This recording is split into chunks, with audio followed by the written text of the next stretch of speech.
Our story begins with an ordinary kindergarten teacher, but after an unexpected accident, she found herself transported into the world of the novel she'd been reading just before her death. Ironically, this woman, who held a boundless love for children, was reborn as the very character who murders a sweet, innocent child within the novel's pages. Determined to prevent the tragic ending she knew awaited, Mary resolved to protect the child and rewrite the story's conclusion. And so, we are invited to witness how our heroine will safeguard little angel Gabriel. Dawn breaks in a magnificent castle, and the sounds of a baby practicing speech drift through the air. A woman approaches. "My Prince Gabriel, are you awake?" A man walks over, reminding her, "If anyone else heard you say that, you'd be charged with treason." The woman turns, a gentle smile gracing her lips like the warm autumn sun. "It's just us three here." She strokes the baby's cheek. "How can you be so cute?" Turning to the man beside her, she asks, "Would you like to hold him for a bit?" He's stunned, awkwardly holding the infant. Is this the right way? Seeing his posture, the woman quickly adjusts the baby in his arms. "Not like that." He wonders aloud. "Controlling my strength is difficult. What if I hold Gabriel too tightly?" She considers this for a moment. Actually, that's true. Come to think of it, he's not a knight, but the prime minister of a nation. Even if this is a novel, this is a bit much. Indeed, our heroine, Mary, had been transported into the very novel she was reading. When she first awoke, she thought she was in heaven. At first, she didn't even realize it was the world of the book. She couldn't help but admire the little angel's appearance before her. Touching the baby in her arms, she marvels, "So warm. Even though I lived a kind life." She looks around. Is this a Western-style heaven? But do angels even have a human body temperature? While she's still bewildered, unsure of what's happening, someone enters. "Goodness me, what's wrong with the young master? Stand still. Don't touch him." Mary looks back suspiciously at the baby in her arms. "Young master," she thinks. "His eyes are so beautiful." The servant continues, "Mary, I'm off work, so please take care of young Master Gabriel." Mary? Gabriel? These names, she'd heard them somewhere before. After racking her brains, it hits her. This was the novel she often read during her commutes to work. Because of her deep love for children, Mary had chosen to be a kindergarten teacher. She remembered every baby that appeared in films or novels. And this was the very novel she'd been reading before her death. Panic seized her as she remembered something even more terrifying. The character Mary was the one who killed baby Gabriel. Her face paled. "This is absurd," she thought, unable to believe it. How could she have become this character? How could she go back? Mary fell asleep, hoping to escape this strange reality, hoping to wake up back in her own world. But reality was cruel. There was no going back. The baby's babbling and attempts at speech echoed around her, a constant reminder of her predicament, a source of both weariness and a gnawing disappointment. Mary constantly wondered, what would happen to Gabriel if she left? Even a fleeting thought of it sent shivers down her spine. This child, as beautiful as a guardian angel, she couldn't let him die. No, absolutely not. Perhaps this was the reason she was here, to save Gabriel. The warmth of the child in her arms became her reason to exist in this world, the reason she gradually accepted her fate. She gave up on the idea of returning to her old life. 3 months passed, and Mary continued to care for the baby day after day. Holding Gabriel close, she wished his parents could see him grow up. It was a pity they had passed away so early in an accident. Gabriel's uncle. He stood up and adopted Brielle. During her time as nanny, Mary had twisted the original story, allowing Brielle to live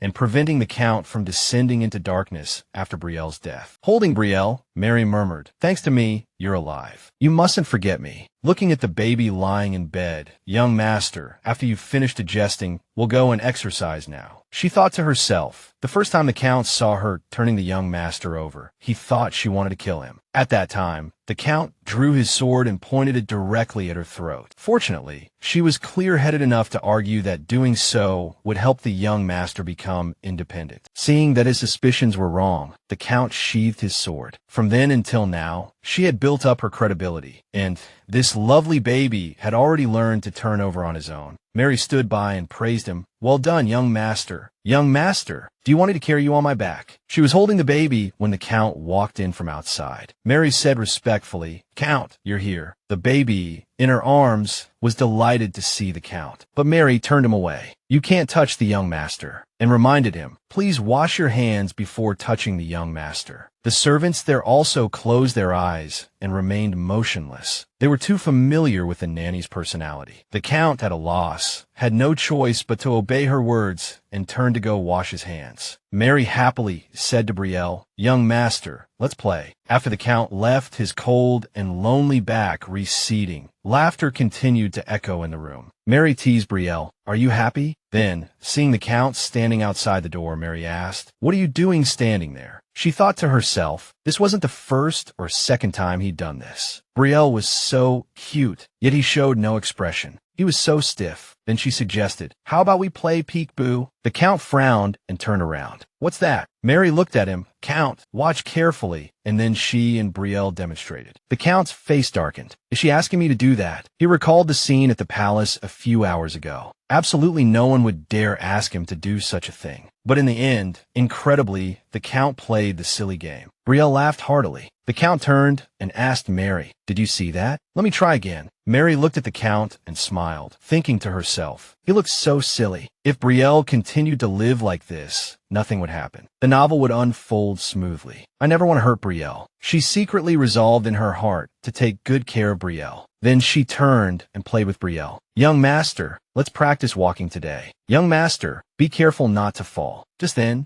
a little girl suddenly ran in from outside. "Sister, let me play with the baby." Because the little girl's action was so unexpected, Brielle slipped from Mary's hands. She frantically tried to get the child back. "It's dangerous." "Young master, be careful, Brielle." But luckily, just as Brielle was about to fall backward, he bumped into the little girl who had just run in. Thank goodness, the child was safe. Mary quickly turned and asked the little girl, "Are you all right, Ellie?" Mary looked up just as a frightened expression crossed the little girl's face. Seeing her, Mary thought, she must think she's going to be scolded. So she had to coax her, "Ellie, the floor is hard, so you'll get hurt if you fall. Next time, if you want to play with the young master, please be careful." The little girl was stunned, not expecting Mary to be worried about her instead of scolding her. Ellie smiled brightly and happily agreed. This adorable child must be Ellie, Mary's younger sister. She was the deciding factor in Mary becoming the Count's nanny. Because Mary hadn't been pregnant, Brielle was being fed by another wet nurse. But because she also had a child, she couldn't fully care for Brielle. Then someone appeared, saying no one could care for Brielle better, no one but Mary. No one understood why she, a low-ranking noble with a haughty personality, had been chosen as the wet nurse. It was said she was selected because of her experience caring for her younger siblings. But in the novel, Brielle showed his dislike for Mary. Eventually, when it came time to change to another wet nurse, young Master Brielle had gradually grown fond of her from the moment she became Mary. She wondered if it was perhaps because of herself. "Young Master, you can stand much more steadily now." Ellie, brimming with cheerful curiosity, chimed in, "I want to see too." She bent down, pointing at Brielle's feet. It's true, because she had been staying at the Count's estate for a long time. The little girl, Ellie, had also grown fond of Brielle and wanted to care for him. Mary smiled warmly at her actions. Gradually, Brielle also learned to crawl around on the floor. Seeing this, Mary laughed with delight. Young Master crawled here all by himself. What a clever boy. I must give the young master a hug. She picked up the baby. Ever since he learned to crawl, he always crawled towards her. The thought made Mary even happier. Pressing her face against Brielle's, she murmured, "Young master is so adorable." Brielle was 7 months old. Just a month ago, he could only stand, but now he could move his legs just like his uncle. He must have excellent genes. Brielle will surely become one of the tallest gentlemen in the kingdom someday, she thought, gazing at the infant. The Count hadn't seen his nephew for a long time, a Brielle who was growing so quickly. It was now the end of the year, and he had to deal with documents at the palace. Regardless of whether Brielle understood, Mary said to him cheerfully, "Young master, when the Count returns, we'll give him a surprise. He'll be so amazed to see how much you've grown." After being busy with documents at the palace, the Count finally returned home. As soon as he arrived, he heard that his nephew was asleep, and a flicker of disappointment crossed his face. Mary hurried out, respectfully greeting the Count. The moment the Count saw her, he immediately inquired about Brielle and Mary was delighted to see his eagerness. He must have missed Brielle more than she imagined. His hair looked even more disheveled than usual. She stepped forward and said to the Count, "Young master is asleep, but if you go quietly, you can take a peek at him." Hearing about Brielle, the Count quietly went to see his nephew. The Count stood silently, observing the boy, then turned to Mary and said, "He looks smaller. Has young master become more active?" Although the change wasn't significant, Mary was certain that tomorrow, when the Count saw how much Brielle had changed, he would be astonished. As the Count watched, he reached out to touch his nephew, but Mary stopped him. "Wait a moment, Count. Your hands are so cold, you'll wake him. And you haven't washed them yet, have I?" He looked at Mary. Come to think of it, he was the one who had lost more weight, but he looked even more handsome now. The Count noticed Mary standing quietly beside him, observing him, and turned around quizzically. "What is it?" Seeing that she had been caught, she quickly looked away.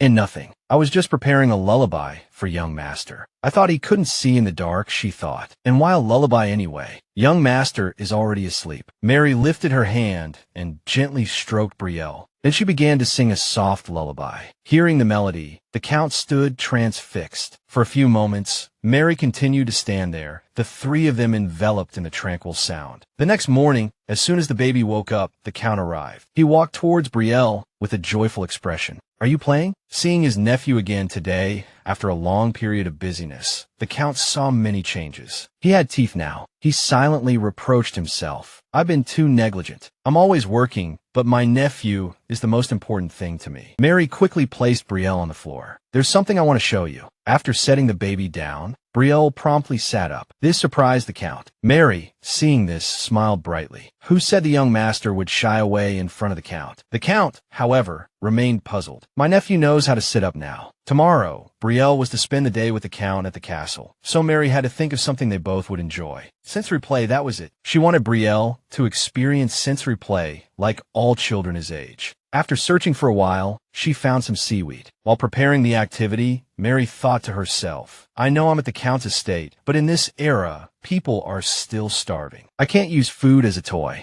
And the Count had been spending a lot of time at the castle recently, ever since he'd seen Brielle sit up on his own the day before. If he kept this up, he certainly wouldn't want to miss any of his nephew's precious moments. That love was so heartwarming. If she let them play together with the sensory activity, they would surely grow closer. Having prepared everything, Mary picked up Brielle and led the Count inside. The Count followed curiously. "Where are you going? Is something the matter?" Mary led them into a room where she had prepared a tub and some seaweed. Seeing the scene before him, the Count was startled and asked Mary suspiciously, "Are you preparing to bathe my nephew?" Mary placed Brielle on a chair and explained, "This is sensory play. It's very good for developing muscles and senses." She enthusiastically introduced the game to the Count. Just as Mary was about to put Brielle down, the Count quickly stopped her. "The young master can play with seaweed while taking a bath. It would be even better if you played with him." Mary tried to persuade the Count, then demonstrated. Mary picked up the seaweed and placed it on Brielle's eyebrows. The boy laughed happily. Seeing this, the Count also sighed. Since Brielle seemed so happy, he had to endure it. Afterward, he was also ready to play with the boy. The Count splashed water on the boy with his hand. Seeing Brielle become even more excited, Mary stood by and asked worriedly, "Sir, are you all right?" The Count's clothes had been splashed by Brielle during their play. He smoothed his hair. "It's fine." But Mary was stunned by the sight. One of her feet tripped over the other, and she fell into the Count's arms. Her eyes widened in surprise. The Count was also taken aback. It wasn't until Brielle's babbling brought her back to her senses that she quickly apologized to the Count. "I'm so sorry." Then she ran out, splashing water. The Count stood behind, teaching the boy, "Brielle, this is called seaweed." Mary walked away, her face flushed. Why did my heart skip a beat? Unbeknownst to Mary, the Count's face had also reddened. Later, as she was embroidering, Ellie ran over. "Sister, what are you doing?" "I'm making a teddy bear. Do you want to see it?" Although the little girl liked it very much, she hesitated. "Is this for the young master?" Mary patted the little girl's head. "Yes, this bear is for the young master." The little girl understood the implication and turned her head excitedly, asking, "What about the rabbit?" "Of course it's yours. I'm making it bigger, so it will take some time. Can you wait?" The little girl nodded repeatedly. "Yes." Seeing this, Mary was also happy. Although she seemed mature, at times like these, she was still a child. It reminded her of the moment she saw her own home, a makeshift shack, and the patched clothes she wore. There were no toys at all. Because she felt sorry for them, she used the wages the Count's family gave her to buy food and supplies for the children. Back then, she hadn't even thought of buying them toys. Of course, what surprised her most was that, while she was working, the two children were left home alone. Unable to manage on her own, Mary sought the Count's assistance. That day, she approached him with a request. My younger siblings, would it be possible for them to stay with me in the servants' quarters? Instead of offering them a room amongst the staff, the Count arranged for the children to live on the same floor as young Master Brielle. Tears welled in Mary's eyes. I'm so glad I can help those children, she thought. To repay this kindness, she resolved to work even harder. The next morning, a shriek echoed through the castle. Mary tried to coax Brielle. Come now, young master, she urged. Come here, we need to change your nappy. But the boy refused, crawling away with surprising speed. Mary pulled out the teddy bear she had just finished making. Young master, look, a teddy bear. The sight of the toy stopped Brielle in his tracks. He reached out with outstretched arms. With the distraction of a bear, changing Brielle's nappy proved successful. Watching the boy, Mary reflected, Brielle has already lived for several months. Though she tried to remain optimistic, a nagging worry persisted. Amidst these seemingly peaceful days, was someone plotting? Who had ordered her to kill Brielle?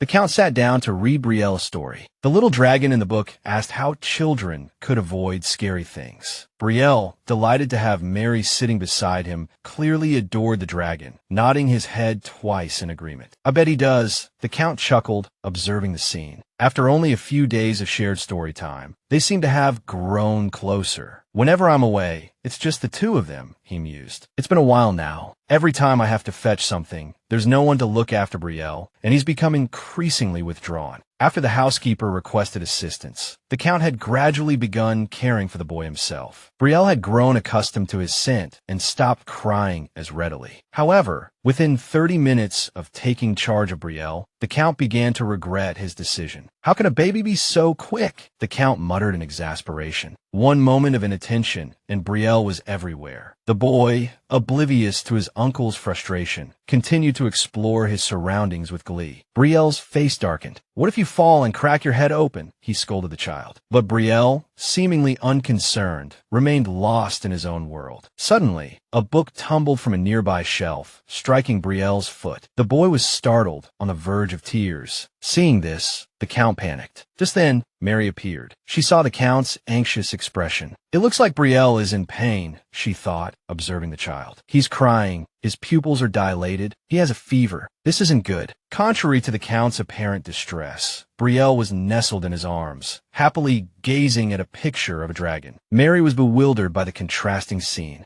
Brielle was so captivated by the dragon in the book that the Count had mistaken his fascination for distress. Mary turned to explain, "Don't worry. It's nothing serious." Realizing his mistake, the Count blushed with embarrassment. Afterward, he sat down and read Brielle the book about dragons. He was so agitated, she simply tried to laugh it off. She understood the root of his fear. Brielle's parents, the Count's brother and sister-in-law, had died, though the details were never fully disclosed, in an accident on their way to visit the Count. If he had arrived even a little later, Brielle might not have survived, just like his parents. The Count, mid-story, suddenly closed the book and asked, "Brielle, are you all right? You're sniffling." Perhaps that was why even a minor incident filled him with the fear of losing Brielle. A simple sniffle was enough to trigger his worry. It must have been a deeply traumatic experience. In the days that followed, this pattern continued. Whenever Mary left, even for a moment, Brielle would start to fuss. The other servants couldn't stand him. She had only gone to the lavatory, and he had already begun to cry loudly. As soon as Mary returned, he stopped. "I'll take the young master," Mary offered. "Thank you so much," the servant replied, astonished by Brielle's sudden change in demeanor. It was as if he had multiple personalities.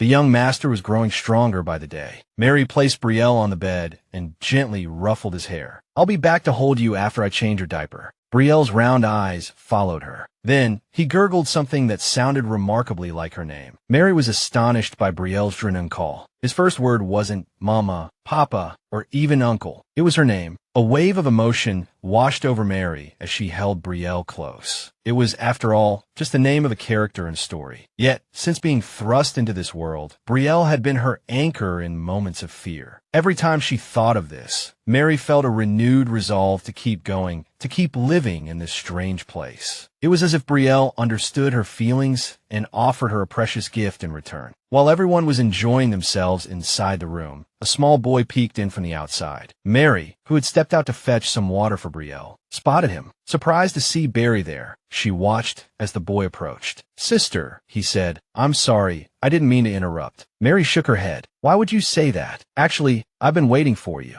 Would you like to play with the young master?" Without waiting for Barry's reply, Mary pulled him inside. "Come on in. Play together." The boy's eyes widened, and he glanced back at Mary as if seeking confirmation. Then, a bright smile spread across his face. "Yes, I'd love to play." He scurried inside. "Ellie, I'm going to play with the young master too." Pleased by this harmonious scene, Mary quickly excused herself. "I'll be right back with some drinks. I'll join you then." Inside the room, Barry held up a ball toward Brielle. "Young master, do you want to play ball?" Ellie, meanwhile, was busy braiding the young boy's hair. But the moment Brielle saw the brightly colored ball, he crawled towards it with surprising speed. At this, Ellie bristled. "Barry, I was playing with the young master. It's more fun to play ball with me. I even brought a teddy bear. The young master has been playing with me for a while now. It's obviously more fun with me. I even blew on a roasted sweet potato to cool it down for him." The two siblings began to bicker. Brielle, caught in the middle, looked distressed. Just then, Mary returned. "Are you two arguing over who gets to play with the young master?" Seeing her, Brielle immediately crawled towards her. Mary scooped him up, leaving Barry and Ellie with little choice. "We can't win against her," one muttered, "or him." The scene made Mary smile. Children were so endearing. That evening was Brielle's first birthday. Everyone gathered to celebrate the young boy's special day. Seeing such a lively gathering, Brielle was clearly delighted. The Count hadn't organized a grand celebration. Instead, he'd invited only the castle staff to the young master's birthday party. There were no dazzling lights or extravagant displays. The food was simple and nutritious. And instead of inviting nobles, he had included Barry and Ellie. Sitting at the banquet table, Barry thought to himself, "I never dreamed I'd be invited to a nobleman's party." Mary, too, agreed with the Count's decision. Rather than a birthday party that would make Brielle uncomfortable, surrounded by strangers, the little young master's bright smile was what truly mattered. With everything arranged, the Count turned to her. "I believe it's about time.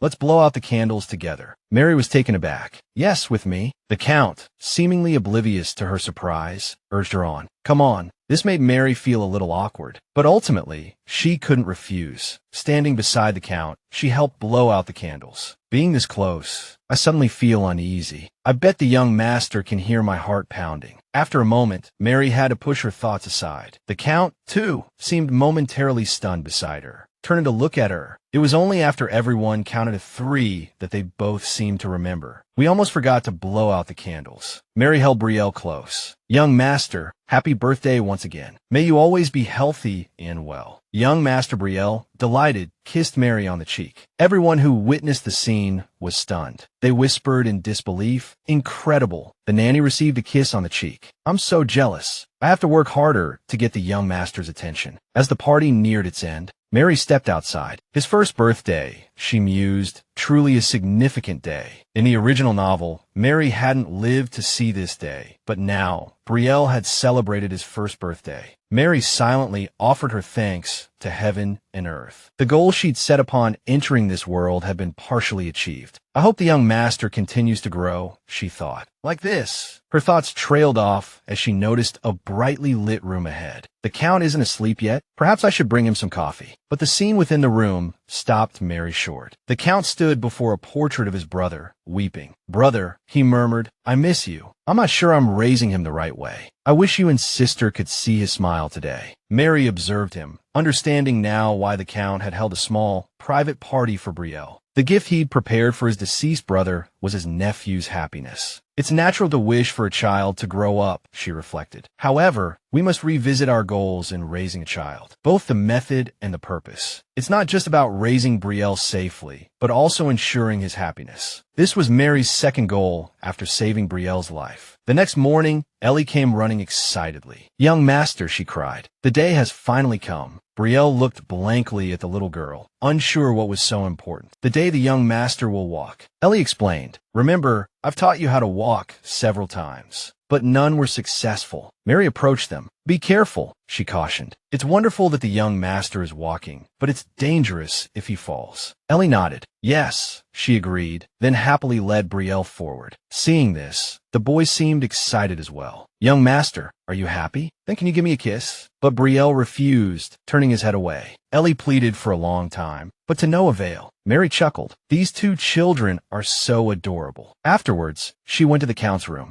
"There are a few things I'd like to discuss with you." Seeing Mary there, the Count naturally felt a little apprehensive. Mary waved her hand dismissively. "Oh, it's nothing wrong with the young master," she explained. "I was thinking it would be better if the young master had some peers. I'm not sure the nobles would allow their children to meet with other nobles' children so easily," the Count mused. "Usually, they would find someone to play with their children or let them meet at a gathering, a high society gathering. But you haven't met anyone at those gatherings." The novel mentioned that the Count disliked crowded places since childhood, so he often slipped away during noble gatherings. Therefore, he knew very little about high society affairs and had only 2 people he could call close friends. "One of my friends has a child about Brielle's age. I'll ask that person." Mary was delighted. "That would be wonderful. Then, if you don't mind." Before Mary could leave, the Count stopped her. "You need this," he said, holding out a precious jade hairpin. Ellie mentioned that her sister bought a hairpin, but since starting work caring for the young master, her sister hasn't worn it once, and it's quickly going out of style. Mary looked at the object in her hand. It was the hairpin Ellie had mentioned. It was also the one she had worn when she was possessed. Since she was busy caring for Brielle, she considered accessories dangerous and had taken them all off. She hadn't expected Ellie to remember. What would happen if Ellie realized her sister had changed, she wondered. Both Ellie and Barry were starved for love and attention. The 2 children were far too susceptible to accepting her change. Holding the hairpin, Mary bowed her head and thanked the Count. Seeing her expression, he asked, "You don't like it?" "I picked it myself. I suppose it's not to your taste." The Count hesitated for a moment. Mary was startled to hear him say, "I picked it myself." "Indeed. It's my first time buying a hairpin for a woman, so it might not be to your liking." Mary took it, a smile playing on her lips. "No, it's beautiful. Thank you." Seeing Mary's delight, the Count was overjoyed for the rest of the evening. Brielle toddled into the Count's room, babbling, "Uncle." The Count turned around in surprise. "What? Did Brielle just call me uncle?" The little boy kept pushing at the Count, his face clouding over. Mary hurried to pick up the boy. "Young master, I was just choosing a book for you. You've heard plenty of stories about dragons. Shall we try one about other animals? A deer, perhaps? Or a tiger? Which one?" But the boy still preferred the dragon stories. Mary had no choice but to indulge him. "So, we must continue with the dragon stories, then." The Count, standing nearby, inquired, "Are there any other children's books about dragons?" "No, unless we write one ourselves." "Count, are you any good at drawing?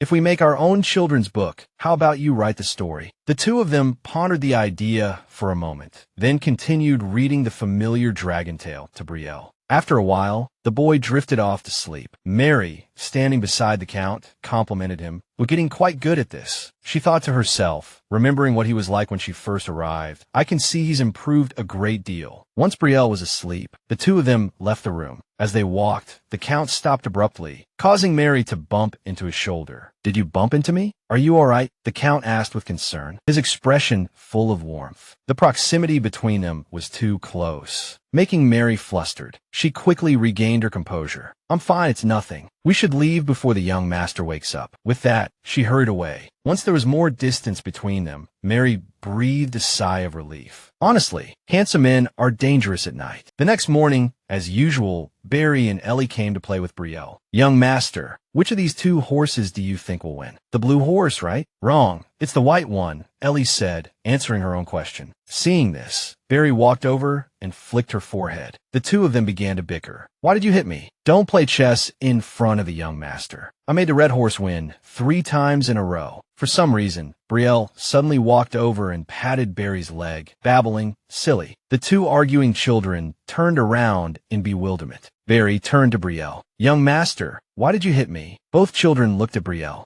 Ellie hugged Brielle excitedly. Young master, I'm so touched. Are you on my side? Barry stood to the side, feeling wronged. I was just letting Ellie win because she was cheating. Young master, why? How could you hit me with your cotton fists? Mary was drawing new toys for Brielle. Finally finished the insect cards. Now the young master needs to learn more about his surroundings, including insects. This method will definitely be useful. But no one had told her how unique Mary's drawings were. The Count suddenly appeared behind her, asking, Are you drawing? Then, with a skeptical tone, Or did Ellie draw this? I drew it. Is it that bad? Look, this is the head, thorax, and abdomen. It's an ant. The Count looked at the drawing and chuckled. The ants I know don't look quite like that. Then the Count sat down and showed her how to draw it properly. Mary now recalled asking about the Count's academic performance. What rank did he achieve in his exams? The housekeeper had answered proudly. He always came first. Remembering this, Mary sighed. So, he must have been first in drawing class as well then. Lost in thought, Mary was startled when the Count picked up one of her drawings. I'll take this one, he declared. Sometimes we should keep some amusing things, so later, when Brielle is a little older, we can show him. Embarrassed, Mary reached for it. You can't do that. It was for Brielle. She shook her head. What's the difference? He countered. But the Count was determined not to return the drawing. Not giving up, she continued to reach for the drawing. It was a playful struggle, but unexpectedly, in the back and forth, Mary stumbled and fell against the Count. Quickly, she snatched the drawing back. Got it. Feigning ignorance of the near embrace, she said brightly, finally retrieved this embarrassing drawing and hurried away. The Count, left behind, could only chuckle softly. As Mary entered the room, Brielle toddled out. Young master, she announced, your friend is coming to play today. Indeed, she mused to herself. I wonder how happy the young master will be when they meet. The child's world was expanding, a first foray into social life. Each day was bringing something new. She looked at Brielle with a reassuring smile. It's no big deal. By the way, young master, your vocabulary is truly impressive. The Count, too, was waiting. Brielle, come here. I have someone to introduce you to. This is your friend, Jaden. Jaden and Brielle quickly exchanged greetings. After the introduction, the adults moved on to other matters. Mary stayed behind to address Brielle. Young master, would you like to play dolls with your friend? At that age, all children love toys, and the two little ones should get along easily. 10 minutes later, loud wails echoed from the room. The Count rushed over alarmed. What's wrong? I heard crying. Inside, Jaden lay on the floor, sobbing loudly. A servant explained. While choosing toys, Jaden took a liking to the young master's favorite doll. It was Brielle's teddy bear, a gift from when he was just a few months old. Only Barry, Mary, Ellie, and Brielle himself were allowed to touch it. All other toys were cast aside. Only the teddy bear mattered. Mary stepped forward to explain to the Count. I'm sorry. The young master is very attached to that doll. The Count shook his head. It's all right. It's the same for anyone. You shouldn't touch another person's belongings without permission. After a while, it seemed Brielle's first attempt at making a friend had ended in utter failure. That evening, walking down the corridor, Mary breathed a sigh of relief. Thankfully, the day passed without incident. At least Brielle is growing up safely. But a significant question lingered in her mind. From her first day in this world, Mary knew about the hidden funds meant for Brielle's assassination. Before she arrived, the original Mary had accepted the contract. But why hadn't they come back for her? She had been carefully observing, but there were still no suspicious signs. Lost in these thoughts as she stood in the hallway, she bumped into the Count. What are you doing here so late? He asked. Is something wrong with Brielle? Startled, Mary stammered, No, I have something to discuss. Then, she requested that the Count hire a bodyguard to protect Brielle. Regarding that matter, she began, has the Count chosen a bodyguard for the young master yet? Even if she couldn't tell him everything, she could at least offer a warning. She deliberately chose the most plausible excuse. Earlier, when I saw Jaden with the young master, I noticed there seemed to be a bodyguard with the boy. The Count looked at her quizzically. You came all this way this late just to say that. Mary forced a smile. I was worried I'd forget. After she explained everything, the Count let out a soft chuckle, easing Mary's anxiety. He thought to himself, even now, her only concern is Brielle. He turned to Mary. If it's about hiring a bodyguard, he said, I've been considering it as well. We should expedite the selection process. I'm thinking of taking Brielle out. Mary's worry was evident. But going out before appointing a bodyguard is risky, she countered. The Count looked at her. The person will follow us everywhere, protecting him even within the kingdom. You don't need to worry. When are you planning to go? Mary asked. Soon, he replied. I've requested a long leave. After working hard for a while. I need a break too. Mary inquired with concern. Did something happen at the palace? The Count gazed at her. It's been a long time since I've met someone who genuinely cares about me. If I get used to this feeling. He trailed off, a thoughtful expression on his face. The Count shook his head. It's nothing like that. I just want to rest. It's a novel feeling. Outside, under the scorching sun,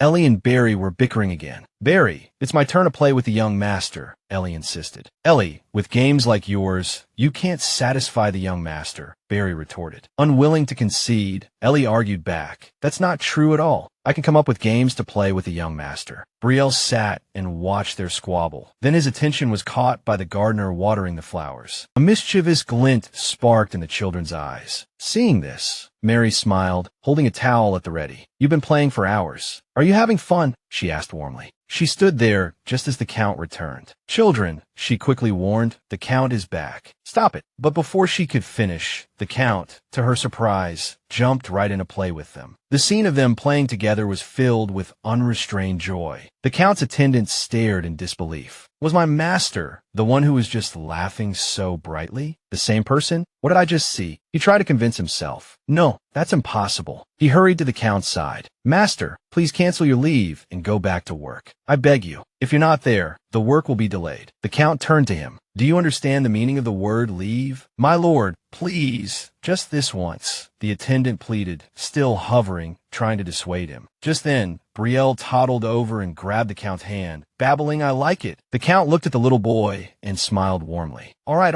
Mary's mind raced. A leave, followed immediately by sending someone to the palace? I'm starting to realize how much attention the Count attracts. After the person who had been sent to the palace returned, he immediately informed the others. Soon, the day for their outing with Brielle arrived. Mary asked the little boy excitedly, Young master, how about your first picnic? But please don't leave me alone. The Count sat watching them, thinking to himself, we talked about the bodyguard, and I also installed a tracker, so the overall situation is stable. I probably don't need to mention it. While everyone was enjoying themselves, Brielle suddenly pointed in a direction. Mary followed his gaze. Young master, I don't know if the terrain in that area is safe, so even if I want to go in, I can't. Just then, the Count approached. I'll go too. Just follow me. Together, they ventured deeper into the forest. Brielle ran excitedly, exploring his surroundings. Mary followed anxiously, calling out, Young master, don't run too fast. Suddenly, Brielle let go of her hand. Young master, stop. Mary cried out in alarm. He was too quick, but to her surprise, Brielle had stopped in front of a rabbit in the forest. Seeing this, Mary turned and asked, So you were following this animal? It's called a rabbit. Then, a chilling realization washed over Mary. This feeling is too familiar, like someone is watching us. She rushed forward and scooped Brielle into her arms. Count, she shouted. The Count rushed over, his face etched with worry. What's wrong? Mary confessed. I think someone is watching us. I have a very bad feeling. The Count turned, surveying the area. I can't sense anything, he thought. If anyone was here, they're long gone. He reached Mary, offering a hand to help her up. Quickly, summon the knights nearby. I'll look after Brielle. Mary relinquished Brielle to the Count's care. I'm all right. I'll check things out later, young master. With that, the Count carried Brielle back inside. Anxiety still gnawed at Mary. The knights reported finding nothing suspicious in the park. It's fortunate no one was there, but why does this unease linger? Unexpectedly, a figure appeared near the rabbit topiary. How infuriating. How could she be so heartless? She's living well after betraying our Mary. She's living well after betraying our Mary. Time marched on. Today was young Master Brielle's second birthday. Even the maternal side of the family is here this time. so it's quite crowded. Perhaps the incident in the park was just my imagination. Nothing unusual has happened since that day. Mary sighed. Brielle came running from the side, clutching her skirt, a pitiful expression on his face. Mary offered a gentle smile. This is the first time young master has seen everyone since he was born, so he's probably feeling shy. But why is he staring at my skirt like that? Just then, a man approached. So you're here. You're Brielle's nanny. It's a pleasure to meet you. He looked at Brielle. Happy birthday, Brielle. I'm glad I could celebrate your second birthday in person.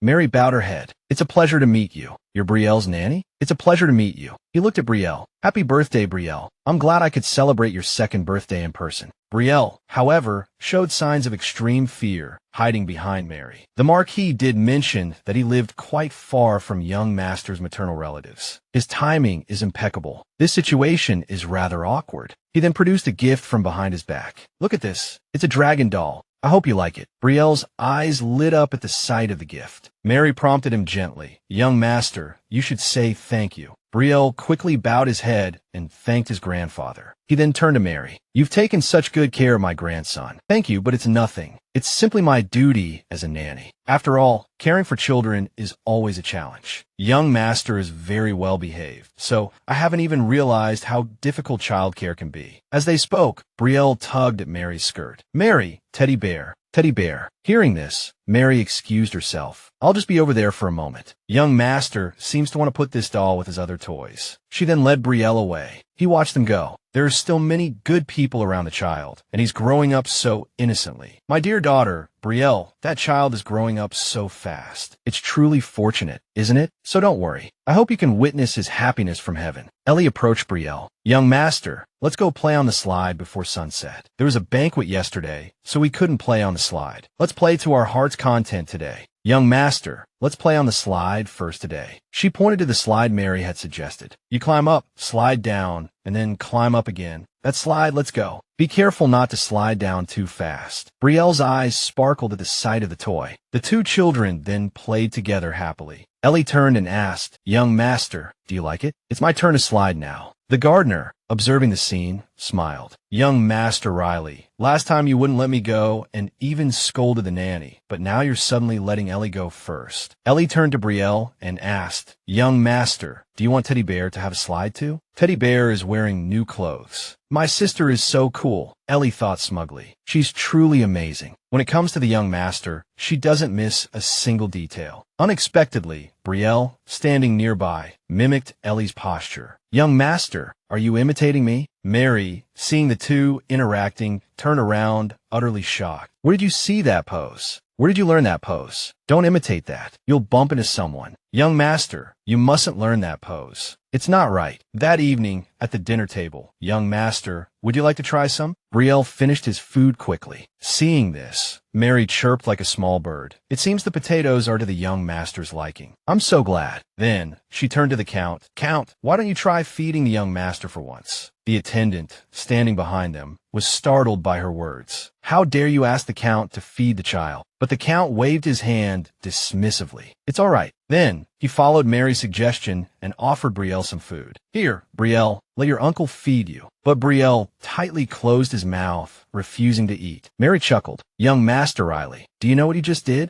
After a moment, Brielle finally opened his mouth and ate the food the Count offered. You eat so well. Have another bite. But Brielle coldly and bluntly refused. The Count had no choice but to give up. Now that I think about it, there's something I wanted to ask you. Are you free tomorrow evening? Mary looked up. Yes, Count. Why do you ask? The Count suggested, let's go out for dinner together. Mary was quite surprised by this suggestion. Is this an invitation to a Western-style dinner? In this atmosphere, does this seem like a date invitation? Brielle, let's go play. How could I think this is a date? Of course, he means to bring the young master along. Brielle looks chubby. Has he gained weight? The Count inquired. Because it's cold today, he's wearing extra clothes, about 6 layers in the evening. You also need to take care of yourself. Don't just worry about Brielle. Mary countered, but I don't feel cold. For some reason, the Count suddenly raised his voice. But what if you catch a cold and infect Brielle? Seeing that it was related to the young master, Mary immediately dashed off. I'll go change right away. I can't risk infecting the young master. The Count sighed helplessly. She's really serious. I don't think this is the behavior of an ordinary nanny. Then, the Count turned to Brielle. Isn't that right, Brielle? That evening, the Count, Brielle, and Mary had dinner together. Let me feed Brielle today. You eat first, don't worry. Mary quickly shook her head. How can I do that? I'm the young master's nanny, so feeding him must be my job. It's important that you enjoy your dinner too. Mary had no choice but to obey. Then I'll try a bite. She cut a piece of steak and put it in her mouth, marveling inwardly. This is delicious. The food is truly exquisite. But this made her think of Barry and Ellie. Although the Count had said he could bring the two of them along. Because of going out with him, strange rumors had begun to spread, so she decided not to bring the two children. But now Mary regretted it. So next time she would bring both of them to eat the most delicious and wonderful meal in the world. She turned to the Count and said, "This dish is truly delicious." But neither of them noticed that in the distance, someone recognized them. Isn't that the Prime Minister sitting over there? And the girl sitting opposite him. That's right, it's the Count. What's wrong with you? Oh my goodness. Who is sitting face to face with the Count? The angle is still blocked by the fireplace, so I can't see. The man was shocked. Although I heard it from other staff, is it true? The Prime Minister is smiling? Is this real? He immediately recalled an incident from not long ago. The Count, his gaze icy, looking down at him. I can't believe you couldn't even remember the details of last year's famine, and you dare to handle all the affairs. And you even have the audacity to submit this report. He scratched his head. Is that the Prime Minister? Who's he with, laughing so brightly? This blasted fireplace. If it weren't for the fireplace, I'd be able to see who it is. The girl approached. Hey, stop being silly and eat. Do you want to talk to your superior on your day off? Please don't draw any more attention to me. That evening, after dinner, young master were home. Let's go down. The Count spoke from behind. Brielle is heavy. Aren't your arms tired? You've been holding him ever since we got back. Mary brushed it off with a smile. Just a little. If you don't mind, let me give you a massage. The Count suggested, I'm just a government official now, but I used to be in the Knight's Order, so I learned some basic pain relief methods. Although she refused verbally, Mary was already getting ready to pose. She asked in surprise, the Count was in the Knight's Order? The Count nodded. Most second sons take the path of knighthood, though I left quite early. As soon as he finished speaking, the Count fell into deep thought. Mary thought to herself, according to the novel, he doesn't seem to have any real swordsmanship skills. If he were the villain, he would definitely be very proficient with his sword. Ellie forgot what to call Brielle's tutor. That reminded her of that birthday. On Brielle's second birthday, Mary and the little boy looked at the teddy bear for a long time. Brielle suddenly noticed the drawings in the corner, which Mary had drawn herself. Mary held up an animal card. Do you remember what this is? That's right. An ant has 6 legs because it's an insect, and most insects have 6 legs. Although Mary explained it this way, Brielle kept asking why. It was an age filled with curiosity, an age of why. She was at her wits' end with the child, so she said, let's go ask the Count. So Brielle immediately went to find the Count. Seeing the boy, he was delighted. But the joy didn't last long. Brielle's why questions made the Count's face darken. For those 30 minutes, the Count's face was pale. So who's coming today? I heard it's a genius who graduated from the academy with excellent grades. But on the day he was hired, he had a stomachache. So in the following test, he decided to become a tutor. So soon, Mary said happily, that's great. Our young master has a lot of questions. The tutor is coming today. I hope the young master will study hard. As soon as she finished speaking, a scream came from outside the door. Mary froze. Why was there a scream? No way. She hurried over. Young master, what's wrong? Mary went inside and asked, what happened? The tutor stared at her blankly. Mary brought tea, also not understanding what had happened. She stepped forward and said, young master, what happened just now? The tutor said to Mary, well, I was about to teach the young master a few words, but he suddenly screamed, so I'm not sure if I can teach him. A few minutes ago, the tutor was teaching Brielle, thinking to himself, this child isn't concentrating on his studies, so I might have to do something to get him interested in learning. He said to Brielle, young master, let me write down the Count's name. But Brielle refused, telling the tutor, no, right, Mary? The tutor, seeing this, agreed. Yes, all right. Then thought, Mary is the nanny's name, right? The young master likes her very much. She must be a good person. Speaking of which, she's quite lovely too.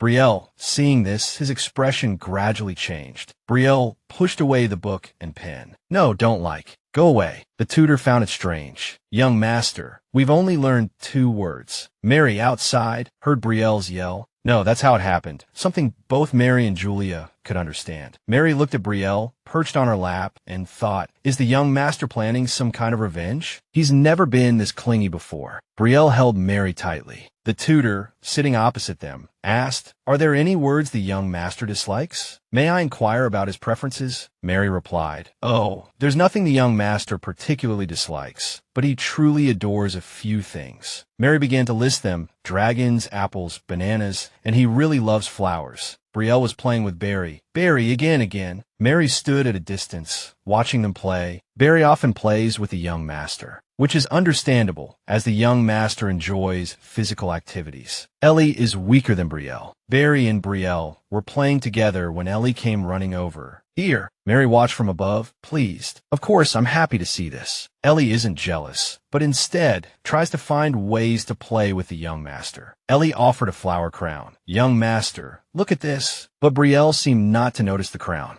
Ellie panicked, feeling hurt. Doesn't the young master like it? Brielle simply stared at Ellie silently. Ellie moved a little closer. Young master, I believe it would look lovely on you. Barry watched Brielle, thinking, is the young master succumbing to Ellie's act? Upstairs, Mary chuckled. Dear Kintrell, I need to find something to connect the children. Mary rested her chin in her hand, thinking, I remember the Count playing in the water with the children last time. I wonder if there's something that could help the Count and Brielle play together more. In Kintrell's office, the king said cheerfully, Kintrell, you should eat before you work. Kintrell remained focused on his work. Yes, your majesty, I know. The king still didn't give up, continuing, I didn't expect you to be like this, but if you say so. Kintrell still tried to politely dismiss the king. Your majesty, aren't you busy? The king said to him, I'll have everything done by noon tomorrow. I heard it's going to rain tonight, so why don't we have a few drinks before bed? Kintrell replied, no, thank you, your majesty, but I must decline. The king persisted, but why is there no one at home to welcome you? Kintrell answered, I'm busy, so please leave. Suddenly, the king laughed loudly. You've changed. When I mentioned no one welcoming you home, you used to reply that it was because you worked late. Furthermore, I've also heard that you occasionally smile now. Hearing this, Kintrell thought, now is the time to think of Brielle or to contemplate the future. The king continued, your nephew's birthday is in a few months, isn't it? I presume by his third birthday. You'll have another one of your own, correct? Kintrell thought. He already knows the answer, yet he asks. He's checking if I'll make Brielle my heir. The king continued, you're quite fond of your nephew, aren't you? If you have children of your own, I can't imagine how much you'll dote on them. Oh, by the way, have you heard the rumors among the high-ranking nobles? There's talk that your nanny is exceptionally excellent. Kintrell asked, who is spreading that rumor? Kintrell was suddenly startled, as if he realized something. Why didn't I think of that? Even if others are talking about the nanny, if rumors spread as quickly as a snowball, it could lead to false gossip. Seeing Kintrell lost in thought, the king watched him with a chilling smile. Meanwhile, with Mary, she was holding the young master's clothes. Brielle is getting bigger. I think I need to sew him some new shirts. Barry and Brielle are growing up together, little by little. It makes me happy to see the children grow. Suddenly, there was a tapping sound from the window. Mary wondered curiously, is a bird pecking at the window? I can't open it. Suddenly, Brielle noticed something and touched the glass pane. I see something. At that moment, Mary abruptly opened the door. I realized there was a bag on the floor with something in it, and my hand brushed against Brielle's. Finally, I remember a mysterious dark shadow appeared deep in the forest, and I could feel someone watching me. My hands trembled uncontrollably, a chill gripping my entire body. The sensation of being pulled into this book was entirely different from anything I'd ever experienced in reality. Mary cried out in fear. Who's there? The dark figure that had appeared in the forest slowly vanished, leaving Mary to stare silently after it. Ellie sat huddled in a corner of the house, the rain pouring down outside. My brother and sister are so late today. I don't have a key. In a downpour, Ellie shivered. It's so cold, but somehow I feel hot. That was the day Ellie, waiting for her family, was abandoned. When she awoke, she found herself in an unfamiliar room. Hearing voices, Ellie immediately tried to sit up and call for her sister, but she overheard two people talking. Yes, I heard she abandoned Ellie. She only took Barry because he's a boy, more useful. She even stole all the money from the house and ran away. Ellie was terrified. She didn't want to believe what she was hearing. A while later, the subject of the earlier conversation appeared with Barry. She grabbed Ellie. See, I knew she'd come back. That shameless face. We helped her take care of her little sister, and she didn't even say hello. That was Mary. She hadn't abandoned her sister out of a lack of responsibility, but because she had nowhere to go and could only manage to take her younger brother. Ellie, looking at Mary and Barry, thought, "It's natural that my sister hates me. I'm useless to her." The child didn't want to comply with Mary's wishes. During a meal, Ellie said, "Sister, I'm too full. I can't eat anymore. My stomach hurts." Mary came over and said, "Keep eating. I have to work hard to earn food for this week." "Sister, I really can't eat anymore." Mary's eyes turned sharp as she looked at Ellie. "Eat until it's all gone." After they returned, Mary constantly forced food on the children. The reason? She had seen the Marquis notice recruiting a nanny. "If I raise these two children well, I'll get extra points." Mary was deeply in debt due to her recklessness. When the debt collectors came, she ran, leaving Ellie behind. However, having failed to escape her debts and now out of money, she needed a place to earn. Mary stood in the rain, her fists clenched. In the original story, a dark hand reached out to Mary, the nanny. She continued to think, have they contacted Mary before? But then she dismissed the thought. No, maybe I'm mistaken. How could the Marquis' security be so weak as to let outsiders in? At present, Mary was deeply troubled, unsure of what to do. Suddenly, Ellie opened the door behind her. "Sister, what are you doing here? You'll get soaked in the rain." Mary was startled by Ellie's appearance. Ellie was looking at her sister with a bright smile. Ellie stepped inside. "Where's the towel?" "It's on the table." Brielle immediately appeared with a towel. "Mary, let me dry you off." Ellie, not wanting to be outdone, chimed in, "I'll help too." Seeing this, Mary smiled happily. "That's right. I still have the children with me, so I'm not alone." Ellie and Brielle dried Mary off. "What if it rains again?" "The rain will stop soon, right? Let me help too."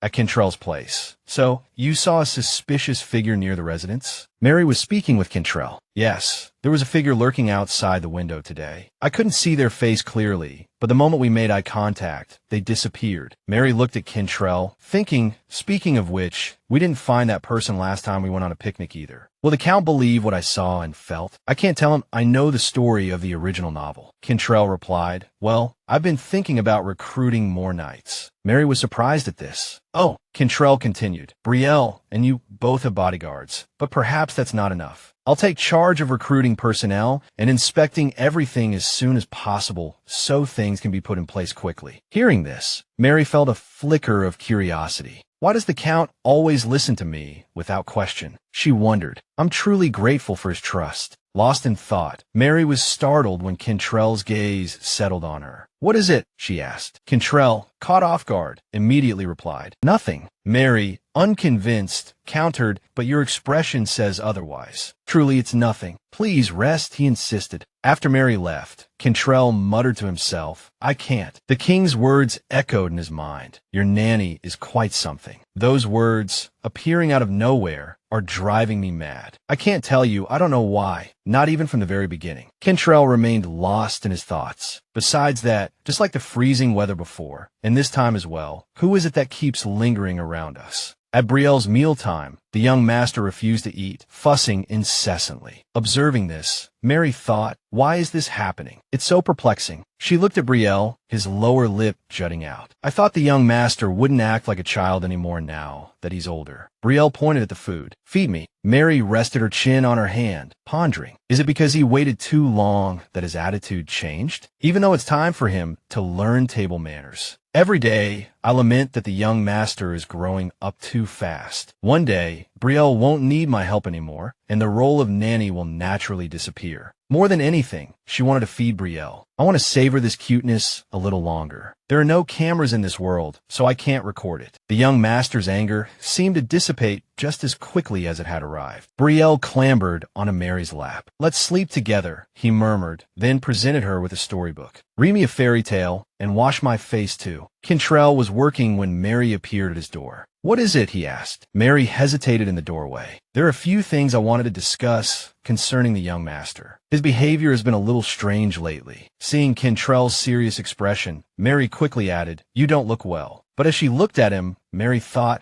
wouldn't it be more normal for him to jump up and ask, "What's wrong?" Aloud, she asked, "What are you thinking about?" Cantrell replied, "I just think it's a rather endearing rebellion. Perhaps it's only temporary." Brielle rushed towards Cantrell. "Uncle, uncle!" Cantrell handed his coat to the butler. "He's grown up now. He can go by himself." Brielle promptly asked Cantrell a question that left both him and the butler stunned. "Uncle, why don't you have a girlfriend yet?" Cantrell sat down and stroked Brielle's head. A girlfriend? What do you mean? Brielle explained. Of course, you definitely can't get married before I grow up. The butler cleared his throat. He sat down and spoke to Cantrell in a low voice. That's because a few hours ago, Jaden pointed at Brielle's drawing. What's that? Brielle replied. Is my drawing pretty? Jaden asked. Is that a monster? Brielle immediately exclaimed. No, it's a bear. Jaden looked surprised. A bear. Brielle promptly picked up the drawing and turned away. Never mind. Cantrell followed him. Are you angry? Brielle mumbled. Why is my uncle so good at everything? Mary handed Brielle some cards. Young master, do you remember these? These are the practice cards the Count personally drew after I drew the insect cards. The Count is truly amazing. Sometimes I feel like he can do anything. Brielle looked at his drawing. I want to be someone who can do everything too.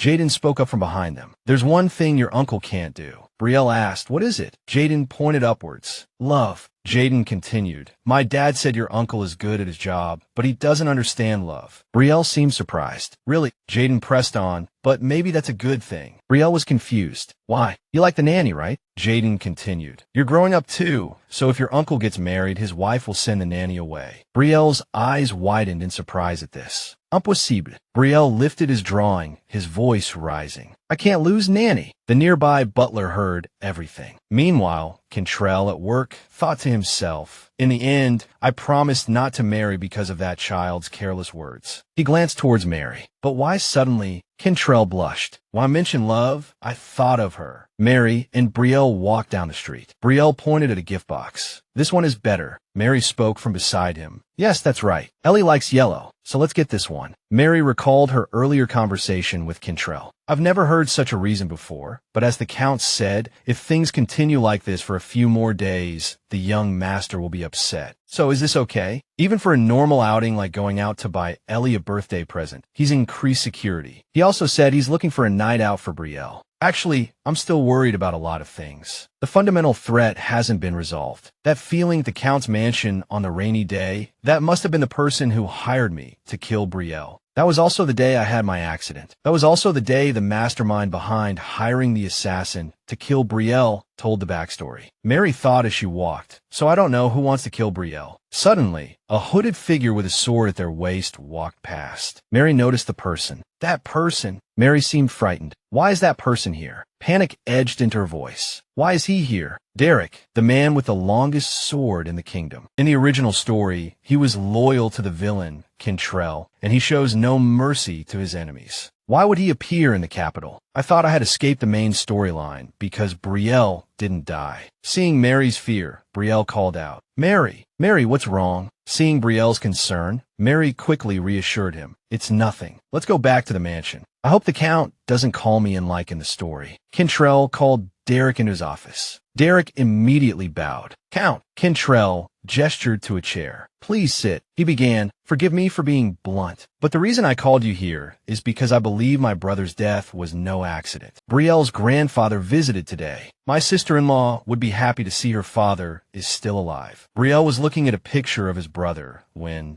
he noticed something. There's something behind the frame. Cantrell spoke to Derek. The investigation could be dangerous, so I wanted to ask for your opinion. He looked at Derek intently. Will you fight alongside me? Derek immediately bowed, offering his sword. When things happened, you were the only one who spoke up for me. If I'm not by your side, then whose side would I be on? Cantrell smiled. Understand. Thank you. The next day, Brielle's third birthday party was held. It was said that the Count had invited all the important figures in the capital. He also wanted everyone in the capital to join the celebration. Mary thought to herself, I heard he's also planning a grand birthday party for Ellie. The Count's nephew, of course, agreed. That's right. Inviting nobles means there will be gossip. Everyone at the party was whispering. He looks really good, doesn't he? What should I do? I heard the Count has already designated his nephew as his heir. Even if he gets married, that child is the family's grandson. His parents died in an accident, right? Ellie, ignoring the gossip, went straight upstairs. I heard that boy's name is Brielle. Has anyone seen his face? Everyone will see soon. It's his birthday party. Cantrell opened the door to Brielle's room. Seeing his uncle enter the room, Brielle's face lit up. Cantrell picked him up. Are you all ready? Aren't you scared? Brielle seemed excited. No, I'm not worried about anything. Cantrell addressed Mary. Shall we go downstairs together? Surprise flickered across Mary's face. Me too. A thrill coursed through her, quickly tempered by a touch of self-consciousness. Goodness, she muttered, composing herself. I'm a bit too delighted by that offer. Turning to Brielle and Cantrell, Mary said, I'm fine. You two go ahead. Brielle, however, insisted, Mary, come down with us. Mary gently stroked Brielle's hair. I'll definitely join you next time, young master. With a wave of farewell, Mary added, hand-in-hand dancing at a high-society birthday party isn't exactly proper for a nanny. As Brielle and Cantrell descended the staircase, a hush fell over the room, followed by the announcement, Count Cantrell and his nephew, Brielle, have arrived. Whispers rippled through the assembled guests. So adorable. Even at such a young age, he's already quite handsome. Cantrell extended his hand to Brielle, who readily took it. Careful on the stairs. Yes, uncle. Mary watched from above, a quiet contentment settling over her. Yes, I'm here to safely raise Brielle. Just standing here, watching this is happiness enough. After they had moved on, Mary sat alone on the stairs. Suddenly, a coat was draped over her shoulders from behind. Startled, she turned to find Cantrell. It's cold out here. You're sitting here in such thin clothes. I'm fine, Mary replied. Where's the young master? He's playing, Cantrell answered. After greeting everyone, he ran off to his room with Jaden. He then asked Mary, Are you drinking alone here? Are you afraid of falling down the stairs? You know how much I can handle, Mary said to Cantrell. He sighed. True, you still seem quite sober. Mary watched as the Count fell into thought. The memory of the Marquis's transformation in the story, his anguished weeping for Brielle, and subsequent thirst for revenge flashed through her mind. She turned to Cantrell abruptly. Count, we must protect Brielle, Cantrell. Cantrell, taken aback, asked, Protect him from what? He paused, a flicker of understanding crossing his features. A smile touched Cantrell's lips. Of course, we will protect him. Thank you for the advice. I understand. He glanced at Mary's smiling face. Thank you for always taking such sincere care, Brielle. I may not be very good at raising him, but with your support, you're becoming my strength. I wonder if I can ever truly express my gratitude.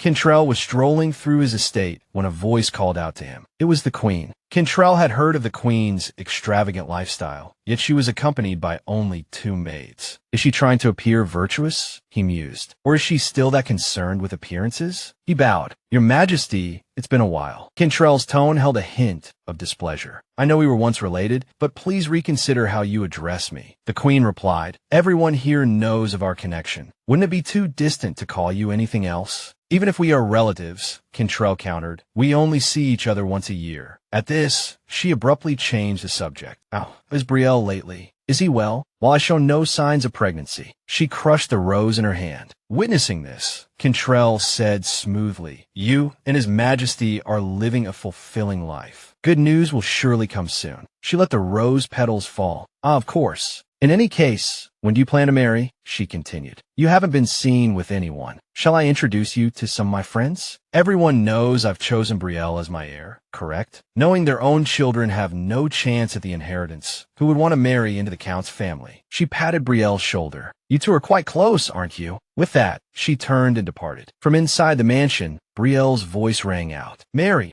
After speaking, she turned and walked away. From inside the mansion, Brielle's voice echoed, calling Marie. Mary! Brielle waved excitedly. Did you see that? Jaden and Brielle seemed to be discussing something. Hey, what did you write on the wall that I lost to you? The whole castle will hear about it. Brielle retorted. You did the same thing last time. If you don't like it, then win. Seeing the two arguing, Mary interjected, You're both doing well. When Barry begins his first swordsmanship lessons, the one who will benefit the most is Brielle. It's a good opportunity for him to become a knight who can escort Brielle in the future. Mary handed Barry some water. This is also thanks to the artists in the Count's territory. They all adore Brielle. Otherwise, he would just be the nanny's child. Mary then offered a cup to the knight. Thank you, Sir Knight. The knight took the cup. Thank you, you're very kind. He was a talented knight born into a middle-class family, serving as Barry's swordsmanship instructor. Mary was pleased by the compliment. Thank you for agreeing to teach Barry. I should thank you properly. It's nothing. Barry is also very diligent. Seeing Mary talking happily with someone else, Brielle walked over, holding his water cup. He said to the knight, Let's spar again. The knight replied, Why don't you rest a bit? You're both tired. Brielle said, I'm fine. Jaden is also fine. Seeing this, Mary was surprised. They're both so energetic now. Brielle was practicing horseback riding, but he started crying while sitting on the horse. "Uncle, let me down." The two servants beside him said, "My lord, perhaps we should change to a smaller horse." Cantrell said, "It's all right, I'm watching him." Mary seemed worried about her young master, Brielle. But in truth, Mary was stifling a laugh, knowing she shouldn't laugh when her young master was crying. "He's so cute." Cantrell patted Brielle's shoulder. "Once you get used to riding a big horse, you won't be afraid of small horses anymore. This way, you'll learn to ride faster." Seeing that Brielle was still scared, Cantrell sighed. "All right." Then he climbed onto the horse and took Brielle's hand. "Let's ride together."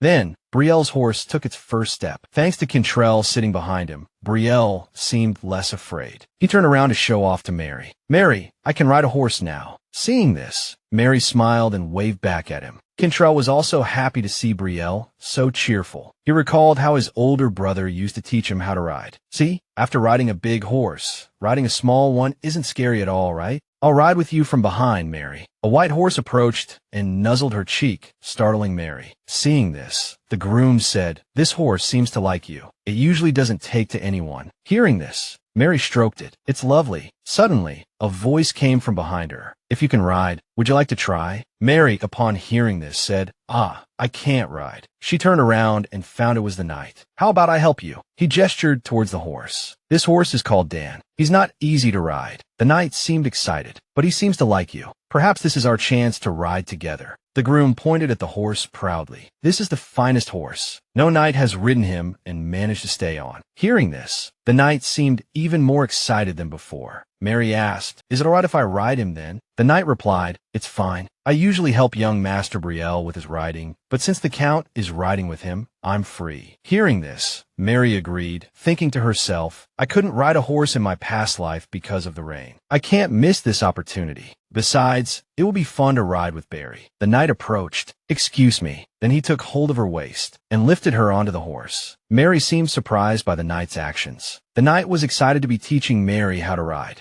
Brielle and Cantrell were happily riding their horses. "It would be even more fun if Mary were with us today, wouldn't it?" Cantrell looked at Brielle, thinking to himself, perhaps teaching the nanny to ride is a good idea. It could be useful in case of an emergency. They were riding horses when Brielle suddenly called out, "Hey!" He pointed at the knight who was teaching Mary how to ride. "What are you doing, Mary?" Hearing this, Mary was surprised. "Young master, I'm learning to ride a horse." Brielle, upon hearing this, said, "But why are you riding with the knight?" The knight, overhearing the conversation, explained, "Because the horse is too tall, I'm assisting her." Brielle continued, "If you want to touch Mary's body, you must ask me first." Brielle seemed angry. Then he said something that stunned Cantrell. "Mary is going to marry me." In Cantrell's office, the butler entered and announced, "My lord, there's news that Derek is settled safely in the capital city." Upon hearing this, Cantrell said, "Good, you may take your leave now." Cantrell could finally breathe a sigh of relief. He opened a drawer and took something out. It was a diary. Cantrell began to write. "The day Brielle was born, I was so grateful to heaven, and also to my wife who spared no effort to give birth to him, to bring him to this family. Praying for Brielle. I can't express how much I love them." It turned out this wasn't Cantrell's diary, but his brother's. "Brother, how can you leave this child and rest in peace?" Suddenly, Cantrell heard a knock on the door. He closed the book. "Come in." The person knocking was Mary. "Count," she said, "look at this." She brought Cantrell a plate of cookies. "These are cookies we made ourselves." Cantrell was curious. "You made these?" The young master made them himself. He used cookie cutters. Hearing this, Cantrell seemed surprised. "I didn't realize he was already old enough to do these things." Witnessing Brielle grow up day by day is the greatest gift of my life. There's nothing to regret. Cantrell stroked his head. "I feel like one day he'll grow up enough to leave me in the blink of an eye." Seeing this, Mary thought to herself, "The Count seems cold and intimidating to others. But in reality, it's the opposite." I can guess what you're thinking. When I was a kindergarten teacher, I remember feeling both happy and sad when I closed my eyes and saw the children all grown up. You can't stop a child from growing up. Then Mary picked up a cookie and fed it to Cantrell. "This is for you." "It's not too late," she said with a smile. "Spend time with the young master and tell him some loving words." Cantrell seemed surprised by Mary's suggestion. She continued, "Just like that, that's enough, right?" Cantrell suddenly thought, "Say I love you." Seeing Cantrell's face turn red, Mary said, "My lord, your face is so red. Do you have a fever?" "It's nothing, I'm fine."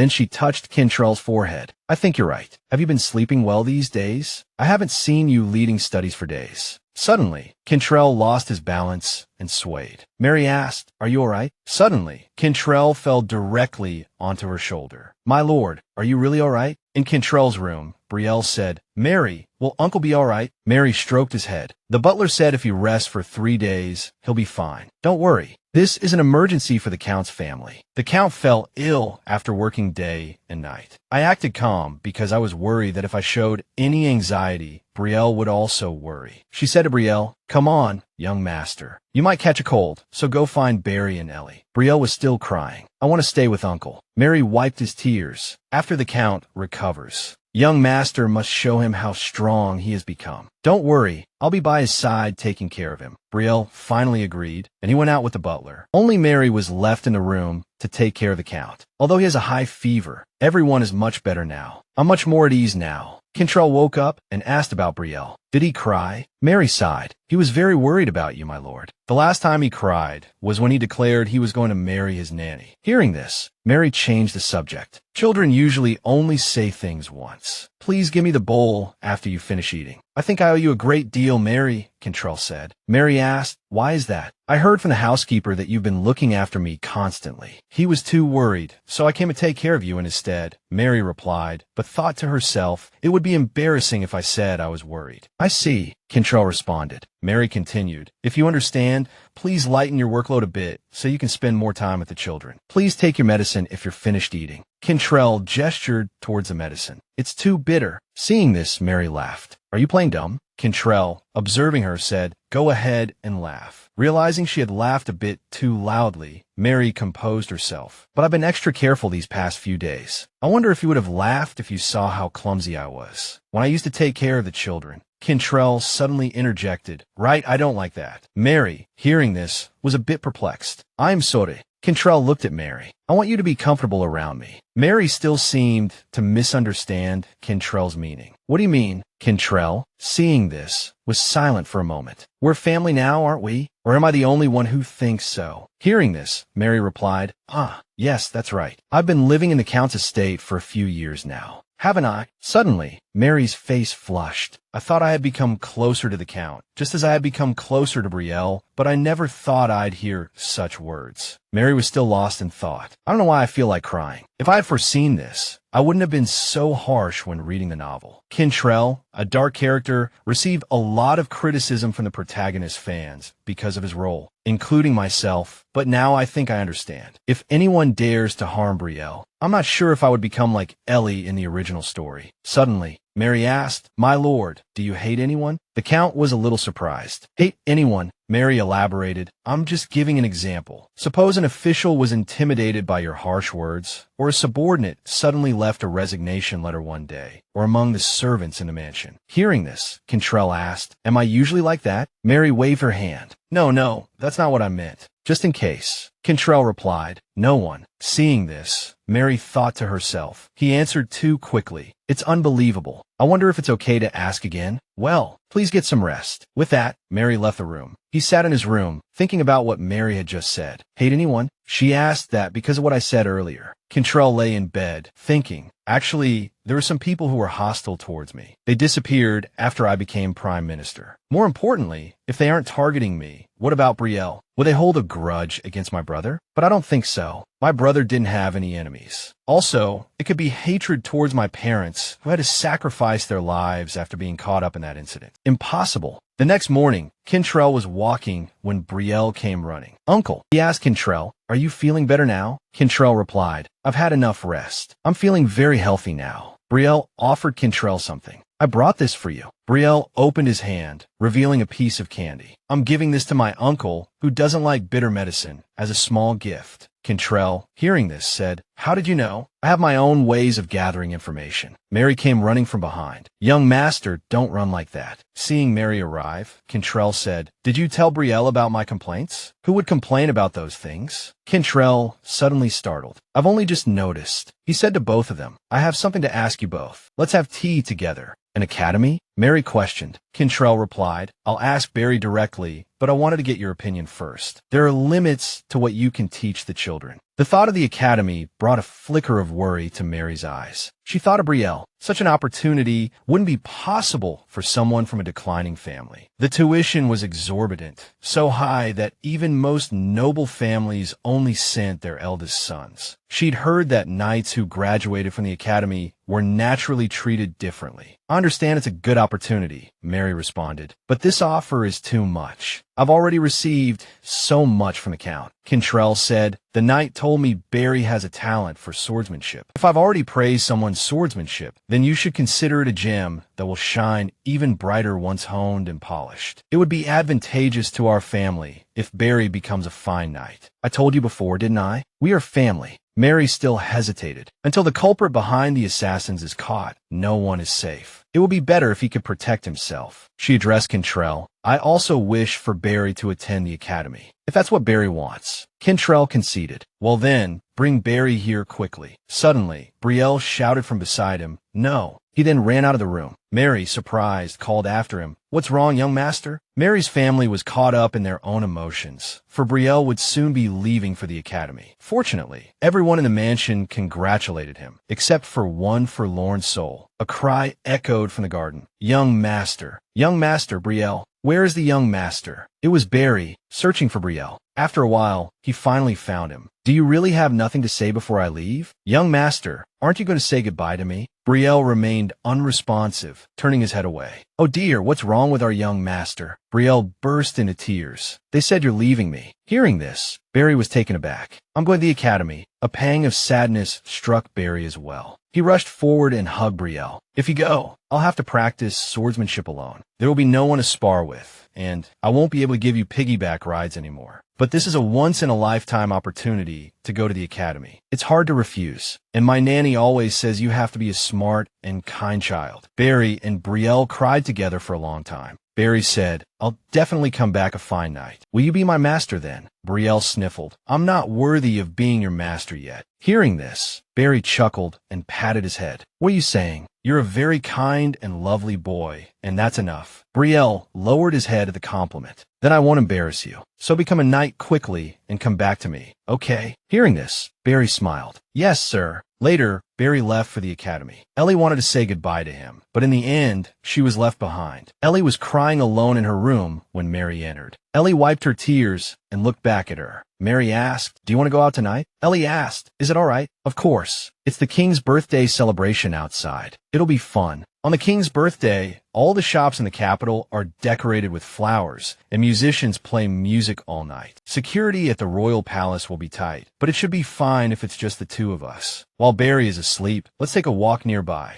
The streets were brightly lit. Mary and Ellie walked hand in hand. Ellie seemed to be feeling a bit better, and the two of them were having fun together. They even danced together in the square, and Ellie's loneliness seemed to gradually fade away. As Ellie and Mary were dancing, someone called out from behind Mary, Nanny. It was Brielle's tutor. It's a pleasure to see you here. Mary, upon seeing him, asked, Teacher, hello. It's been a while. Indeed, I've been busy with teaching lately. Ellie seemed unsure who the man was. Seeing this, Mary quickly explained, This is my teacher. Ellie, surprised, replied, Oh, I see. The tutor smiled and said, Hello, young lady. Are you her sister? He then asked Mary, I'd like to get a drink. Would you care to join me? Ellie called out from behind, I like orange juice. Well then, the tutor chuckled. If that's the case, let's all go get a drink together. Mary happily agreed. All right. The shopkeeper poured barley smoothies into glasses. The tutor reached for his money. Let me pay. Mary waved her hand dismissively. No, you're buying 2 drinks. You have to include Ellie's. It's all right, the tutor insisted. My friends are all gone, so I'm a bit lonely. Please consider this payment for keeping me company. Thank you, Mary replied. By the way, what have you been busy with lately? I'm currently focused on the administrative exam. The two chatted amiably. Ellie watched them, thinking to herself, the Count is cooler, but either way, he's someone out of our reach. When you grow up, you have to find your own happiness someday. Someone had told Ellie before, if you notice adults interacting, you should leave and give them space. Remembering this, Ellie said to her sister, I'm going to the restroom. Seeing Ellie dash off, Mary called after her, Don't run, Ellie. The tutor behind her commented. Your sister is quite energetic. Mary replied, yes, she's not like me. She then asked the tutor, do you have any younger siblings? No, he replied. Unfortunately, I'm an only child,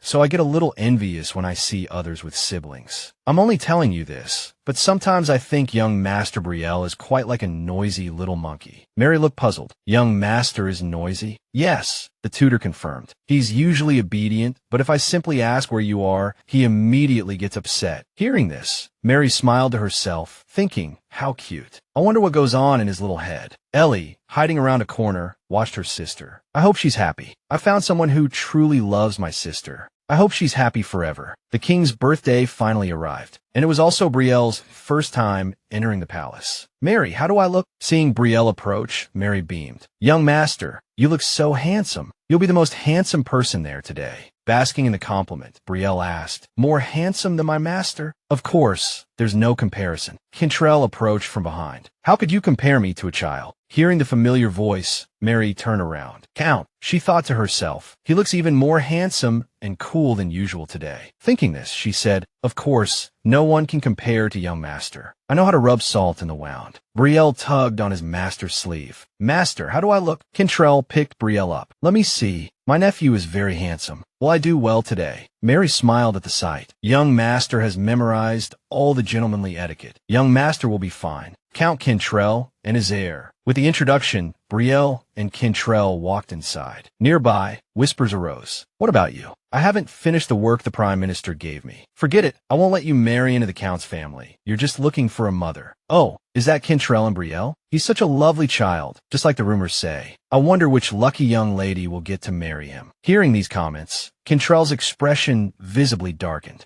Someone called out from behind, Count, you've arrived. Belle and Jack, you're late. He scratched his head. The king isn't here yet, so it doesn't count as being late, right? That's Jaden's father. Jaden whispered to Brielle. No, Mom told me she'd hit him if Dad didn't show up on time. Hearing this, Jack immediately covered his son's mouth. Cantrell, standing beside them, thought, it seems there's some friction between this couple, famous for being lovers for a century. As Jaden and Brielle were talking, someone approached from behind. Hello, young masters. This is my beloved daughter, Isla. This is her debut, and I hope you can all be friends. Would you like to dance with Isla later? She asked, directing her question to Brielle. Brielle and Jaden shifted uncomfortably. I'm not old enough to dance yet. Me neither. Cantrell, observing the scene, strode over with a formidable expression. Enough. Seeing him, the woman retreated. Oh dear, I've forgotten my coma home. The man beside her followed suit. My throat is dry. I need to find something to drink. Jack, seeing his friend, clapped him on the shoulder. You haven't changed, have you? Cantrell rubbed his head. This is why I hate socializing. Uncle and nephew approached the king. Uncle, you finally arrived. I've been anxiously awaiting you.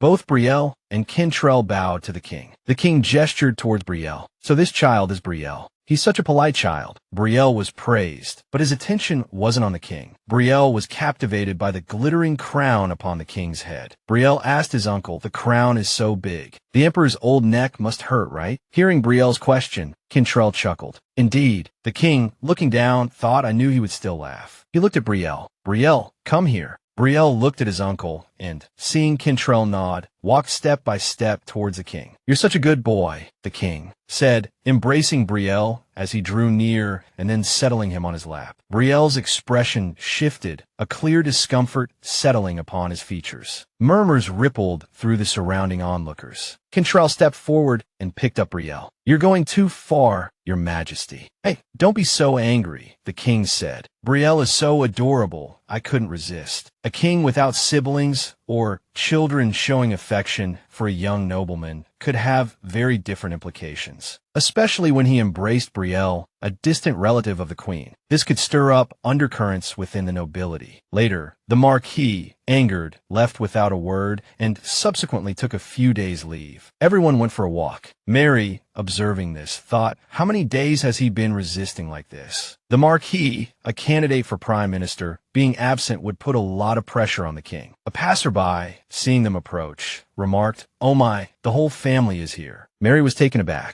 She immediately corrected the person, "No, it's not." But before she could finish, Cantrell whispered in her ear, "It is, madam, so please give us a bigger portion." Mary, standing beside him, felt a blush rise to her cheeks. Marquis, seeing her reaction, the Marquis smiled brightly. Brielle, perched on Cantrell's shoulders, called out happily, "Mama." Mary was utterly surprised by Brielle's outburst. The vendor beamed. "Oh my goodness," she said, handing Mary a cake. Whether son or daughter, they both looked just like their mother. "Here, young lady, take another. Enjoy yourselves, family." Mary accepted the cake. "Thank you, ma'am." Brielle, watching the family across from them chatting and laughing together, looked delighted. He then glanced back at his own family and broke into a wide smile. But nearby, a stranger lurked in the shadows, watching them. Cantrell was working in his study when someone called out, "Count, the invitation has been delivered to you." The butler continued, "Perhaps you don't wish to attend?" Cantrell replied, "Has Nanny's behavior been influencing the butler as well?" The butler said, "It's because I'm worried about the count." Cantrell laughed. "Well, in that case, you should have stopped me when I added a condition to the apology letter." The butler mused, "I never imagined his condition for returning to work at the castle would be for every child in the capital to sit on the king's lap." "You said he held Brielle once before, didn't you?" Cantrell inquired. "Yes, sir," the butler confirmed.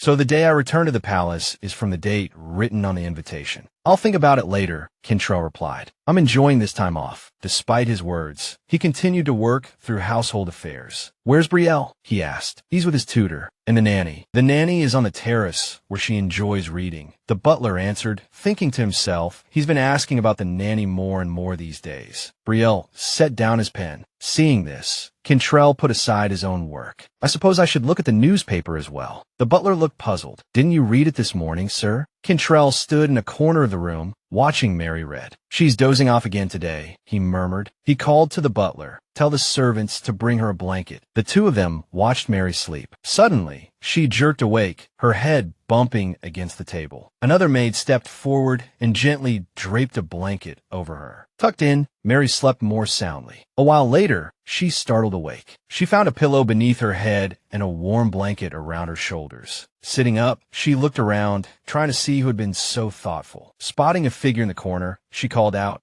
"Who's there?" She approached the figure, and it turned out to be the butler. The two of them began to stroll in the garden. As they walked, Mary thought, the butler doesn't usually do this. "Do you know who brought me the blanket?" she asked. "And this pillow?" The butler replied, "It was the master's order to the servants." Mary was surprised. "The count?" "So the count tidied this messy table and brought me a soft blanket." The butler quickly corrected her. "Oh no, not at all. The servants must have been grateful and done it on their own." He continued, "They did it because you're so kind to everyone." Mary scratched her head, embarrassed. "That's very kind of them. It makes me feel a bit shy, butler." The butler glanced up at Cantrell, who was back at work. "Speaking of which," he turned back to Mary, "I wanted to thank you as well. The master and young master have been smiling so much lately. That's all I wanted to thank you for. Thank you very much." Mary was a little bewildered by his words. "But the butler is the one who always gives me strength. I suppose that's why everyone is so fond of the nanny." The sound of counting echoed through the mansion. 1, 2, 3. It was Brielle, engrossed in a game of hide and seek. Because the game required several people, the other servants had joined in. Thanks to those who spend time with Brielle, I feel much more at ease, Mary thought. Ellie joined the game too. "I'm going to hide over there," she declared. "All right," Mary replied, "but be careful not to fall." She hid behind a pillar. "If I hide here, will young master be able to find me? Will young master be able to find me at this height?" Mary decided to find a different hiding spot. Entering a room, Mary was surprised by the sheer number of books. She noticed one book was out of place. She reached for it. It should be down here, shouldn't it? But because the book was placed so high, Mary slipped. She lost her balance and stumbled. Luckily, Cantrell appeared behind her and caught her. Mary was startled to see him. "You surprised me," she exclaimed. "I've been right beside you," Cantrell replied. "But you didn't greet me, so I thought you were ignoring me." "I didn't see you," Mary said. "What are you doing?" Cantrell asked. Mary replied, "Young Master Brielle and I are playing hide and seek." Cantrell touched a book. "Many people have asked me these past few days if I'm studying history. After you explain things, I can easily grasp the finer points. If that's the case, then this book will be much easier." "Impossible," Mary said. "I'm certain I know more than you." She thought to herself, Compared to the exams I passed in university in my past life, this is nothing. Cantrell looked at Mary, thinking she's so adorable. He suddenly startled himself. What am I thinking? Cantrell embarrassedly turned his head to the side. So, Brielle is the one hiding? Mary answered, that's right. I leisurely hid in an easy-to-find spot. Since he hasn't arrived yet, I suppose I should go look for him. Having said that, Mary smiled like an angel. She continued, young Master Brielle will be very pleased. Cantrell suddenly realized something. An arrow flew from behind Mary, shattering the window. Cantrell swiftly reached out. Careful, Mary. He pulled Mary close, shielding her from the arrow and the shards of glass. Cantrell held Mary tightly, protecting her. A smear of blood appeared on his face. There was a cut on the Count's head. Mary asked worriedly, are you all right? Seeing the blood on the Count's head, Mary was extremely worried. Count, there's blood. Mary trembled. The Count asked her, I'm fine. What about you? Are you all right? I'm fine too.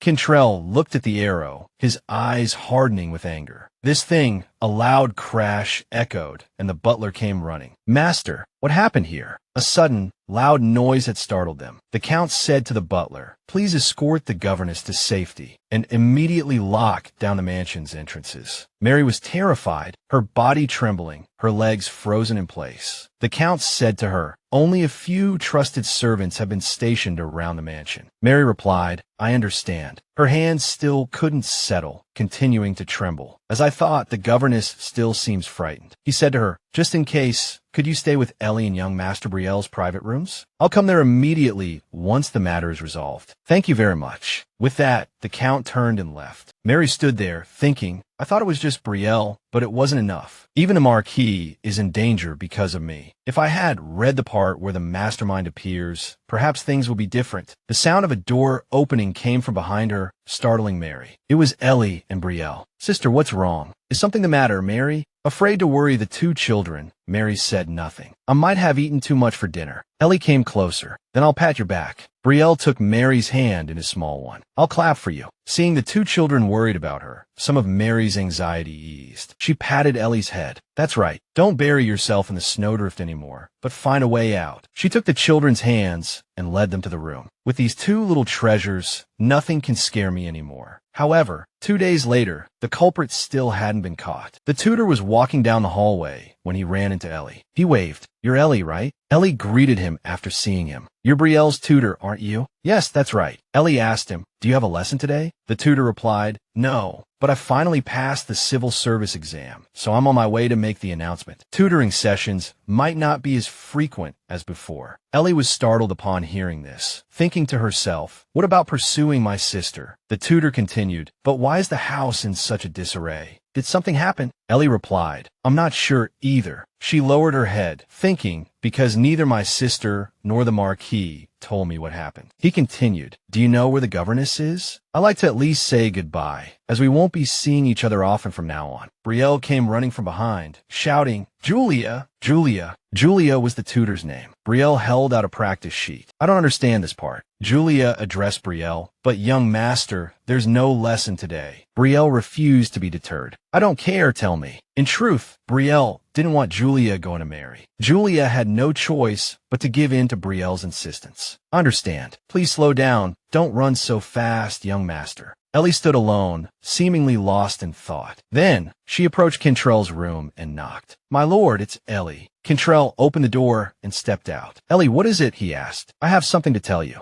Ellie and Cantrell went inside to talk. You said you saw someone suspicious? Cantrell prompted. Ellie nodded. There's a dog door in the back garden of the mansion. I saw him there. Cantrell thought to himself, a dog door? But the mansion is renovated every year, and there are always knights guarding the garden. If an outsider came in that way, they would surely be discovered. Ellie continued. The person who crawled out of the dog door was one of the knights. I ran into him while playing hide-and-seek with the young master. Because he's a knight, I thought there must be a reason he was sneaking in and out of the mansion like that. And he was very kind to me. She hesitated, then added, but you once told me. She recounted Cantrell's previous words. Ellie, Barry, think of this place as your home. While I'm gone, the only people Brielle can trust are the governess and you. So, I want to help as a member of this household. Cantrell was silent for a moment. Seeing his silence, Ellie thought, even if this is all I can do. Suddenly, a hand rested on Ellie's shoulder. Thank you, Ellie, Cantrell said. Your courage has been a great help to me. although it might be difficult. Can you tell me who that knight was? After speaking with Ellie, Cantrell sat alone in his room, going over everything that had happened. At the time, I wasn't calm enough, so I assumed their target was me. However, that arrow was definitely aimed at the governess's head. Why would they target her and not me? Could Mary know something I don't? Why would her life be threatened like that? Cantrell sank deeper into his thoughts. He remembered Mary's earlier words. "My lord, I will protect the young master." I still have many questions for her. However, the Mary the first know isn't someone who would harm Brielle. He looked out the window towards where Mary and the two children were. "Because we promised to protect him together, for the sake of that child's smile, I will protect you." Mary was in the garden, tending to Cantrell's wound. "There," she said. "What did you want to say?" "With Ellie's help, the suspicious individual has been apprehended," Cantrell informed her. "He turned out to be a scholar knight. He's being held in the dungeon for questioning. As expected, finding the mastermind behind this isn't going to be easy." Hearing this, Mary looked concerned. "Is that so?" Cantrell continued. "It seems Ellie's intuition is quite sharp. She clearly knew something unusual was happening." Mary replied, "Children are always wiser than they appear." Cantrell was silent after hearing this. He recalled Derek's words. What is the governess's hidden motive? Perhaps there are some things we cannot know. Cantrell was about to say something to Mary. "What is it, my lord?" she asked. He remembered what he was going to ask. "I wanted to ask you the same question you asked me before. Is there anyone who holds a grudge against you?" But instead of asking, Cantrell turned and walked away. Before I could even discuss hiring an escort for Brielle, a criminal appeared among the knights. "I can't entrust this matter to just anyone, so I've decided to give the job to Taylor. Taylor is the knight who drew his sword for Brielle. Yes, he may seem harmless, but he's been working for us for a long time and is incredibly trustworthy." Ellie fell into deep thought. Does she have a reason for not speaking up? "But I thought we were closer now, or maybe even she doesn't know what really happened." He glanced at Mary's expression. "If I had known you were injured, I would have examined you more closely." Mary replied upon hearing this. "I'm fine. It's just a scratch." He reached for the ointment jar beside Mary, then knelt down and applied the medicine to Mary with his other hand. Mary was quite surprised by Cantrell's actions. A shy blush colored her cheeks. "That's enough. Thank you, my lord." Cantrell continued. "Ellie must be frightened. Go and talk to her for a while." Mary also took Cantrell's hand. "All right." Mary left happily. "Thank you for tending to my wound." Watching Mary depart, Cantrell felt a pang of reluctance. Mary entered Ellie's room. She stroked the child's head. "Are you upset?" Ellie's face fell. "Yes, but only a little." Ellie lay back on the bed. "I thought that knight really liked us. The suspicious person who happened to be here, the knight who always looked after Ellie and Brielle when the two children were alone at home, the one she trusted, the one she always felt at ease leaving the children with whenever she came home late from work. I wonder why they let him go, even though he saved Brielle. Why didn't he do anything to me, even though I saved Brielle? He always had the chance to threaten me. At any time, Mary embraced Ellie. "Ellie, I'm sorry. If only I had been more careful." At the time, Mary had just arrived in this world, so she hadn't thought too much about it. Hearing Mary say this, Ellie said, "No, you're the best. You always make delicious food, and you brush my hair, and you buy me new clothes, and you write to my brother every day." Hearing Ellie say this, Mary thought, these are all obvious things. I should be grateful to myself for remembering these little things from the original story. Ellie didn't have a good upbringing because she had a criminal older sister. Ellie was about to continue, but Mary held her tightly. Mary called out to Ellie first. "At first, I only thought about protecting Brielle, but now I'm glad I can protect you and Brielle too." She held Ellie tightly. "I want to protect these children. To do that, I have to tell the Count the truth. My real story, but I'm afraid the Count won't believe me. After he learns about me, I hope he won't hate me." Suddenly, the scene shifted to a grassy field where young Cantrell was chasing someone. "Cantrell, come quickly." Suddenly, he tripped. The other person reached out a hand to help Cantrell up. Cantrell took the young man's hand. It seemed this was his older brother. His brother carried Cantrell on his back. "You can walk by yourself." "I know, but I want to carry my little brother. I'm happy like this." Everything that was happening now felt like a dream. Cantrell clung tightly to his brother's neck. "Brother, I miss you so much." Brielle is still growing up healthy, but his brother no longer answered him. Seeing his brother remain silent, Cantrell continued to call out, "Brother, where are you?" Cantrell suddenly woke up. It had all been a dream. Brielle was sitting on top of him. "Uncle, are you awake?" Cantrell was startled by Brielle's appearance, but he was still vaguely immersed in the dream. Cantrell imagined he was holding his brother and hugged Brielle tightly. "I can't breathe." Hearing Brielle's voice, Cantrell jumped up. Brielle asked in confusion, "Why are you crying?" Cantrell replied, "Uncle, I just missed our little Brielle," Cantrell murmured. Brielle continued, "Then you should have come to see me. I thought you were having a nightmare. I kept hitting you because you wouldn't wake up. Didn't it hurt?" Cantrell replied, "It did sting a bit." Brielle pulled the blanket closer, shuffling over to Cantrell's side. "Then I'll heal you," he declared, and gently blew on the supposed injury. Ooh, seeing this, Cantrell played along. "I feel much better now," he said with a smile. The Count then began to play the piano. Mary, Ellie, and Brielle gathered around to watch. The melody filled the room. To prevent any potential danger, the Count had forbidden the children from going outside. This decision came after seeing how bored they had become. As his fingers danced across the keys, Cantrell thought, "Thankfully my skills haven't dulled." Brielle and Ellie approached him, their eyes wide with admiration. "You're the best, Count. You're so cool." Cantrell basked in their praise. Mary clapped her hands in delight. Brielle tugged on Mary's dress. "Mary, can you play the piano too?" At Brielle's question, Mary's thoughts raced. "When I was a kindergarten teacher, I learned children's songs because I wanted to play them myself. However, this piano must be much more sophisticated than the old one. If I play, I might look suspicious." Seeing Mary shake her head, Brielle looked a little disappointed. "You can't." Noticing Brielle's crestfallen expression, Cantrell interjected, "Well, I'll teach both of you how to play." Brielle's face lit up. "Really?" Ellie rushed over. "Can I learn too?" Cantrell observed Ellie's eager expression. Was that look of worry earlier just my imagination? He pulled up chairs for Ellie and Brielle, settling them beside him. Ellie seemed thrilled at the prospect of learning the piano. Mary stood beside them, smiling warmly. "Well, as long as the children are happy," she said contentedly, "that's all that matters." Later that night, a figure cloaked in a hooded robe moved through the mansion. It was the Count and one of his swordsmen. He addressed the man before him. "What have you discovered?" Standing before Cantrell was Derek. "As you suspected, my lord," Derek replied. "The Count's brother and his wife's deaths benefited certain individuals the most." Cantrell responded, "It's too early to draw conclusions based solely on this investigation. Have you gleaned any information from the imprisoned knight?" Cantrell continued, "Nothing at all. He hasn't even stated what he was supposed to gain. Perhaps no matter how deep we dig, we won't unearth anything substantial. I have another task for you."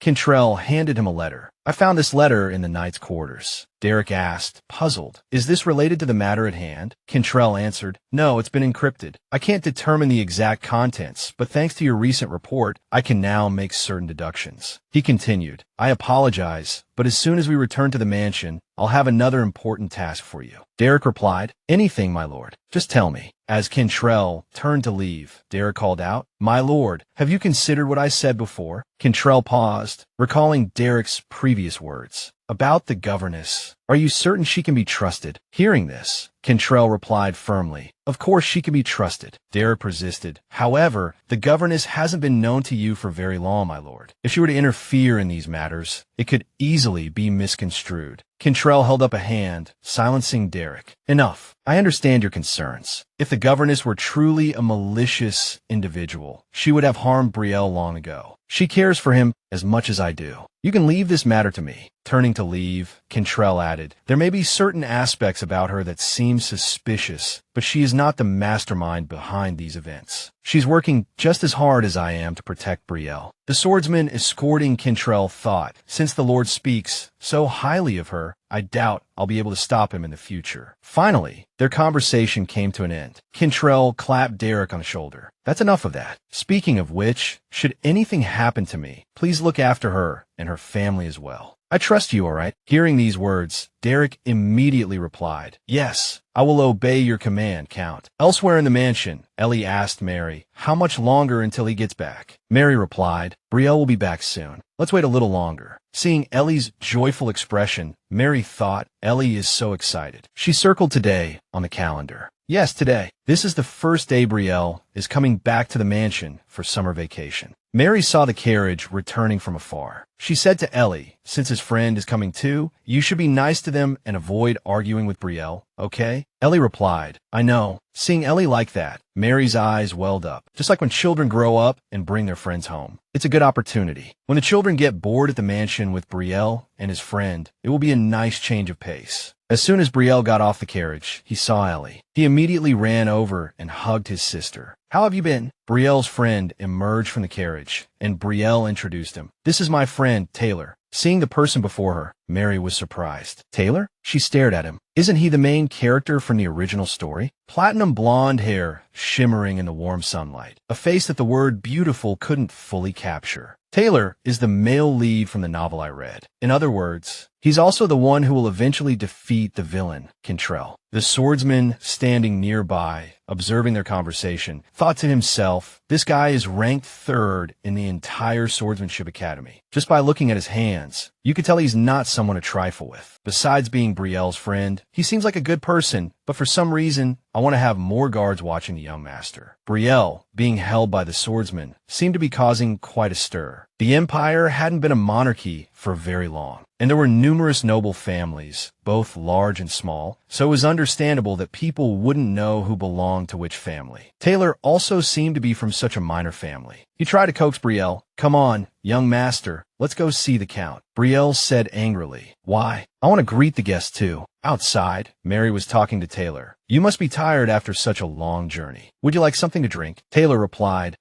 thank you. Mary poured Taylor a drink. I can't believe he's become Brielle's friend. Actually, in the original story, Brielle died young, so he didn't have a chance to wield a sword. Taylor was talking to Brielle. Is this your older sister? Yes, he said, pointing to Ellie. This is my younger sister. Taylor approached Mary. Is the Count here? Mary replied. Why are you looking for him? Taylor answered. Although I'm just passing through, I'd still like to express my gratitude for your invitation. Hearing this, Mary said, he's working right now. Mary left with Ellie.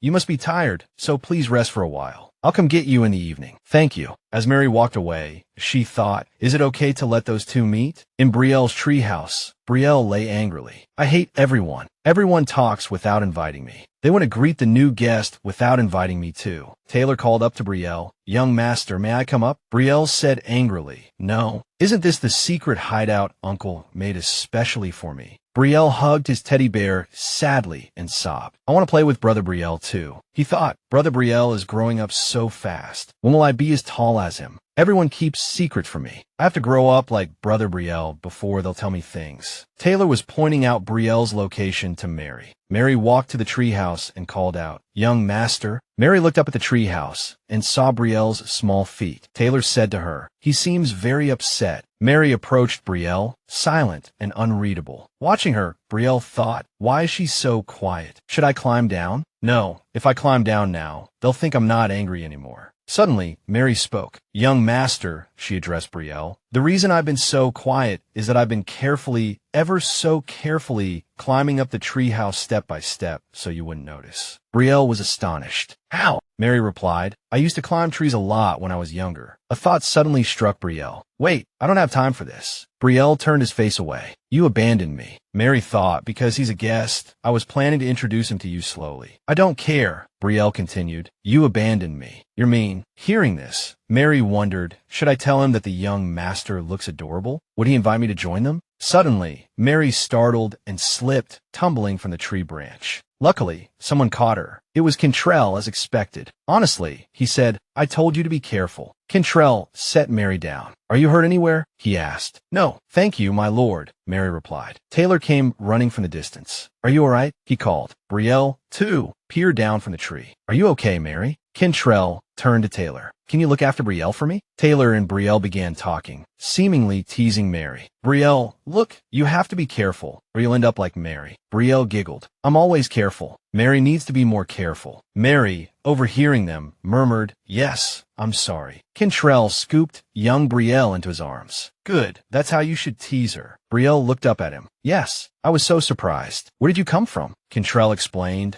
I was watching from the window, but when she climbed the tree, I got worried and came running down. I chose a sturdy tree for your treehouse, so I didn't expect the branch to break. But your governess doesn't look too well. What were you two talking about? Brielle replied. I wanted to meet today's guest, too. Cantrell said to Brielle, then let's go greet him together. We're having dinner with this guest tonight. Mary, standing to the side, breathed a sigh of relief. It seems to be over. Thank goodness. Brielle was talking with Ellie when Mary looked up in surprise. What? Tomorrow is Mr. Mary's birthday. Brielle finished, then asked Ellie, what did Ellie prepare as a present? Ellie planned to give Mary a model. Upon hearing this, Brielle whimpered. I didn't prepare anything. Mary reassured him. She'll be happy just to receive your birthday wishes, young master. Brielle, however, was still upset. But Mary takes such good care of me. He then called out loudly to Kentrell. Uncle. He rushed over to Kentrell. It's Mary's birthday today, did you know? I want to prepare a present too. Kentrell responded immediately. Do you want to go out and buy a present with me? Mary walked into the room, surprised to see confetti flying everywhere. Everyone wished Mary a happy birthday. Barry and Ellie presented Mary with their gifts, offering their congratulations. Meanwhile, Brielle was scheming in a corner. Brielle brought his birthday gift to Mary. Mary, this is my present for you. It was so hard choosing with Uncle. Mary looked puzzled. It was hard to choose, Taylor explained, approaching them. Because the young master couldn't decide what to get, the Count bought everything. Brielle presented the gift to Mary. Mary likes scented candles, right? Mary accepted the gift, overwhelmed. How am I supposed to use all of these? Brielle grinned. Just tell me when you run out, and I'll buy you more.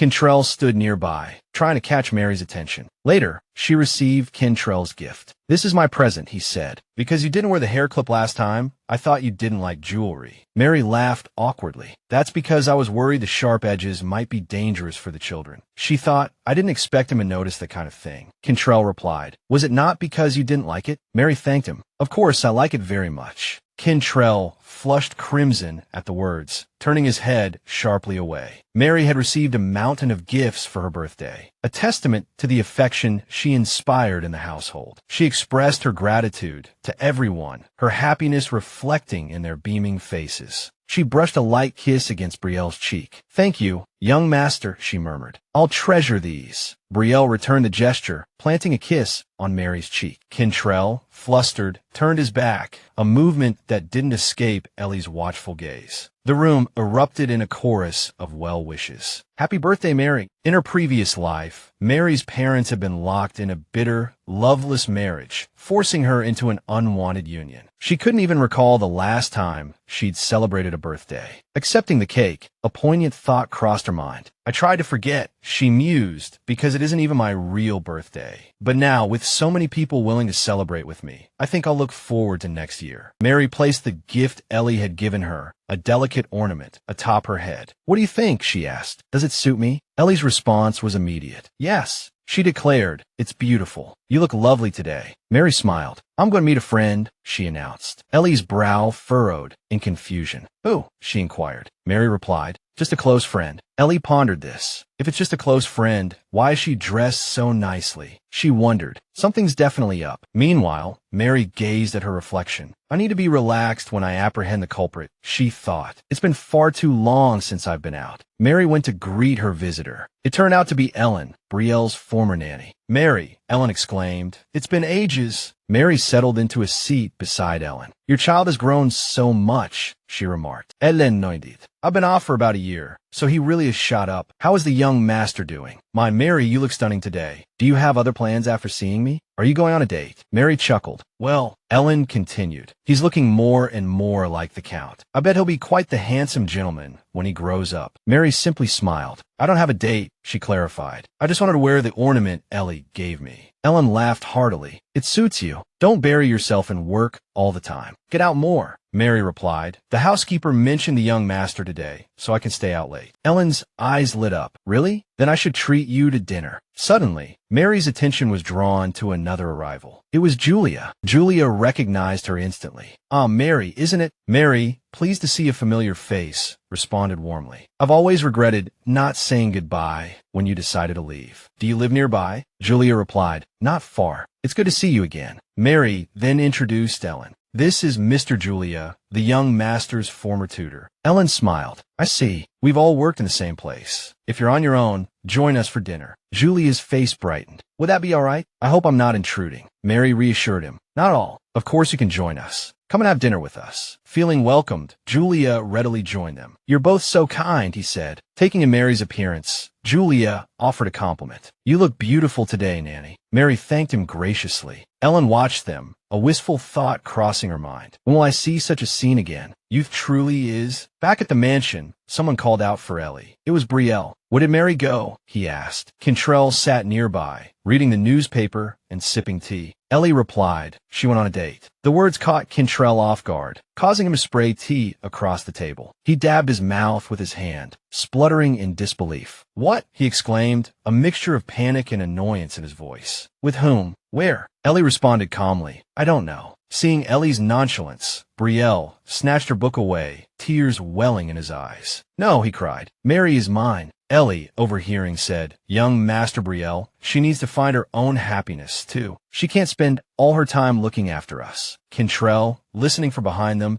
thought, no wonder she was smiling so brightly when I allowed her to go out. Brielle continued to cry, "I hate this." Cantrell turned and said, "Ellie, didn't Mary tell you who she was going to see?" Ellie replied, "No, she just said she was going out to meet a friend." Hearing this, Cantrell's face darkened. Ellie, seeing his expression, thought, "Oh my goodness. Could it be?" Someone entered from outside and addressed Cantrell. "Lord Cantrell, I've found her." Cantrell immediately asked, "Where is she?" Taylor quickly replied, "She's at a restaurant near the square. She seems to have been waiting for you, sir." Cantrell's gaze made it clear he needed more information. Seeing the Lord's expression, Taylor continued, "She's having dinner with a man." Cantrell looked distraught. "I understand. You may leave." Taylor, observing him, thought, "I went to all this trouble to find her, but perhaps now isn't a good time to ask Lord Cantrell to deal with these matters." Cantrell gripped the arms of his chair tightly. "I can't even control my emotions. How embarrassing. If Mary has truly found a man she cares for, I should congratulate her." Cantrell's face flushed. "I can't believe I used her safety as an excuse to follow her." In Ellie's mind, there was only the image of Mary. Cantrell clutched his chest. "I don't want her to be taken away by someone else. I don't want to lose her. However, if she doesn't feel the same way about me." Mary returned at that moment. "If she already has someone she likes." Mary cheerfully greeted the housekeeper. "Because of her, I have to hide these feelings." The housekeeper spoke to Mary as they walked. "If other men keep appearing, it's not like I went out to have fun today." As they walked, a sudden shout rang out. "Mary!" It was Brielle. He rushed forward and grabbed her clothes. "You really went on a date?" Mary, hearing this, asked, "Young master, where did you hear that?" "Ellie told me." Hearing this, Mary patted Brielle's head. "I didn't go on a date. I went to see Ellen." Brielle asked again, "Really?" Mary replied, "Of course it's true. Who else would I go see, leaving the young master all alone?" Mary guessed he was jealous. "How cute." She took Brielle's hand. "Next time, I'll take you with me to see her, okay?" Brielle agreed. "Okay, I want to go too." Mary thought, "I didn't expect Ellie to interpret my words that way. Could Lord Cantrell have heard it too?" However, contrary to Mary's guess, Lord Cantrell said, regarding the young master's lessons today, he seemed to be avoiding Mary. "Do as you see fit." Mary, seeing this, thought, everyone knows he overheard that conversation. Barry and Ellie stood behind the door. "I told you it's true." Ellie retorted, "Don't be ridiculous." Barry insisted, "I believe Lord Cantrell really likes you." Ellie said to Barry, "If that's not the case, then why did he care so much when I said she went on a date? It was the same on her last birthday. He kept staring at her." Barry, hearing this, responded, "Or maybe it's because so much has happened recently and he's worried about her. Actually, Lord Cantrell is kind to everyone." Ellie punched Barry in the chest. "Didn't I say it's more than that? Do you understand what I mean?" Barry clutched his stomach and lay on the floor laughing. Ellie, seeing this, became even more annoyed. "No wonder I had a feeling that when I told Lord Cantrell about the criminal, he listened to me more." Barry said, "Of course, if it's about a criminal harming everyone, considering the recent events, I'm sure you were worried too." Hearing Barry say this, Ellie felt a pang of sadness. "No, I was just a little surprised." Barry sat up. "If it were me, I'd be terrified, but I'm okay because the criminal was caught quickly." Seeing Ellie's distress, Barry said, "Ellie, how about I just stay here and don't go back to school anymore?" Ellie immediately replied, "You don't have to do that. I'll work hard to learn how to protect myself." "To protect yourself, you still need to grow taller," Barry teased. "Do you still want to grow taller?" Mary stood in the garden outside, enjoying the gentle breeze. She seemed preoccupied with the task. As she worked, Mary pondered, "Why has Lord Cantrell been avoiding me these past few days? Could it really be because of the rumor that I went on a date?" But then Mary dismissed the thought. "No, know. If he were that curious, he would have asked me directly. What if I go to him first to explain that it was just a misunderstanding, only to find out he's avoiding me for a completely different reason? What would I do then? It would be so embarrassing. Perhaps it's just my imagination. I shouldn't let myself be bothered by these meaningless assumptions. Suddenly, Mary noticed something. I can sense that someone was here just now. Mary looked around, then thought, regardless, I've gathered enough flowers to make bookmarks. I should hurry back to the mansion. Mary turned to leave. Suddenly, she noticed something. Her eyes widened with fear, her body trembling slightly. Mary saw a piece of paper with the word traitor written on it. The fear of someone's sudden disappearance, and a note confirming that someone is a traitor. These are things that have only just surfaced. I thought we had eliminated all the dangerous elements within the Earl's mansion, but if this continues, I really will lose Brielle. Clutching the note, Mary walked on, fear gnawing at her. I have to tell the truth, whether Lord Cantrell believes me or not. Mary went and knocked on Cantrell's door. Hearing the knock, Cantrell immediately called out, "Who is it?" Mary's voice came from outside. "It's me, Lord Cantrell." Suddenly hearing Mary's voice, Cantrell was flooded with memories. "Unless it's something important, please come back later." He spoke the words aloud, but his thoughts betrayed him. "I still don't have the courage to face the governess." Despite his words, Mary opened the door and walked in, tears streaming down her face. Seeing Mary crying, Cantrell was startled. He jumped up from his chair. "What's wrong? Are you hurt?" He rushed over to examine her. "Did something happen to the children?" Mary shook her head. "No." She showed Cantrell the note. "Please look at this." She held it out, her tears still falling. Cantrell asked, "What is this?" Mary replied, "Someone secretly left this note for me." She handed the note to Cantrell. He read it, his brow furrowing in confusion. "Traitor? What does this mean?" Mary said, "It refers to me." Cantrell's mind raced. Did Mary betray someone? But who? Even if she did betray someone, why would they threaten her with just a note? He gripped the paper tightly. "Mary, have you been involved in anything that would threaten my family?" Mary clasped her trembling hands and wept. "Lord Cantrell," she began, her voice shaking. "Have you ever thought that there's something strange about me?" She continued, her voice trembling. "You are very observant, very meticulous about everything concerning young Master Brielle. As his governess, have you ever felt that there's something odd about me? Like, for instance, that one day I became a different person?" Cantrell, hearing this question, responded, "Is this something that needs to be answered right now?" Mary replied, "Yes." Cantrell stood silently for a moment, lost in thought. However, this person also has experience caring for children, and their work is quite efficient and thorough. He recalled the moment the housekeeper handed him Mary's application. "Is there anything that concerns you?" the housekeeper had asked. Cantrell had replied, "No, let's hire Mary as the governess." He had been observing Mary closely ever since she was hired. Even with Brielle being so gentle, seeing him constantly fussing around Mary as if he disliked her, there were days when I considered changing my decision dozens of times. But now it's different. Brielle has become more radiant and smiles more often. Back then, I wondered if I had misjudged her. From that day on, not a single day passed without Brielle smiling, and those days are still continuing. I thought there wouldn't be any more significant problems. However, at the same time, I fully realized that the her I see now can be considered a completely different person from before. Cantrell replied, "I had that thought before too. At first, I thought I might have misunderstood the nanny." Upon hearing this, Mary said, "I have to tell you something. Actually, this is a life inside a novel. I'll prove it to you." Her voice trembling, she spoke for hours, recounting unbelievable things. This world isn't a book. Mary was hired as an assassin to kill Brielle, and now someone else must be occupying this person's body. Cantrell said, "Then what's the reason? What's the real reason Mary wanted to kill Brielle? Who ordered Mary to assassinate him?" Mary couldn't remain calm. The contents of the book start from that incident and continue from there. "I'm not sure of the exact reason and process," Mary thought, trembling. "The person who hired the assassin appears in the prepayment section, but I'm not sure how to explain to him that I haven't read that part yet." Seeing Mary trembling and collapsing to the floor, Cantrell approached and supported her. He held her in his arms. "It's all right. Since I know everything now, you don't have to say anymore.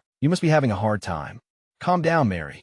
Everything will be fine from now on. Both I and Mary are doing well, right?" Seeing Cantrell like this, Mary said, "Lord Cantrell, don't you hate me? After all, I tried to kill the young master." Cantrell replied. That wasn't entirely you. If you were still planning to harm Brielle, you wouldn't have told me all this in the first place. Mary's hands continued to tremble. An unbelievable story. It felt like a lie. Her shaking body proved it was real. Even so, I can't kill her. Cantrell asked her, Mary, no, what's your real name? Mary slowly answered, my name is Heron. Cantrell looked at her with a smile. Heron, you're such a crybaby. You must miss them a lot, right? Heron was bewildered. What are you talking about? Cantrell said, in that world, aren't there people you want to see? Because I didn't see them often, I can't even remember my friends' faces. I don't even have any good memories. Then why am I crying like this? Heron was still lost in her thoughts. But if I could see those friends again now, I'd love to have lighthearted and fun stories like we did yesterday. I wish I had traveled with my mom before the accident. Heron slowly collapsed. Seeing Heron about to faint, Cantrell kept calling her name. Mary, Heron, in the room. Ellie, it's been 3 days. You should rest or you'll get sick. The little girl's eyes were filled with tears. Okay. Barry patted the little girl's shoulder. I'll get you something to eat. After touching her stomach, he said, you should rest, okay? The little girl nodded obediently, but her face was still full of sadness. A lonely figure appeared before Barry's eyes. The little girl thought, to be honest, I used to think Mary was strange. She said she couldn't play the piano, even though she played it very well. She once said that hairpin was received from someone very important, but she doesn't wear that hairpin she used to treasure anymore. And I realized whenever Mary saw me, she would always smile. Once, the little girl asked Mary, Mary, why don't you wear that hairpin anymore? Mary replied, because the young master might get poked by it. It seems my sister really likes the young master. Mary immediately answered, yes, I like the young master, Brielle, Ellie, and Barry, all of you. But back then, Ellie believed her sister was lying. Mary always said the young master and Ellie were tools for making money. One day, after a particularly difficult day, Mary returned home and vented all her frustrations, saying that if their family hadn't gone bankrupt, she wouldn't have to live like this. But Ellie didn't understand. Why would her sister lie? What was the reason behind her feigned happiness? Mary smiled brightly. This rabbit is for Ellie, she'd said. It's not finished yet. Can you wait a little longer? Even though Ellie knew something fell off, she continued to act like a good little sister, as always, because she didn't want to be abandoned by her sister again. But Mary's smile seemed so strained that Ellie privately called it a fake smile. Still, her gaze was warm, and she no longer yelled at Ellie like she used to. Ellie wondered, is she really my sister? It's like the real Mary abandoned me and left, she thought. Maybe an angel fell from the sky and took her place. And so one day, 2 days, a year, 2 years passed, and those things didn't matter anymore. No matter what she was like,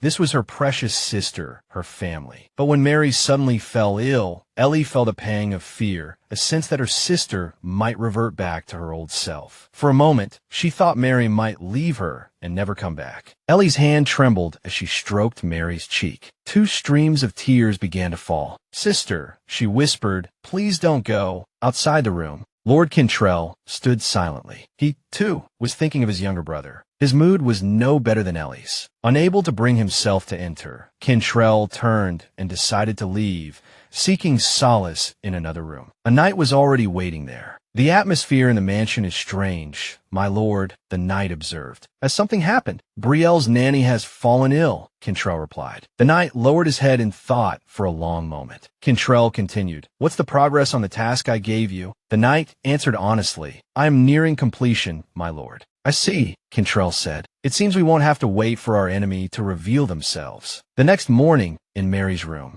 Brielle came to visit her, his face etched with sadness. Mary, he asked, his voice small, is she sick because of me? Taylor, his attendant, bowed his head. Young master, why would you think that? The little boy began to cry. Because everyone I love leaves me. He sobbed, including Mama and Papa. Taylor thought to himself, did he overhear that foolish gossip at his debut party? He turned to comfort Brielle. It's not your fault, young master. There are bad people who like to say unkind things, Taylor assured him. You have nothing to blame yourself for. I promise. Still a little uncertain, Brielle nodded. Okay. The little boy climbed onto the bed and sat beside Mary, writing something. Taylor, standing beside him, said, you could be resting today, but you're writing in your diary again. You're so diligent. The little boy continued to write, murmuring softly, I'm afraid I'll forget what I want to say to Mary. He remembered his uncle's expression. Uncle said she's all right, he thought, but I know that was a lie. I saw him tremble. I heard the people in the mansion talking amongst themselves. He continued to muse. They were talking about a suspicious person, someone who might be targeting our family. They whispered about it behind my back,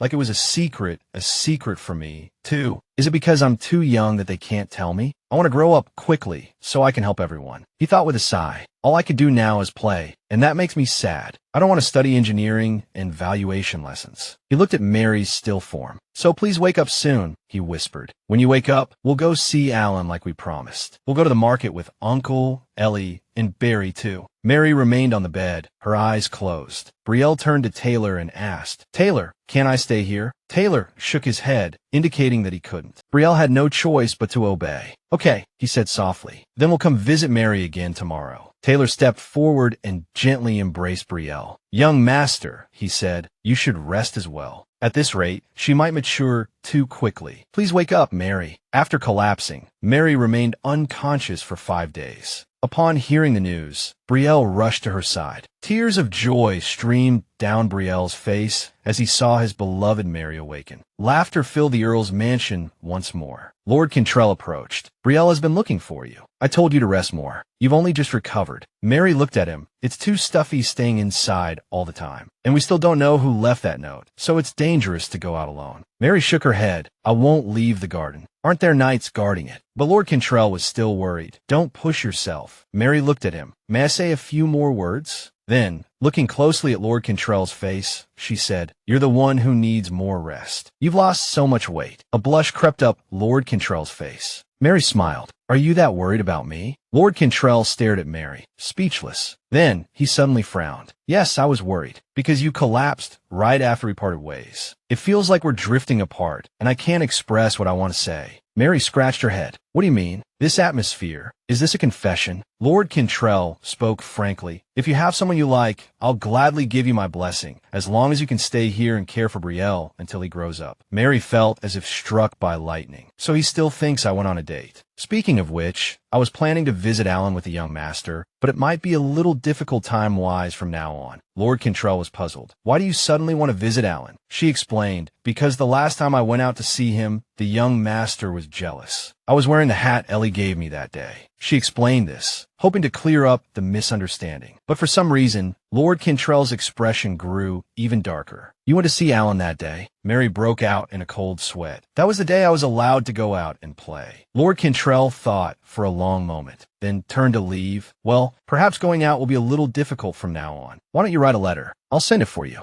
Mary quickly thanked him. A flicker of bashfulness crossed Lord Cantrell's face. Mary felt much the same. Both harbored their own thoughts. Just as he was about to leave, Lord Cantrell took off his coat and draped it over her shoulders. The weather these days is cold for someone who's been ill. Don't worry about me looking tired or thin. I'm still healthy. Mary was stunned by the gesture. A warm, romantic atmosphere enveloped them. Just then, a bright voice rang out. Mary! Where's Mary? The young master is looking for her. Lord Cantrell chuckled ruefully to himself. I told you, he's been looking for you. Go on then. Ellie gave him a bright smile as well. Jaden offered Mary a bag of candy. She was surprised. For me too. The little boy folded his arms. Of course. It's a thank you for the teddy bear you made me last time, and a get-well gift for when you were sick. Mary looked at the child. How sweet. Brielle, standing beside him, watched the exchange and somewhat reluctantly offered Mary a plate of cake and pastries from that day. I have treats for you too. Mary played along with a smile. Delicious. Perhaps it's because the young master gave them to me. By the way, I heard Jaden fought with Stella again. Upon hearing this, Brielle confessed it was Jaden's fault. Jaden protested, but it was my favorite toy. Brielle retorted, if I had a little sister, I'd give her books, candy, and everything she likes. Jaden seized upon Brielle's vulnerability. Would you give her your beloved teddy bear? He asked. At the mention of his treasured toy, Brielle hesitated. I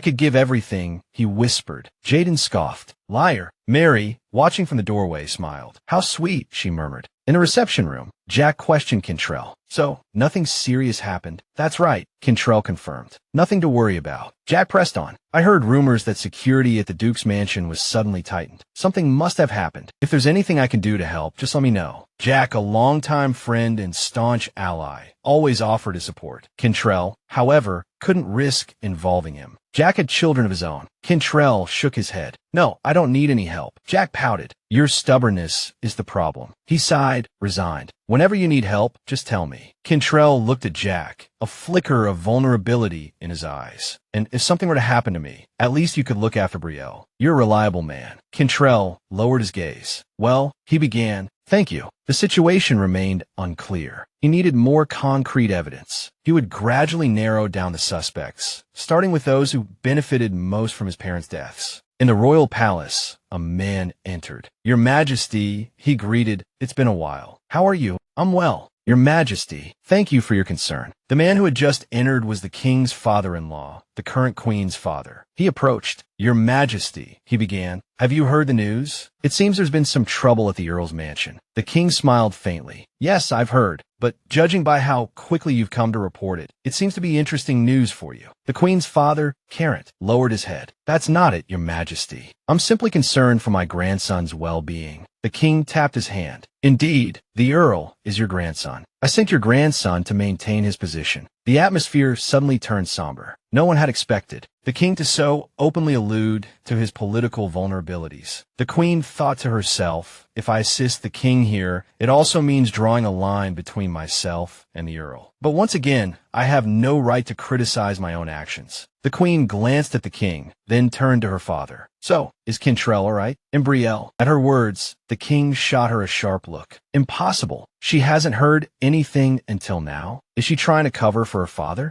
The queen rushed to defend herself. No, I haven't.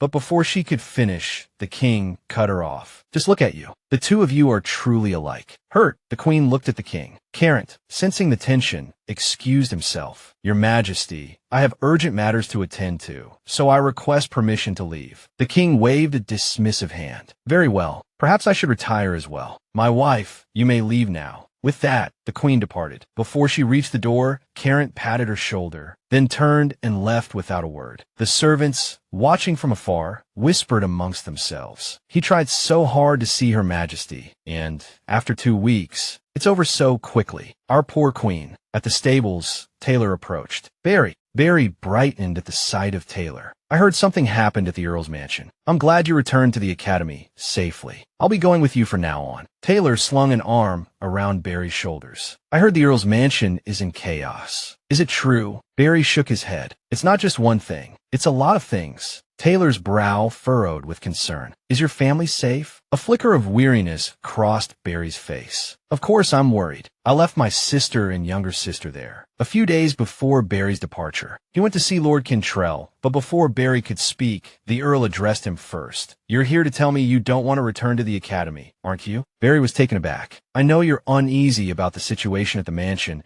and about your sister and younger sister. Barry scratched his head. Yes, Ellie is still young, and although my sister Mary always pretends to be all right, I'm still worried because she hasn't fully recovered. So I was going to ask if I could stay at the mansion this year. Lord Cantrell interrupted him. Ellie acts naive in front of you because you're her brother, but she's smarter and stronger than you think. It would be good for them to have you by their side, but if you continue at the academy and become a knight, you won't just be by their side. You'll be able to protect both your sisters. Until then, I will protect them both. Lord Cantrell patted Barry's head. So don't worry and focus on your studies. After hearing Lord Cantrell's words, Barry realized the Earl was advising him to go to the academy. I really want to get my academy certification soon for Mary and Ellie. Taylor, overhearing the conversation, responded, I was so bored during my alone time at the academy. I'm glad you're back. Barry nodded. I told you to make more friends instead of clinging to me all the time. I was worried because I didn't see Mary fully recover, and I wish the break was a little longer. Taylor laughed. Really? I wish it was shorter. Barry was puzzled. Why? You don't pay attention in class. Well, I'm not as diligent as you. I'm still working hard in my own way. You're so obtuse, you know? The top students would be angry if they heard that. Your rank is high, so you can graduate early. I envy you. Aren't you thinking about going to class? Taylor shook his head. I'm not in a hurry to graduate. I'm satisfied with my current position. Just thinking about going back and dealing with the inheritance issues makes me feel suffocated. What are you talking about? For a second, son, those aren't even issues. Taylor nodded. That's true.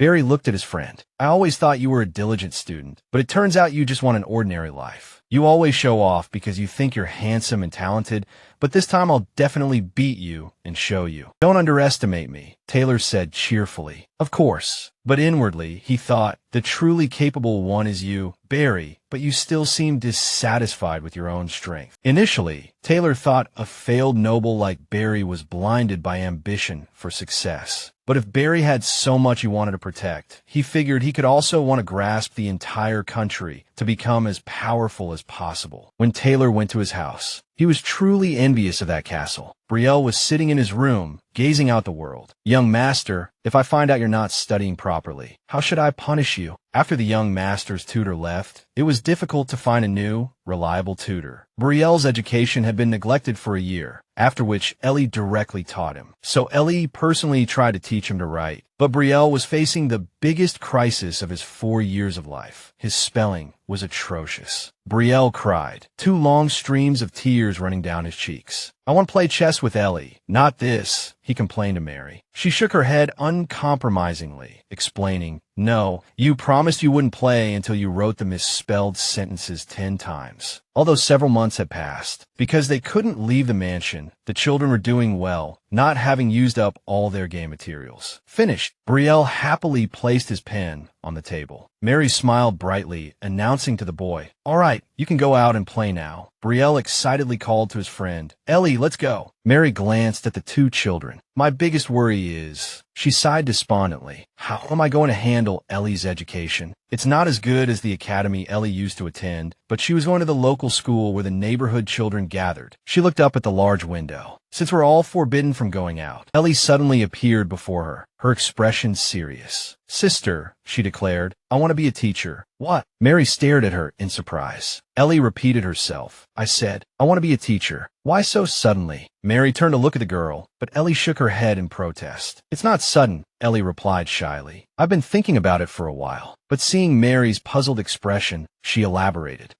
Being with the young master, the girl confessed openly. I've come to like small children. I realized how much I love children, and I think I know how to take good care of them. And Ellie seemed lost in thought, excitedly sharing the ideas blossoming in her mind. Watching you teach the young master, I wanted to try it too. Hearing Ellie's heartfelt words, Mary's eyes suddenly lit up. She walked over gently and hugged the little girl, smiling. But wouldn't you have to study even more that way? The girl remained confident in herself. It's okay, you know I'm smart. But then Ellie suddenly asked a question that left Mary speechless. Do you think it would be better if I became a maid? Mary asked back in surprise. A maid. Ellie was surprisingly practical. Maid apprenticeships are allowed for my age, so I can start working right away, and we can save twice as much money. But Mary shook her head. No, I want Ellie to do what she enjoys. The door creaked open slightly, and a figure appeared. But Ellie voiced her worries to her sister. Lord Cantrell has been taking care of us until now, and because I'm still young, we're safe here. The outer door was pushed open fully. Mary and Ellie stared in surprise at the sound. Lord Cantrell. The 2 sisters stared, shocked, at the man who appeared before them. Who taught you to worry about unnecessary things? Earl Cantrell said to the pair, rapping his knuckles against the door handle. I was wondering why the light was still on so late. And,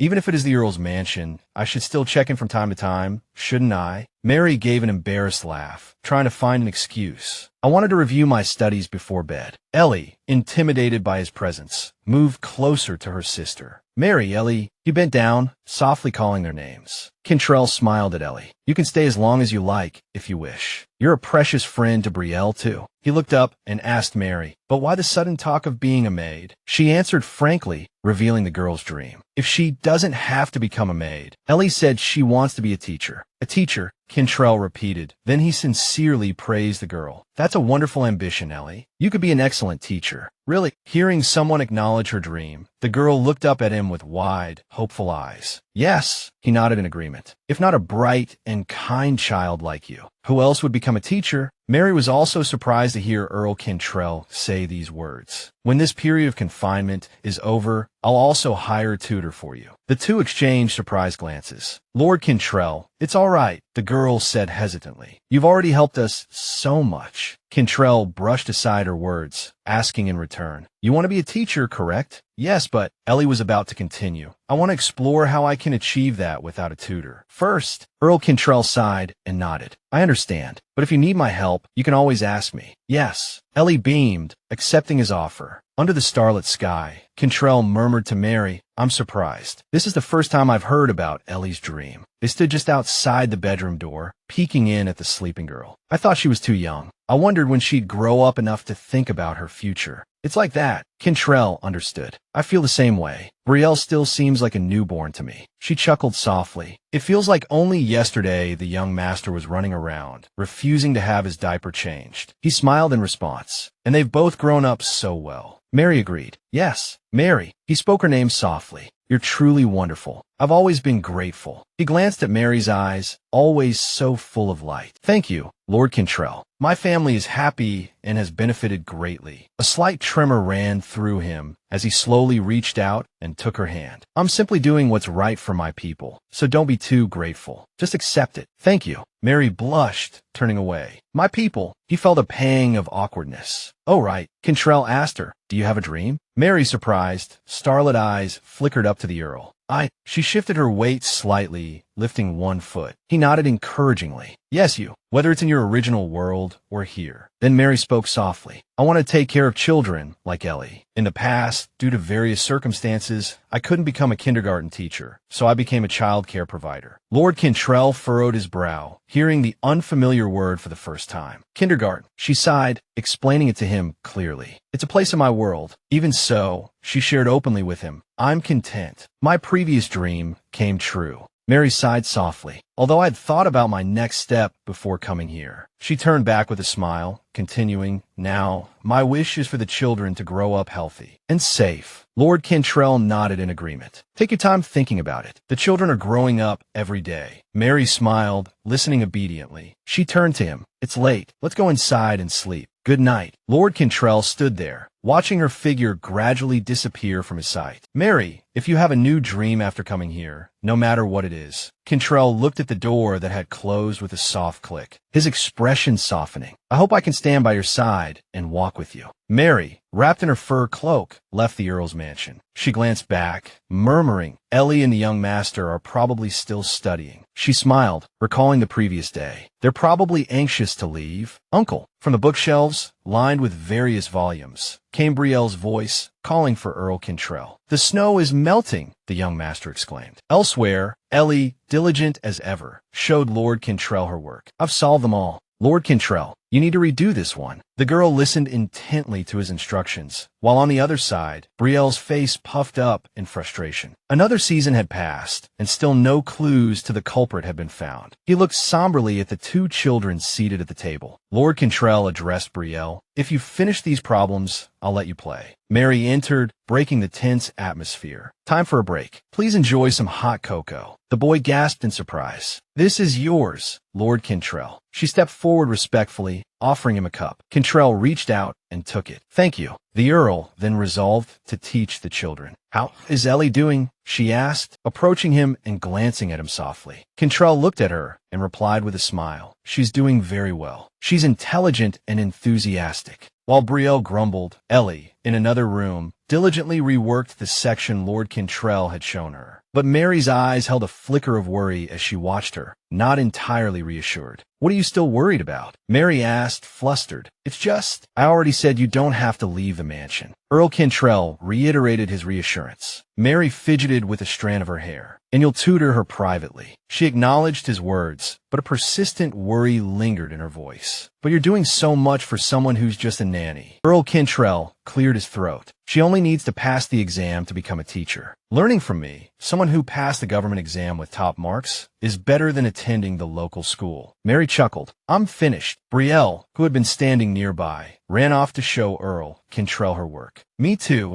Ellie, clutching her own completed assignment, hurried over. A confident smile touched the Earl's lips. "Good. You've both done well." The children's eyes shone like stars, fixed on him with unwavering attention. "Well then, Kentrell nodded. You can both go out and play. Brielle, brimming with excitement, dashed off first. Yay! Mary called after them, her voice laced with a motherly concern. Remember to wrap up warm. Ellie, put your gloves on too. Yes. The children's voices echoed as they chased each other out of sight. Mary watched them go, a flicker of anxiety in her eyes. What if they fall while running like that? He gently placed a hand on her shoulder, offering comfort. It's early winter. Let's go see the snow together. Mary's face softened into a smile. All right, let's go. The budding romance between the two caused the nearby butler to discreetly melt into the background. Choosing an opportune moment, he stepped forward. Sir, please take a coat. It's quite cold outside. Thank you. Kentrell accepted the cloak from the butler and, to Mary's surprise, gently draped it over her shoulders.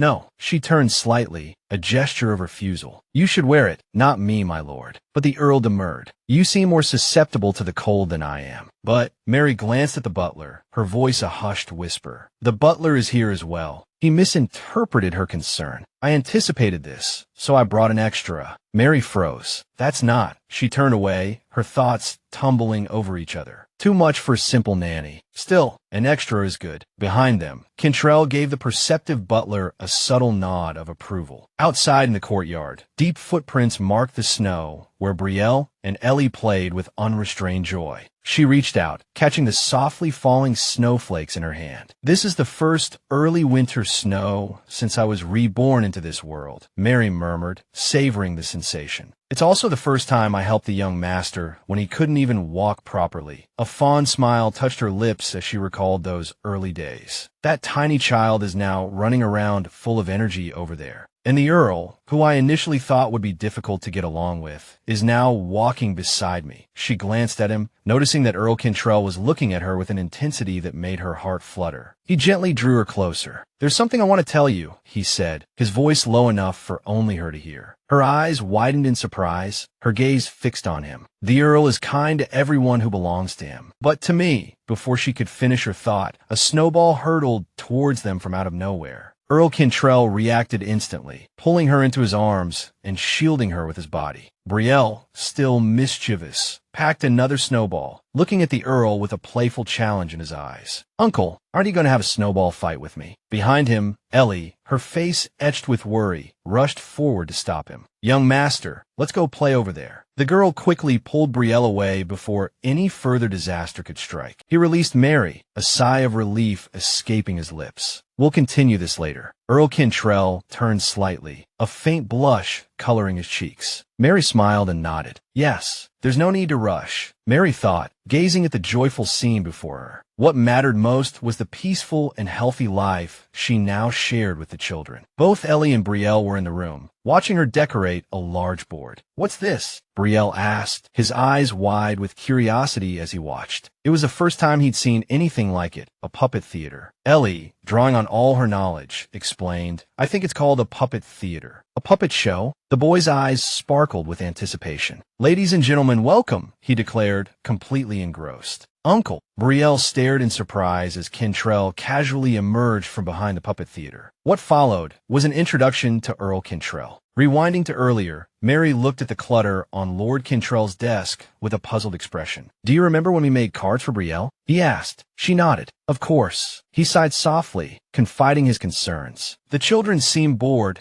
just wandering around the mansion. She watched as he meticulously cut out stickers. So, I thought I'd put on a puppet show for them. Mary's face lit up. You know how to do that? Lord Kentrell shared a piece of his past. I once dreamed of being a traveling musician. A traveling musician? Her gaze softened. In the original story, he was just portrayed as the cruel Kentrell, so I didn't know about his dreams. Seeing her stiffen, he became embarrassed. What? Doesn't suit me. She hesitated, then shook her head awkwardly. No, but imagining you playing the piano, it suddenly seems fitting. Do you know how to play other instruments? Kentrell nodded confidently. Yes, I do. And you? He steered the conversation back to her, seemingly wanting to learn more about Mary. You once said you couldn't play the piano, but that was a lie, wasn't it? Caught her lie. She froze. There was nothing to do but go with the flow. How did you know? I could tell by your expression, he replied, leaning closer. I've been seen through, she chuckled, admitting, yes, where I lived, it was easier to access instruments. I even took basic music theory classes in school. Lightly touching her flushed cheeks, she promised Kentrell, if I get the chance, I'll let you hear the music from my homeland. He looked excited. All right, it's a promise. Meanwhile, the story was unfolding in the puppet theater. Ellie and Brielle looked up excitedly, their eyes shining with innocent wonder, taking in every detail. As the scene grew more dramatic, Mary appeared behind them, also watching with a smile. Offer me the flower, and I will grant your wish. The knight stood facing the dragon. So, keep hope alive, brave warrior. Pray for your beloved, brave warrior. Mary watched with a different expression in her eyes, while the two children remained captivated by the performance. But don't forget, her eyes saw all the effort he had put in for the children, and her heart swelled with an unspoken emotion. Night had fallen, and the two children were dozing in her arms. The butler gently lifted the sleeping Brielle onto his shoulder. Shall I take the children back to their rooms? Another night had come. Ellie was taken from Mary's arms. The door finally closed. You did a great job. His admiring gaze lingered on her, and Mary offered her own praise to Lord Cantrell. You too. The young master seemed to really enjoy it. Mary tidied up, picking up the dragon puppet. You couldn't make a dragon with just your hands and feet anyway, she said with a laugh. Do dragons really exist in this world? She murmured thoughtfully. He glanced at her and confirmed, yes. Don't they exist in yours? No, she said, her eyes narrowing slightly. They're just a kind of mythical creature. He frowned and asked, like a phoenix or a white tiger? Mary tried to explain simply, but Lord Cantrell still seemed perplexed. Phoenix? I don't understand what you're talking about at all. Mary smiled brilliantly. I guessed as much from your bewildered expression. Tell me more next time. She gently picked up her painting. Yes, I will. She nodded in agreement. Seeing this, Earl Cantrell stopped her. Wait, don't put away yet. Huh? She furrowed her brow, pausing her movements. There's one more act. His cheeks flushed crimson. My lord. It turned out he had prepared it for Mary. I try to prepare it in secret. She's always so bored staying in the mansion. Earl Cantrell smiled, wanting to present this special performance to Mary. She sat properly in her chair, waiting for the special performance prepared for her. A new story unfolded in the puppet theater. Oh, your excessively beautiful face has captured my gaze. Hearing this line, she froze. So, don't leave my sight, oh, my beloved. But the one speaking these lines, Earl Cantrell, also paled at the sight of her current expression. This isn't good, he muttered. I just wanted to tell a different version of a very popular romance novel. This is a typical example of a person trying to say cheesy lines for the first time in their life. She finally couldn't help but laugh, tears welling up. I'm really sorry. Seeing her like this, his eyes widened. Earl Cantrell sighed, whispering, I don't know. You don't understand. Next, the play still commenced. The truth is, I'm changing every day because of you, showing more and more affection. These aren't emotions that can be expressed in just a few words. Mary froze, as if those were the words he wanted to say to her. Even if it was just part of the play, it felt real. She gently touched her left chest, her heart beating faster than usual. Just gathering all my feelings for you has led me to one conclusion. I love you. She froze, shocked and bewildered, turning to look at him. Mary pursed her lips, unsure of what to say. Sweating profusely, she stared intently at the man before her. How could anyone hate someone like him? Setting aside social status, he seems more than enough for me, Mary murmured. Could I fall in love with someone like him? Earl Cantrell sighed. Phew, I finally said it. He had used the play to express his truest feelings. Seeing her silence, he gently asked, Are you all right? She gently clapped her hands in appreciation. I think I could live happily with you. She ignored what had just happened, focusing on the play. You acted so well, but can I make you as happy as you make me? Earl Cantrell stepped forward and took her hand. Are you crying? Because you're so moved? With Mary by his side, would his and Brielle's future still be bright? At this moment, the Earl was walking towards a room with his attendant, Lord Cantrell. His Majesty saw Earl Cantrell and called his name with a kind smile. You finally arrived. He bowed his head respectfully. I've reported on my personal matters. Your Majesty, you've been on leave for quite some time. Is everything settled at the mansion? His Majesty asked, propping himself up with one hand. Yes, he replied respectfully. There's an urgent matter that requires approval. Behind him, the guard's face was somber and apprehensive as he saw His Majesty. He nodded. Understand. However, he pointed to the person behind him. Who is that? Earl Cantrell also looked back. This is Vital. He introduced the boy to His Majesty. His Majesty nodded and asked again, Vital? Which family is he from? This is the first time I've heard that name. The boy trembled and bowed respectfully. Please allow me to greet your majesty. Just a commoner. Cantrell answered directly. Remembering the task he had given him last time, his expression darkened. Now that even his majesty had noticed him, he was worried. Your majesty, I've come at an inopportune time. He will be acting prime minister while I'm away. He glanced back, explaining more clearly to his majesty. Ah, he's the one temporarily in charge, correct? His majesty nodded, looking at the boy. You will submit these reports personally. Yes, your majesty, Vital replied respectfully. But the final decision rests with the prime minister. I believe the credit for this should go to you. Behind them, Vital hopped up and down with glee. If the prime minister has confirmed it, then everything must be settled. His majesty placed the reports carelessly on the table, his trust evident, not even bothering to examine them closely. You should check them thoroughly, your majesty, Cantrell gently reminded him, but his words went unheeded. If I say it's fine, it's fine. So if I've been deceived, a sly smile played on his lips. Then I've overestimated you.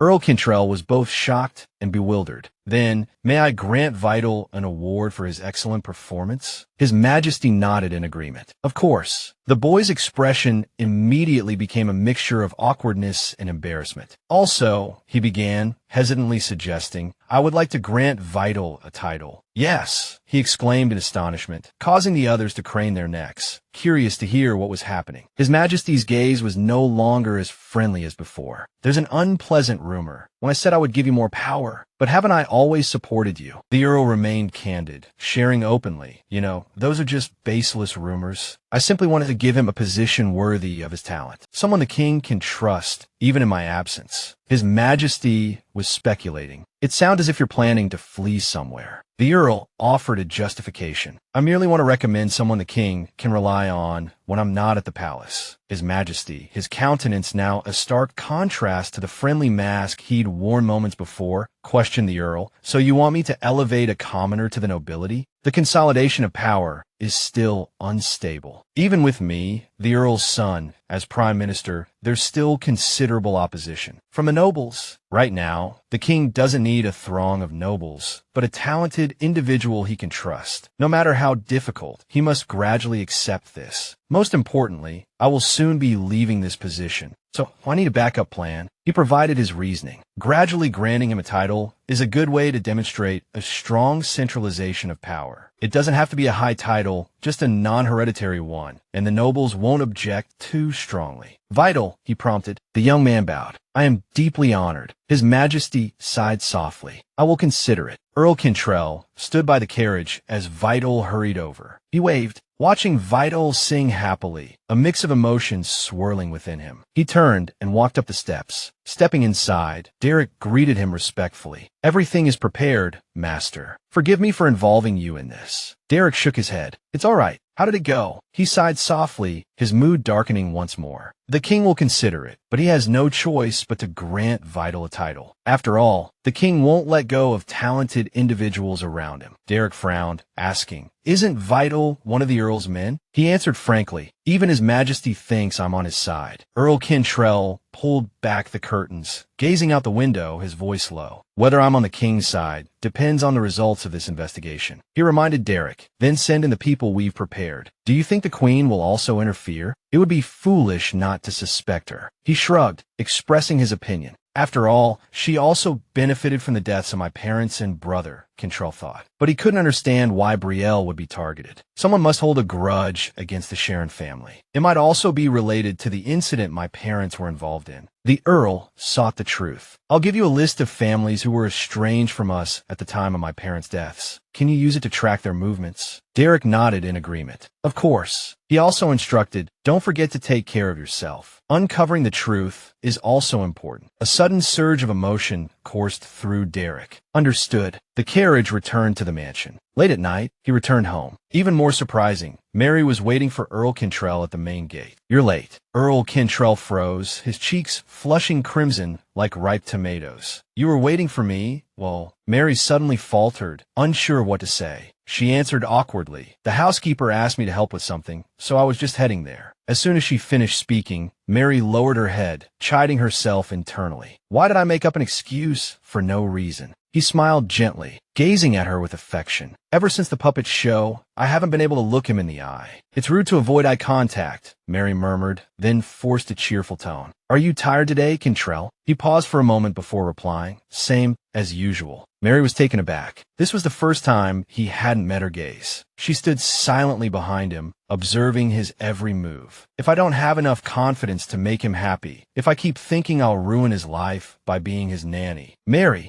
then it's best not to interfere. Mary abruptly took a step back, her heart heavy. I've said everything I needed to say. Now I can only wait for him. However, remembering Brielle, Mary hurried over and grasped his hand tightly. You're lying, Earl Cantrell. Cantrell asked in surprise. What? He was startled by Mary's actions. For the first time, you're lying. Please tell me the truth about what happened at the palace today. Her hand remained firmly clasped around the Earl's. Both the Earl and Brielle had become precious to her. She couldn't stand by if they were in trouble. Even if she couldn't have a peaceful, dreamlike future with Earl Cantrell, she still hoped that both he and Brielle could live happily. Suddenly, Cantrell pulled his hand back, startling her. Mary collapsed to the ground, turning to gently cradle her aching wrist. It's obvious. He lies just like Brielle.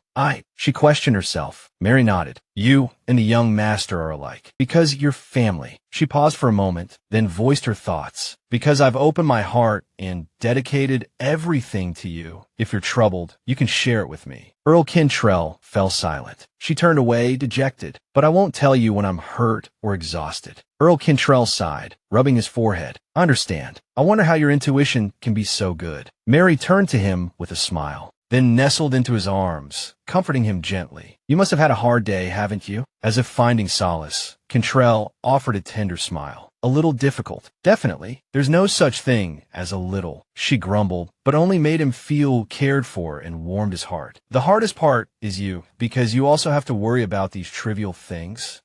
Tears welled up in her eyes. I just hope that if you're having a hard time too, you can confide in me without hesitation. At least we can share our feelings with each other, Mary confessed earnestly. If I don't interfere. Hearing this, Earl Cantrell panicked. Interfere? What do you mean? If you don't care, things will get worse. Leaning on each other, both felt a sense of awkwardness. Mary, he began, sharing the anxieties weighing on his mind. There are some things I've only just realized. In fact, I suspect the Queen and my uncle are behind it all. Mary froze. If it's the Queen and his uncle. She recalled the introduction from the original story. In the original, Cantrell's family relatives weren't particularly noteworthy. Perhaps they were caught up in the chaos when Cantrell overthrew the royal palace. In the original, but why would they target Brielle? What reason do you have to suspect them? Mary asked softly, trailing behind him. They benefited the most from the deaths of my parents and brother. Cantrell's voice trailed off. He seemed to understand her implication. She pressed gently. My lord, why did your parents meet with such a tragic accident? Cantrell fell silent for a moment, then began. It was a carriage accident, just like with my brother. His voice hardened. He was accused of corruption. The accident happened before he could clear his name. The memory was clearly unpleasant. After my brother, the pillar of the Sharon family, passed away, some of the power he held shifted to the Queen's family. It was a power struggle. Many such struggles have happened throughout history, all for similar reasons. Cantrell continued, his tone grim. It's not difficult to understand. Mary thought silently. Could it have been Cantrell's uncle, vying for power within the Sharon family, who caused these accidents? If so, the king might also be in collusion with them. Perhaps the family I was born into wasn't entirely happy, she mused, but my life has never been threatened by relatives. Sorrowfully, she followed him. If the mastermind truly is Cantrell's relative, then Brielle must be heartbroken. I can only hope it isn't true. He turned to look at her, then pulled her into an embrace, comforting her as much as himself. Everything will be all right. I will protect you and the children, so don't worry too much. And you too, my lord. Cantrell froze, then released her. What? I mean, you must also protect yourself, Mary clarified, reaching out to link her fingers with his. Cantrell replié au quadri. A bright smile spread across his face. All right. The next morning, Brielle came running excitedly down the hallway. The boy clutched a piece of paper under his arm. Look, Mary. Brielle presented her with his perfect scorecard. Mary beamed at it. Oh, our little master got a perfect score. I'm amazing, right? The boy boasted, puffing out his chest with pride. Then, Brielle looked at Mary expectantly, as if requesting a reward. The deliverman just brought a letter to the mansion. She pulled a treat from her pocket. The boy cheered. Yay, let me read it, Ellie too. Brielle's fascination with spelling had a reason. It was his least favorite subject. Don't run too fast. She admonished the two children, knowing that after class, he would read the letters Barry regularly sent, and he was eager to reply. Mary watched the two children and smiled. To all my beloved family, to my dear loved ones. Both Brielle and Ellie read the letter intently. The semester is almost over. Is everyone doing well? Ellie, are you listening to your sister? He worried about her, even in his letters. The girl blushed, protesting, I'm a grown-up now, brother. Mary, are you still eating your meals on time? Mary smiled at the letter, her heart filled with longing for her younger brother. I'll be angry if you get sick again. And young master, are you eating well? Having fun? Growing taller? There are 3 things you must strive for, starting now, young master. Brielle slowly sounded out the words in the letter. I'm guessing everyone is gathered together reading this letter. Is that true? The boy turned to Mary, flustered. The late summer weather is so hot. What are you all up to? Barry wrote about his daily life. There's a big tree in the training grounds, and I often rest in its shade. Come to think of it, there's a tall tree at the mansion, too. I'm guessing Ellie and young master are playing there, right? He continued. Every time I write a letter, I feel embarrassed and at a loss for words. You're writing to your family again, Barry's friend teased, according to the letter. Who else would it be? Barry retorted. If Ellie and young master didn't keep replying, I probably wouldn't write many letters anymore. One more semester, and after I finish the course, I'll be back. Please convey my gratitude to Earl Kintrell. I miss everyone very much. Barry's affection shone through his words. Earl Kintrell walked across the spring meadow, the gentle sunlight dappling his brooding figure, cherry blossom petals drifting softly around him. The purpose of his walk was to see Brielle and Ellie. I want to introduce you to someone, Kintrell began. Someone who has sworn loyalty to me. His name is Derek. In Brielle's young mind, the man loomed large, impossibly so. Mary felt a flicker of worry. She hadn't expected Kintrell to introduce Derek to the children so soon. Seeing a hint of fear in Brielle's eyes, Kintrell tried to reassure the boy. Don't be afraid of him. He's someone I've trusted for a long time. And should anything happen to me, he'll take care of you in place of Taylor and myself. Brielle's eyes welled up. What's wrong? Is Uncle in trouble? Kintrell hadn't anticipated this reaction. A look of surprise crossed his face. In the current climate, leaving it unexplained would only lead to Brielle misunderstanding. Mary stepped in to clarify. Young master, it's nothing like that. It's just that in noble families, it's customary to prepare for unfortunate circumstances when an heir is born, and now, young master is old enough. Isn't that right? She directed at Kintrell. He nodded in agreement. Yes, that's right. Brielle, don't worry. Nothing will happen to your uncle. The child still seemed uncertain. Really? Kintrell, a little flustered by Brielle's concern, insisted. Yes, really. If Uncle lies, I won't stand idly by. Derek's footsteps approached Brielle softly. He slowly lowered his head to meet Brielle's gaze. Kneeling, he bowed his head in a gesture of loyalty and respect. My name is Derek. It's an honor to meet you, young master. Brielle's cheeks flushed at the formal address. Young master. Beside him, Kintrell smiled warmly. Yes, that's right. You are my heir now, so it's fitting to call you that. Mary then added a touch of playful teasing. Oh, should I call you young master too? But Brielle seemed less than enthused. No, don't call me that. He tugged on her skirt, a small pout forming on his lips. He was perhaps unused to such formality. Mary, noticing Derek, addressed him directly. Please take good care of our little young master. Derek's face betrayed little emotion, but he nodded in agreement. Brielle and Ellie had been observing Derek intently since his arrival. Perhaps they wanted to say something, but were too shy. Brielle, emboldened, reached out and touched Derek's fingers. Your hands are so big, he observed, and you're so tall too. Mary felt a wave of relief wash over her. She felt more at ease than she had initially. He was always by the Earl's side until the very end, just like in the original. So I believe he will protect the young master well. He seemed a bit intimidating when I first met him, but now he's an ally, and he exudes a very trustworthy aura. Having completed the task of informing the two children, Kintrell had one more matter to attend to. Mary, there are a few things I need to discuss with you. Actually, Derek has been conducting an investigation I arranged for some time now. This time, he went to Brielle's maternal grandparents' home. Mary's mind drifted to the past, Brielle's grandfather's residence. Are they all right? Hearing Cantrell's reply, Mary felt reassured. If they're all right, then there's nothing to worry about. But Cantrell's concern lay elsewhere. If it's Brielle's mother, I want to know if there are any more clues about my sister-in-law. I received a letter she sent before my sister passed away. Mary's expression shifted. Brielle's mother's last letter. Cantrell pushed a small box towards her. I want to read this letter with you. Didn't we agree to share everything? And I don't have the courage to open it alone. A small smile touched Mary's lips. Can I really read it with you? It had been Cantrell's decision from the start. Yes, because you're the one raising Brielle. I'm sure my sister-in-law would be happy to agree. Mary's eyes filled with a quiet happiness. She hadn't expected to inherit even this small piece of affection from Brielle's mother. Then, let's read it together. This letter seems to have been sent shortly after young Master Brielle was born. Cantrell, seated beside her, concurred. I think so. The contents are quite ordinary, expressions of gratitude towards her parents, the kind you only understand after becoming a parent yourself. Wishing Brielle good health and growth into adulthood. Cantrell thought sadly. This reads completely differently from my brother's diary. A long list of gifts she wanted to give Brielle, and other things she wanted to do with him when he grew up.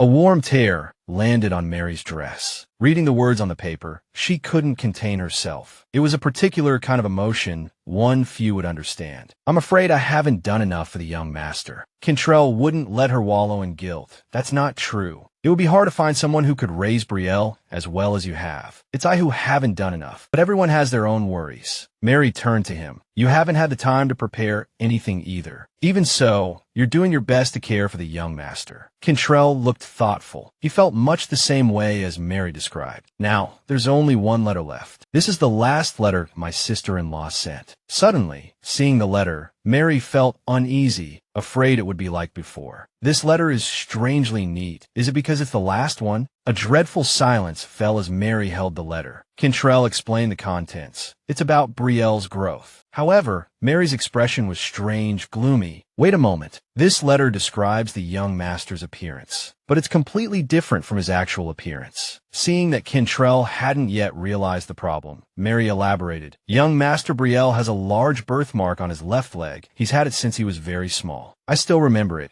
because it has a peculiar shape. However, this letter says it's on his right leg. Perhaps it's a mistake or... Before Mary could finish, Cantrell interjected. The last letter might be a forgery. That night, as Ellie read a letter, Mary lay in bed, lost in thought. He said he would investigate this matter. Am I overthinking it? Seeing Mary like this, Ellie couldn't remain calm. What's wrong, sister? The more unsettled she seemed, the more Ellie would ask. Mary masked it with a smile. It's nothing. Suddenly, Ellie's cheeks flushed slightly. Anyway, sister, there's something I wanted to ask. Actually, I want to go out. My friends are going somewhere far from the capital. I want to say goodbye to them before they leave. Mary understood the girl's feelings. We've been cooped up in the mansion for too long. I'm glad Ellie's friend sent a letter, but she probably wants to have some fun too. All right, I'll ask the Earl for you. After all, Mary was still an older sister figure, and she wanted to do things Ellie would enjoy, within reason, of course. Mary's hand brushed against the girl's. Ellie, aren't you curious why we're not allowed to go out? The question was a bit mature, but Ellie still voiced what she knew. Someone is targeting the Earl's family, right? At first, I thought he had caught the culprit, but since he's still keeping us from going out, I think there's more to it. Mary looked at the girl affectionately, her eyes filled with emotion. Mary's hand caressed Ellie's small hand. Then, without a second thought, she pulled the girl into a hug. Perhaps only now did Mary truly understand Ellie's feelings. I mistakenly thought you were still young and naive. Seizing the opportunity, Ellie teased her. You're just realizing that now, sister, Mary said, but there's no need to dwell on it, okay? Ellie hugged Mary tightly, her face filled with childish innocence, happy to have her sister's consent. Okay, as promised, Mary relayed the matter to Cantrell, requesting his permission. Ellie wants to go out. Mary nodded. Yes, her friend is leaving. Cantrell seemed to understand Ellie's feelings. I've kept her confined for too long. Cooped up in a mansion, no school. It takes its toll, and it's been almost a year. Seeing that the Earl seemed to have misunderstood, Mary quickly explained, no, she's not upset about not being able to go out. Actually, Ellie understands the gravity of the situation. Cantrell then proposed a plan. So, should I entrust it to Derek? Mary, incredulous, asked again, as Brielle's guard? Cantrell spoke slowly, yes. That's right. Derek's previous task is complete, so I've called him to be a guard. And he's more trustworthy and capable than anyone. I can trust him and leave this to him. Hearing the name, Mary always took a moment to consider. Derek is strong. He's always by her side, no matter what happens. So having him escort Ellie should be fine. I'll tell Ellie. Thank you. Seeing Mary so pleased, Cantrell was also happy. Hey you, don't you find it stifling being inside all the time? I'll take you out when I have some free time. Hearing Earl Cantrell say this, Mary was deeply grateful. We can go after the culprit is caught. As if to confirm, Cantrell repeated, Thank you. I'll think about it. It's settled then. Next, Mary brought up another matter. Do you have any idea who the culprit might be? In the last letter, Cantrell recounted what he knew. Around the time my sister-in-law's letter arrived, which is when the accidents occurred, a servant from Brielle's mother's family disappeared. I'm not certain if that servant altered the letter, but it's highly likely. I'm currently searching for that maid. Mary gazed intently at Cantrell. I understand, but Cantrell's biggest concern was Mary's state of mind, feeling he had worried her needlessly. Mary had once said, I wish you would share your troubles with me, Earl. Have some cookies. Don't just drink tea. They're sweet. They'll lift your spirits. If I made a mistake, Brielle would be hurt more than anyone. It was clear Mary wasn't tired of this sentiment. Thank you. Even the young master enjoys them during the day. You know, the men in this mansion all have a sweet tooth. Cantrell wished he could tell Mary about everything outside the mansion walls. It was incredibly crowded, people bustling to and fro on all the streets. Ellie felt a little awkward walking beside the imposing figure who rarely spoke directly to her. Excuse me. Before she could finish, the young man interrupted her. You can call me by my name. But Ellie was still a little uneasy. Yes, Derek, could you perhaps change out of your black clothes? Derek didn't seem to care much about such things. What's wrong with my clothes? Ellie elaborated. Well, it looks too conspicuous. Everyone in town is intimidated by your attire. Derek nodded, as if understanding. All right, I understand. More than just a casual suggestion, Ellie's comment was genuinely meant. I know a place that sells nice clothes. Let's go. The two of them browsed the clothing store, searching for something suitable for Derek. Though a bit unfamiliar, Ellie, on her own, found it quite charming and fashionable. I'm sure my taste is good. I wonder why he dressed like that, until now. Derek, feeling a bit strange, asked again, Do I look all right like this? Ellie nodded vigorously. Of course. Everyone around is looking at you because you look good in this outfit. He's such a nice person. Oh, we're here. I'm meeting my friend at the fountain over there. It's almost time for our appointment, but why hasn't he arrived yet? Suddenly, Derek's demeanor shifted, becoming unusually somber. I suspect you might have a hard time meeting your friend today. Then, Derek stepped in front of Ellie. Now, Derek looked like a true guard. I didn't expect them to attack us like this after we left the city. Listen carefully, Ellie. I'll pick you up and we'll run outside together. When I count to 3, do you remember the clothing store from earlier? There's a door in the back. We'll go through there and run straight to the Earl's mansion. Understand? Ellie looked terrified, but she still managed to ask Derek, What about you? Derek said gravely, I'll be fine, don't worry. I wish I could stay by this child's side, but there are more enemies than I anticipated. Do they usually send this many people to capture one hostage? Then, taking Ellie's trembling hand in his, Derek began to count. 1, 2, 3. He scooped Ellie up into his arms and sprinted towards their escape route. Ellie, still just a naive child, couldn't fully grasp the danger of the situation. They were now enacting Derek's desperate escape plan. Their pursuers gave chase, determined not to lose their quarry. When they reached a point where escape seemed more likely, Derek set Ellie down. Ellie, he said, I believe you can escape safely from here. Ellie watched, bewildered, as Derek turned and ran in the opposite direction. A fierce struggle raged within her. She had likely never faced anything like this before. If I do well, I won't be a burden to Derek. I have to get back to the Earl's mansion and tell everyone what happened. But suddenly, a sinister figure emerged from behind her, and a menacing voice commanded, Stop right there. Terror and confusion overwhelmed Ellie, leaving her helpless and crying out instinctively. What do I do, sister? A sudden crash made Ellie squeeze her eyes shut. When she opened them, the man who had been chasing her lay unconscious on the ground. A man rushed to Ellie's side, the man she called her teacher. Are you all right, Ellie? We'll talk later. Let's get out of here first. Everything will be all right. It will be all right. Back at the mansion, perhaps succumbing to the stress of the ordeal, little Ellie fell asleep in her bed. Mary, consumed with worry since Ellie's return, sat beside her, watching over her. Cantrell, seeing Mary's distress, asked anxiously. How is she? Mary trembled, as if blaming herself. I hope she wasn't hurt. I'm worried she'll develop a fever. Mary's voice was strained with guilt, a tone Cantrell hadn't expected. My lord, it's my fault, isn't it? I put Ellie in danger. Cantrell placed a comforting hand on her shoulder. No, it's my fault. Mary covered her face, her sobs intensifying. How could it be your fault? I was the one who agreed to let Ellie go out. This was unexpected. Cantrell tried to soothe her. You shouldn't blame yourself like this. I am sorry. I thought one guard would be enough. I didn't expect them to send so many assassins. Cantrell recounted how Elijah had brought Ellie back unconscious. Later, Derek returned as well. My left hand is slightly injured, but it's nothing serious. I failed to protect Ellie. I am truly sorry. Mary hadn't forgotten Brielle. How is the young master? She asked. Cantrell sighed. He's been crying inconsolably. I'm worried he'll get dehydrated if he keeps crying like that, so I've asked the butler and tailor to look after him. Don't worry too much. The investigation revealed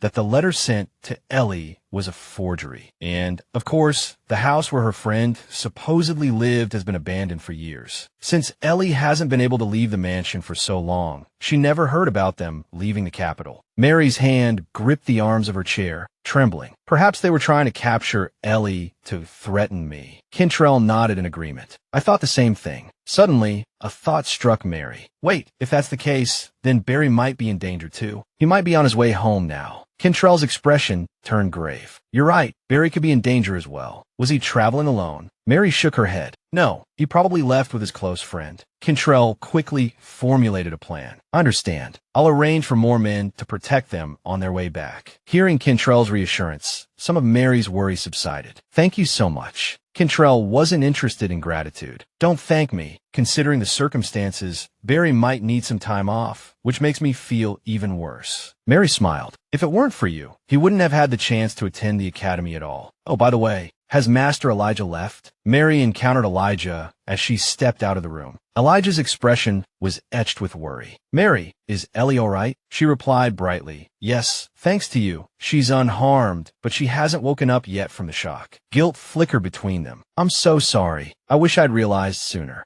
Mary was confused. Sooner, Elijah spoke shyly. My family lives near the town she frequents, so I recognized Ellie when she was out. The Earl's carriage is quite distinctive. I've been hoping to see you out and about, even if it was just a stroll. I'm sorry. I just wanted to be close, but I was afraid of disturbing you. Anyway, if I'd been observing Ellie more closely, I might have recognized those suspicious individuals sooner. Mary bowed her head sincerely. Don't worry. If it weren't for you, things would have been much worse. I am truly grateful. I truly believe. A flicker of surprise crossed Elijah's face at her unexpected politeness. He then shook his head with a small smile, letting it go. Anyway, I'll be busy with work, so it'll be difficult to see you again for a while. Until then, please take care, Nanny. We'll certainly meet again. The scene shifted to a dark, forested landscape. Horses struggled through the snow. Siege, even alone, the weather was brutal. We should stop here and rest. But Barry disagreed. Rest again? We're already 3 days behind schedule. Siege, his arms stained with blood, sounded exhausted. The horses are worn out from the unexpected blizzard. I want to move quickly too, but Barry understood. But the current situation made it difficult to choose a sensible course of action. Has your injury worsened? Not long ago, before Siege's arm was seriously wounded, they had encountered a group of assassins while traveling. The attackers relentlessly pursued Barry and Siege. Fortunately, both were skilled swordsmen, and for the moment, they seemed to be holding their own. 2 swords clashed, sparks flying between them. Barry gripped his sword tightly, successfully deflecting his opponent's blow. That's strange. Weren't they supposed to be ambushing us? So why are they avoiding vital points when attacking? Or is their main objective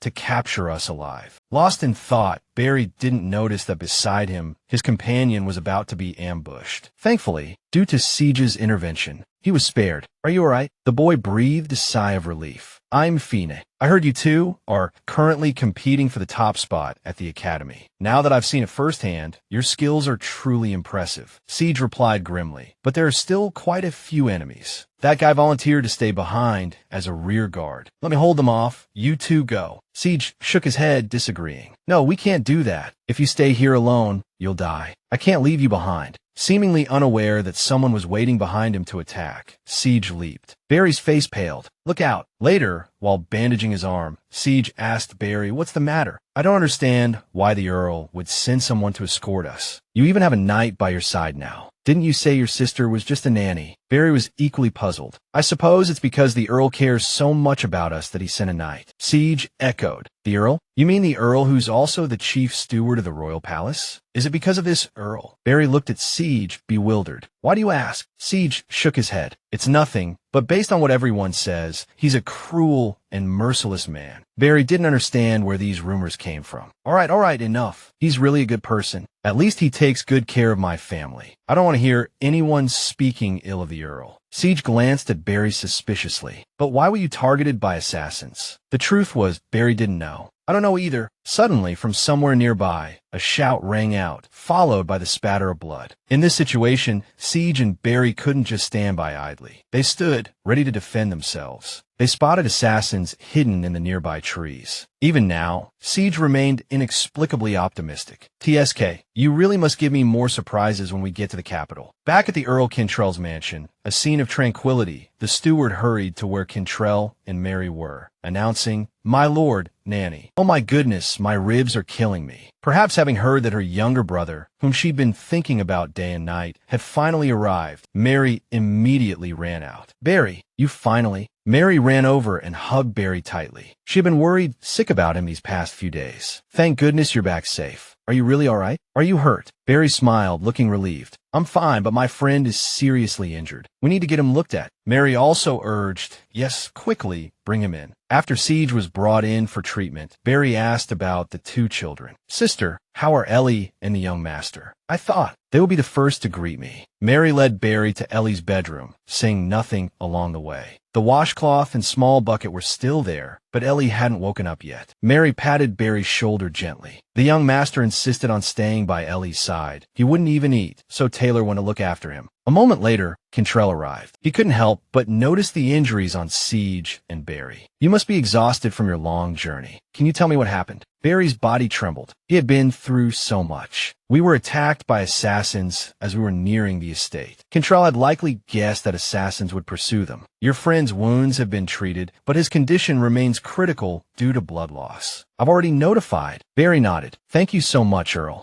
Ellie's small hand began to move on the warm blanket. The first word she spoke was Barry's name, "Brother." Seeing this, Mary couldn't help but freeze. "Ellie, are you all right?" Before Ellie could say anything, Barry quickly stopped her, rubbing her head. "Next time, even if a friend asks you to go out and play, don't rush out again in a situation like this." Ellie didn't know how to answer properly. She just hesitated. But suddenly, her gaze fixed on something. Ellie couldn't believe what she was seeing. Barry, always so brave, was shedding tears for Ellie. He had almost lost his best friend, and he thought he would lose his sister too. Deeply moved by this sight, Ellie's own tears began to flow. "Maybe it's also because of me that everyone has become like this." Then, a heartwarming scene unfolded between the three of them. They were a happy family, the kind everyone longed for. A lamp hanging on the wall went out. In the darkened room, a boy lay in bed, recovering. That was Siege. So, this is the Earl's mansion? After Ellie, it took a few days for Siege to regain consciousness. It took a month for his wounds to fully heal, but thankfully, everyone was safe. After waking, Siege's spirits had lifted considerably. "Thank you so much," he said. Mary replied cheerfully, "I'll go see how Ellie is doing. I heard the young master is sleeping beside her too." Barry added, "Don't worry, sister. I'll take care of Siege." Not only Siege, but Barry, after a few days at the mansion, had also lost his earlier apprehension. Earl Cantrell said, "You can stay here until you're fully recovered." Since waking, Siege had worn a constant smile, his mood buoyant. "Thank you," he began, but his hand froze mid-motion as he reached for a spoonful of porridge. "Has my family contacted anyone here?" Knowing Siege's sensitive nature, Barry chose his words carefully. Earl Cantrell said he sent a letter. "Don't worry too much." Remembering the recent events, Siege's mood immediately dampened. "Speaking of which, were you badly hurt?" Barry still felt his own injuries were insignificant compared to what others had endured. "Yeah, I was hurt too, but it doesn't hurt much, and it's not serious." "Oh, right. The other knights are safe. They're all very grateful to you. They said if we had abandoned them, they might have died too. And you fought so well. Why did you hide your strength at the academy?" Siege quickly changed the subject. "You still don't know why they're interested in you."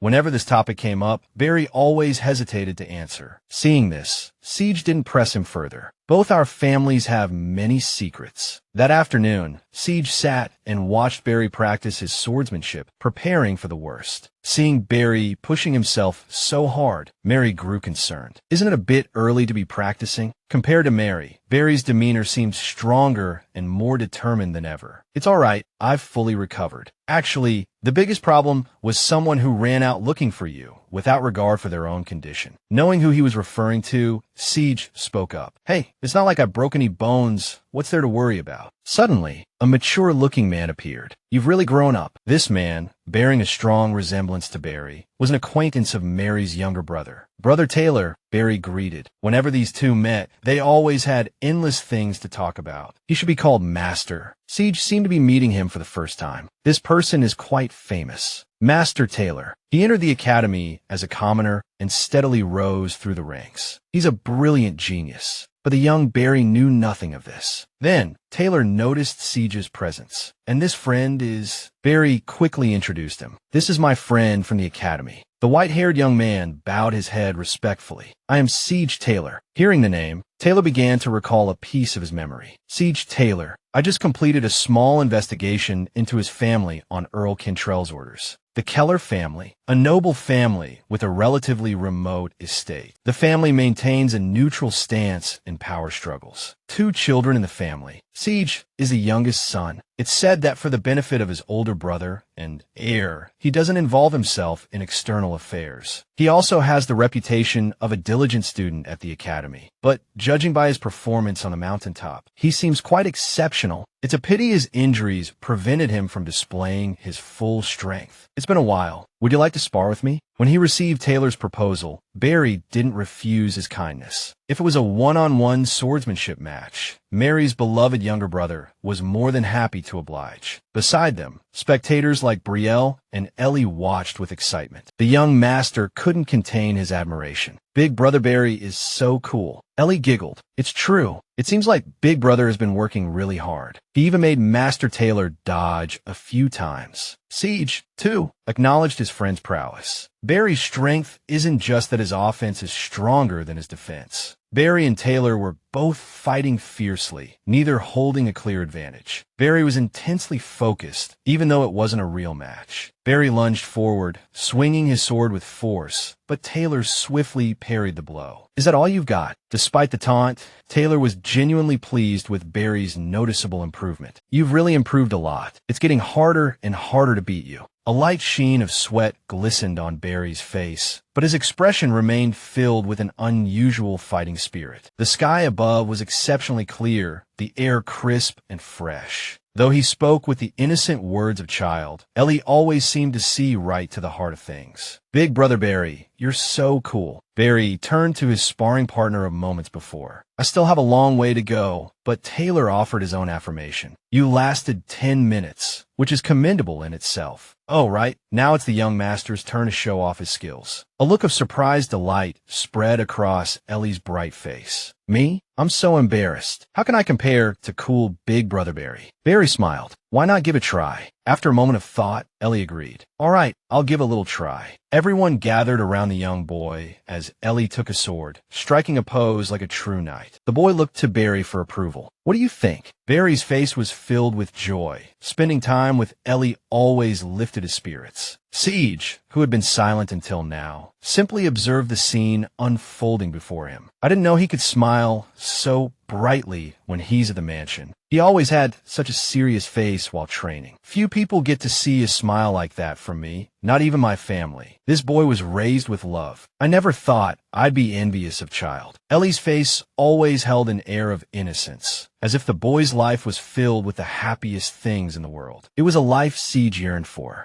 Then, Ellie suddenly ran over to Siege. Thank you. Thank you for helping my brother. Siege brushed it off as nothing. We're friends. It's only natural. Mary also rushed over, wanting to express her gratitude as well. Thank you so much for helping my brother. Siege stared at Mary in surprise, a thought stirring within him. I still remember the wary look in Barry's sister's eyes. When she kept her distance from me, I knew everyone in this household would be wary of me too. Just like Barry's reaction when we first met. Siege sat there, lost in his memories. Everyone liked me because I came from a prestigious family I was handsome, and I had exceptional talent. It was a kind of unconditional privilege I never wanted. As a child, I only felt grateful when they were nice to me. But as I grew older, I realized they weren't around me because they consider me a friend, but because I was a member of the Keller family. However, all those thoughts and feelings seemed to completely change with Siege. An exception appeared at that moment. He didn't put on a fake smile when I was sad. Instead, he showed his true emotions and got angry with me. He wouldn't hesitate to scold me when I made a mistake. With him, I felt like I had a true friend. Barry always talked about the young master and his sister, which made me curious about them, so I planned to visit the Earl's mansion during the holidays. But it was a series of awkward events. The people in this mansion didn't show me any friendliness. On the contrary, they seemed wary of me. But now, this is the first time I've received gratitude as Siege, not as Taylor. Mary stood before him, speaking sincerely. "Thank you so much." But Siege quickly replied, "I'm even more grateful. I've received a lot of kindness in the past, but at this moment, true gratitude and kindness truly warm my heart." In the study, Earl Cantrell carefully inquired about the situation. Who were the men who attacked Barry and his friend? Siege? Derek swiftly reported everything. When I went back to retrieve the bodies, they had vanished without a trace. Cantrell was deeply curious about the mysterious jade pendant. "So, where did this symbol come from?" Derek explained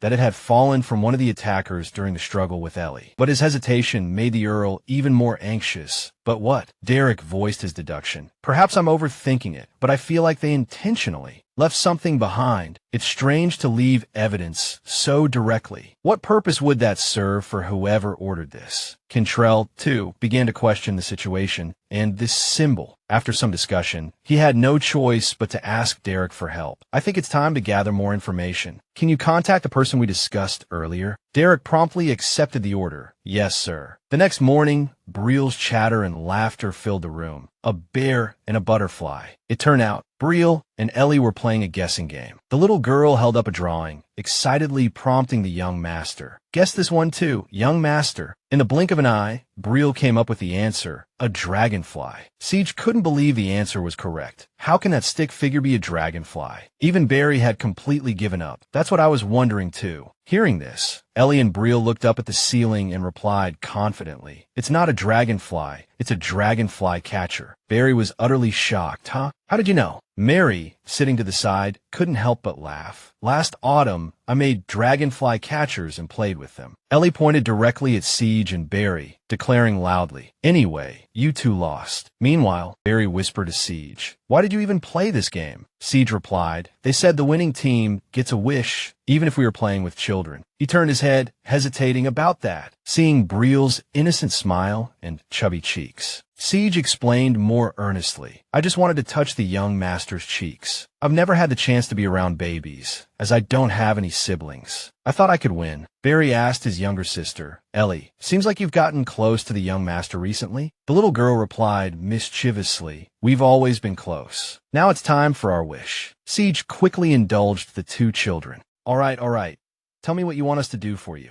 Outside in the courtyard, the maids were startled by loud shouts. Thinking some earth-shattering event had occurred, they discovered Ellie and Briel playing a horseback riding game with their two older brothers. The little boy kept urging Siege, "Faster," but he said slyly, "I'm going slower so you won't fall." Seeing this scene, the two maids couldn't help but laugh. So cute. Siege, though tired, was smiling brightly. "I guess children's cute wishes are to be carried around," and played with all day. Briel, sitting on his back, kept complaining, "Look, Barry is faster than you." Siege had to surrender to the boundless energy of these little ones. Meanwhile, Ellie had been observing her opponent. "Your house is almost here," Barry asked breathlessly. "Aren't we racing?" The little girl pointed to the treehouse. "Put me down by the stairs." Unburdened, the two young men kept panting. Siege asked curiously, "What's this?" "A treehouse." Briel quickly replied, "Uncle made it for me." He smiled and said, "Really?" Briel is so lucky. His lordship is such a good man. Barry said, "See, I told you. All those public opinions about him are wrong." Siege glanced away, replying, "Right," but his gaze caught something. He gently nudged Briel's shoulder. As soon as the little boy turned his head, Siege touched that soft, chubby cheek. Briel was startled by him. The little boy's whole body trembled. Ellie could easily guess he was trying to suppress his giggles. A few seconds later, Brielle, with a surprising amount of force, pushed Siege's hand away. Ellie, sitting beside him, peppered Brielle with questions. Why can the guest touch your cheek, but I can't? Let me touch your cheek too. The little boy explained, because Siege has been through a lot, so I let him touch it for a few seconds. Brielle then sulked, his lips pushed out in a pout, refusing to speak. Ellie, mirroring his displeasure, furrowed her brow at the young master. Barry, watching the two children's silent standoff, couldn't help but chuckle. Siege, having had his wish fulfilled, sat frozen like a statue.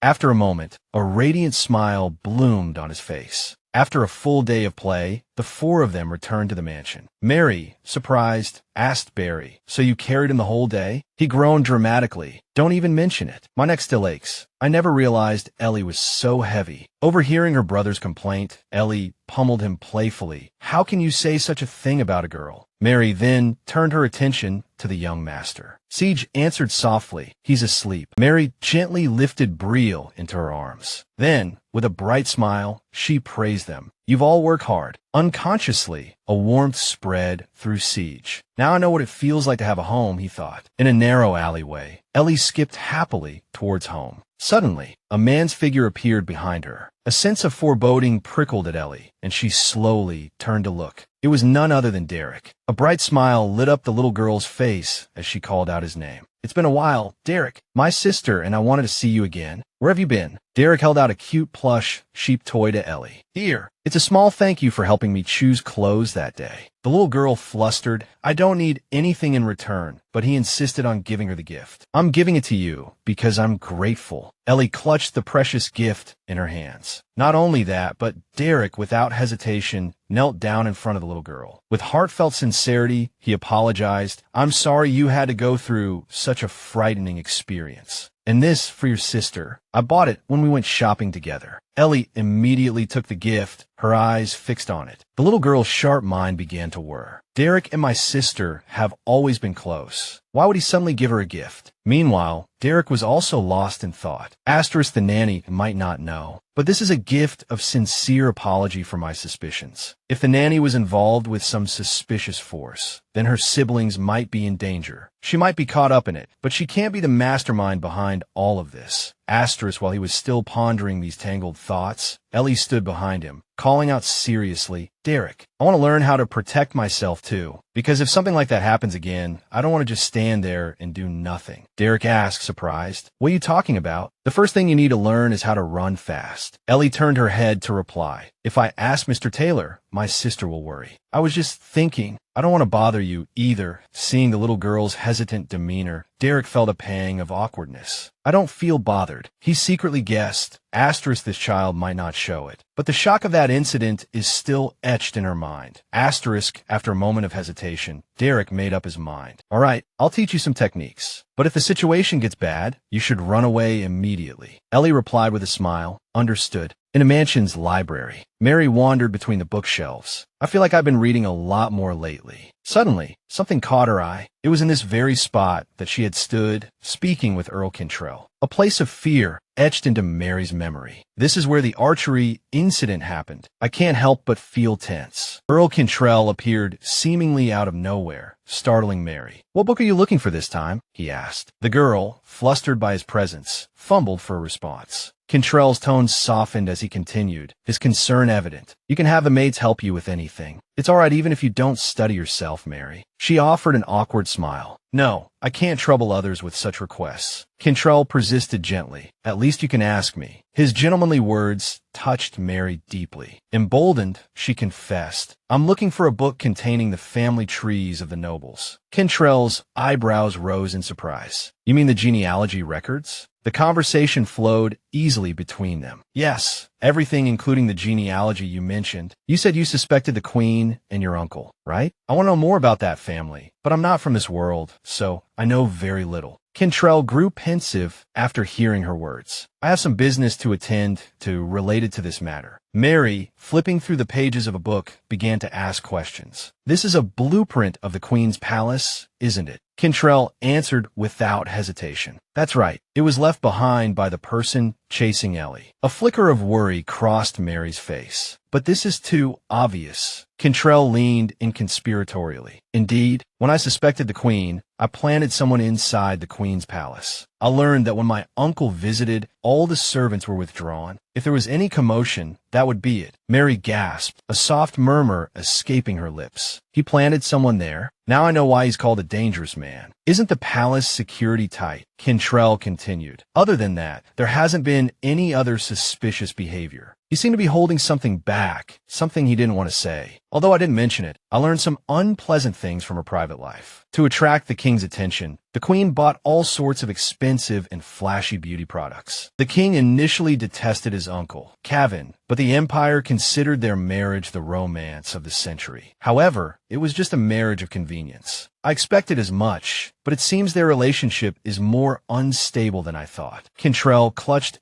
a jade pendant tightly. Can you feel it? Mary voiced her suspicions immediately. Yes, it seems someone wants us to suspect the queen. The culprit could be the queen or someone around her. Cantrell nodded, acknowledging the validity of her reasoning. I'm sorry. If I catch the person who attacked Barry, then perhaps we can get more information. Mary offered a bright, encouraging smile. You've done enough. Her sweet smile eased some of the regret in Cantrell's heart. Suddenly, a commotion arose from outside the door. Seeing the butler rushing in, Cantrell asked in surprise, "What's the matter?" The butler reported immediately, "My lord, there's a letter for you." Cantrell was taken aback. "You can just put it on my desk. Why come here?" The butler hurriedly explained, "Yes, it's an invitation from the queen's palace, but it's strange." The young earl questioned, "Strange how?" The butler elaborated, "The recipient isn't you, but the young master's nanny." Mary's face paled at the ominous news. The weight of the queen's summons settled heavily upon her. Why would the queen invite me? Have I committed some crime I'm not aware of? Cantrell, standing beside her, quickly reassured her. Don't worry. During the investigation, I didn't see any record of Mary committing a crime. She turned to him for advice. Then I should attend, right? He spoke softly. It's just an annual party. I never attend, so it's all right if I don't go, right? Mary's panic grew with each word. You can easily refuse because of your status, but I'm not. Cantrell hesitated. Do you have to attend? She answered resolutely. Of course. If I don't attend, there might be some trouble. If the queen is connected to the assassination attempt, Mary mused, her voice laced with worry, then this might be a chance to uncover the truth. But I'm so unfamiliar with the customs of this world. Are there special protocols for an audience with the king and queen? Her words trailed off, ending in a soft, helpless sob. There's so much etiquette I don't know. Cantrell placed a reassuring hand on her shoulder, a gentle smile gracing his lips. If you truly wish to attend the party, I will teach you. His warmth sent a blush creeping up Mary's neck, a tinge of awkwardness coloring her cheeks. Cantrell, ever perceptive, quickly dispelled the tension. Now, it's time for your present. Mary's eyes widened in surprise. A present. He held the gift box firmly, his gaze meeting hers. Look behind you. As Mary turned, Cantrell swiftly placed the box in her hands. It contained a beautiful necklace. Since you don't seem to dislike jewelry, he explained, I thought I'd give you something comfortable to wear. Mary still couldn't quite believe her eyes. Can I really accept this? It's so beautiful, but it looks expensive. Cantrell's laughter was warm and genuine. Of course, I'd like you to wear it to the party. I specifically chose a smaller piece, so it wouldn't burden the real Mary. Mary smiled at the kind young man before her. Thank you. On a beautiful morning, everyone gathered to bid Siege farewell. He bowed politely, announcing, I'll be going now. Briel's gaze lingered on Siege, a clear reluctance in his eyes. Seeing the tears welling up in the young boy's eyes, Mary offered comfort. The young master is going to miss you very much. Siege simply forced a smile, trying to mask his own sadness. He knelt before Briel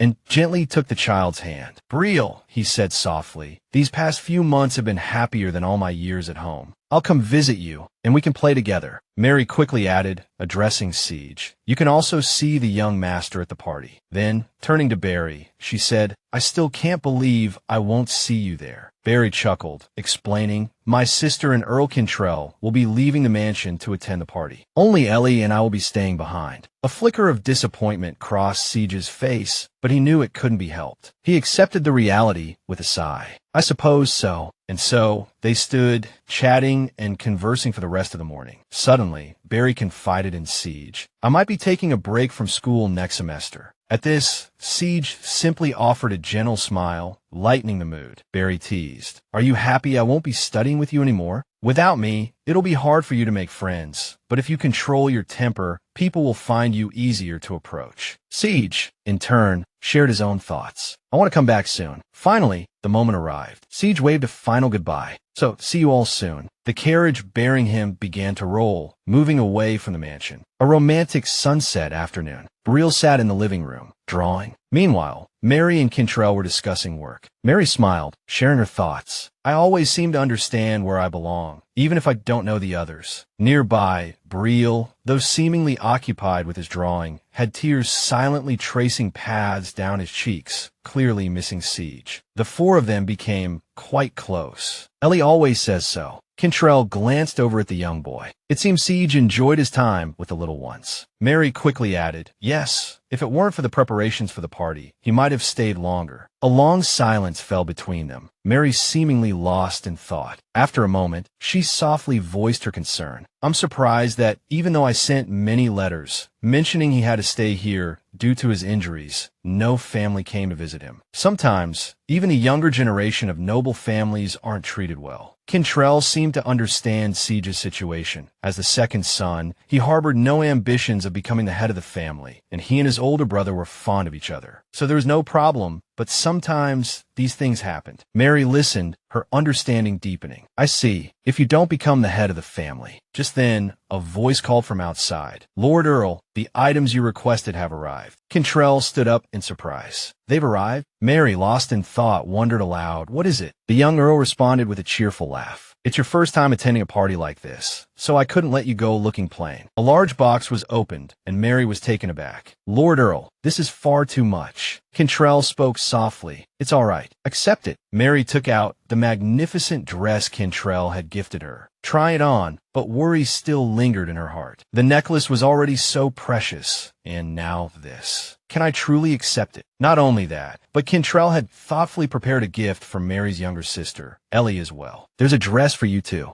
Ellie, seeing the happy smile on her sister's face, shared in her joy. Mary quickly turned to the Earl and expressed her gratitude. "Thank you for thinking of Ellie and me." Cantrell gently stroked Mary's hair and replied, "It's a good thing to care for your siblings. But remember," he added, "you must find your own happiness too." Their tender moment was interrupted by Barry's voice, causing both of them to blush. "Come and see, Mary. This one looks perfect on you, brother." Seeing how kind Cantrell was to her, Mary couldn't help but smile brightly. She whispered to him, "I've prepared something for you too, Lord Earl." Mary led everyone to an ancient tree in the garden. Brielle ran ahead, calling out excitedly, "Mary, I've finished my letter." Cantrell was surprised by Mary's unique idea. "How did you come up with this?" The young woman explained without hesitation. "I used to do this when I was little. It's called a time capsule." She held an empty wooden box in her hands. "We'll put letters and things inside, bury it, and dig it up later." Cantrell quickly understood. "Like writing to your future selves, right?" Mary smiled. "Exactly. When young Master Siege grows up and digs it up, it will bring back memories of the past." Ellie, standing behind them, asked Barry enthusiastically, "Do you want to bury one?" Meanwhile, Brielle innocently asked Mary, "Mary, can I put this inside?" She saw Brielle holding his most treasured book and was surprised. "That's young Master Siege's favorite book." The little boy said with determination, "I'm grown up now, so I don't need fairy tales anymore. Goodbye, fairy tales. We'll see each other again soon." The time capsule was a beautiful keepsake. In no time, the box was filled with countless items. Smiling, Mary confided in Cantrell, "I hope the children have hope for the future." The man didn't understand her reasoning. Hope for the future? She glanced at where the two children were playing and explained, "Even if today is hard, I still want them to always be brave." Then she turned to Barry for help. "Will you bury it? I can look after the children." Cantrell held a letter in his hand, his expression melancholic. "Mary, you may not realize. You always say I do so much, but all I do are material things. You're the one who always gives the most precious gifts. To family." The day of the party arrived, and everyone was dressed to the nines. Ellie was surprised to see her brother Barry in a waistcoat. "He looks like a different person." Brielle also chimed in with praise. "That's right, Barry looks so cool." Barry beamed, his nostrils flaring with his smile. Thank you, young master. You'll be just as cool as me when you grow up. Brielle, not forgetting to praise her sister, added, Ellie is beautiful too. The little girl, Ellie, mimicked Barry with a giggle. Someday, young Master Siege will be just like me. Suddenly, a cascade of long hair swayed in the air as Mary, elegant in her evening gown, appeared. The moment Brielle saw her, she ran over, exclaiming, Mary is the most beautiful. The carriage was finally ready. As the steward moved to help Mary into the carriage, Cantrell quickly interjected, Wait, allow me. He extended his hand for Mary to take. Lightly grasping Cantrell's hand, she stepped inside. Ellie followed. Gradually, everyone settled into their seats. Noticing the butterfly pendant clutched in her sister's hand, Ellie complimented, Your necklace is so pretty. Startled, Mary stammered, Oh, thank you. But the little girl was quick to inquire, But it doesn't look like something you'd buy. Who gave it to you? Tell me the truth. Flustered, Mary replied, What truth? Ellie, determined, pressed on, Don't avoid the question. Before they departed, Cantrell reminded Mary, We'll meet there. He carefully instructed the steward, Take good care of the mansion. The steward replied, Don't worry, sir. Enjoy your time. After several hours' journey, they reached their destination. As soon as they disembarked, Mary reassured Ellie, Don't worry, just do as you've been taught. The little girl teased her sister with a smile, You're more worried than I am. She then added a reminder, If anything dangerous happens, find Taylor, understand? Standing beside her, Barry, also nervous, expressed his concern for Mary. Take care of yourself. If anything happens, don't put yourself in danger trying to help unnecessary people. Cantrell appeared and comforted everyone. We're at the Queen's palace, so a surprise attack is impossible. And I'll be keeping an eye out, so please enjoy the party. With that, Mary slowly made her way inside. Cantrell's entire family was in attendance. He even offered to lead the way, announcing, I'll guide you. Upon seeing Cantrell, everyone bowed in greeting. Good evening, Earl Cantrell. Enjoy yourselves. As Mary appeared, whispers rippled through the crowd. Who's that woman with the Earl? I suppose she's the Earl's grandson's nanny. Before anyone could say more, Brielle spotted her friend, Jaden, also at the party. Beaming, she ran over. It feels like we haven't seen each other in ages, Jaden replied. My parents are over there. He barely finished his sentence when someone came running up to him. Brother, where have you been? Off on your own. The somewhat irritable girl was Sheila, Jaden's younger sister. Suddenly, the little girl's eyes widened, captivated by something, or rather, someone utterly mesmerizing. Beauty had snared her attention. With an incurable fascination, Sheila stared, her gaze fixed adoringly on his face. Jaden quickly nudged his sister. That's the Earl's family. Say hello. Obediently, the little girl curtsied. Hello. Another voice chimed in. I didn't expect to see you at a party like this. The man who never attends parties. Cantrell quickly recognized him. Jack. The man addressed him with a smile. Thanks to your support, Vidal received a peerage and land last summer. He's doing a fine job representing you. Every time Jack brought this up, Vidal wanted the earth to swallow him whole. Nevertheless, he bowed before Cantrell. Good evening, Earl Cantrell. I wanted to express my gratitude in person. Thanks to you, I've received a position beyond my capabilities. Cantrell had to admit, vital skills alone merited the position. Standing back, Mary thought to herself, the Earl has been quite social lately, unlike him. A familiar voice reached her ears. She looked over and saw her teacher also at the party. The teacher, too, quickly recognized the familiar nanny from Earl Cantrell's household. Recognizing a familiar face, Mary rushed over and began to chat. Teacher. Upon seeing her, Elia immediately asked Mary, How have you been lately? She replied with a smile. I'm all right. Young Master Siege is here. Mary was chatting animatedly when a thought suddenly struck her. Come to think of it, the last time I saw him, I rejected his confession, didn't I? Elias, as always, was captivated by Mary's beauty. You look stunning today. She blushed at the compliment. Thank you. He confessed sincerely. I never thought I'd see you here. She could only laugh in response. I never thought I'd be in a place like this either. Thanks to the Queen's invitation, I'm attending the party. I even tried on this dress. Elias was surprised. The Queen. Mary continued. Yes, I think the Queen wanted to see young Master Siege. She said I could come along as his caretaker. The Queen doesn't usually invite commoners. Does she? He replied calmly. That's odd. Oh, I suppose it makes sense. The Queen is fond of children. Mary was taken aback. The Queen likes children? So,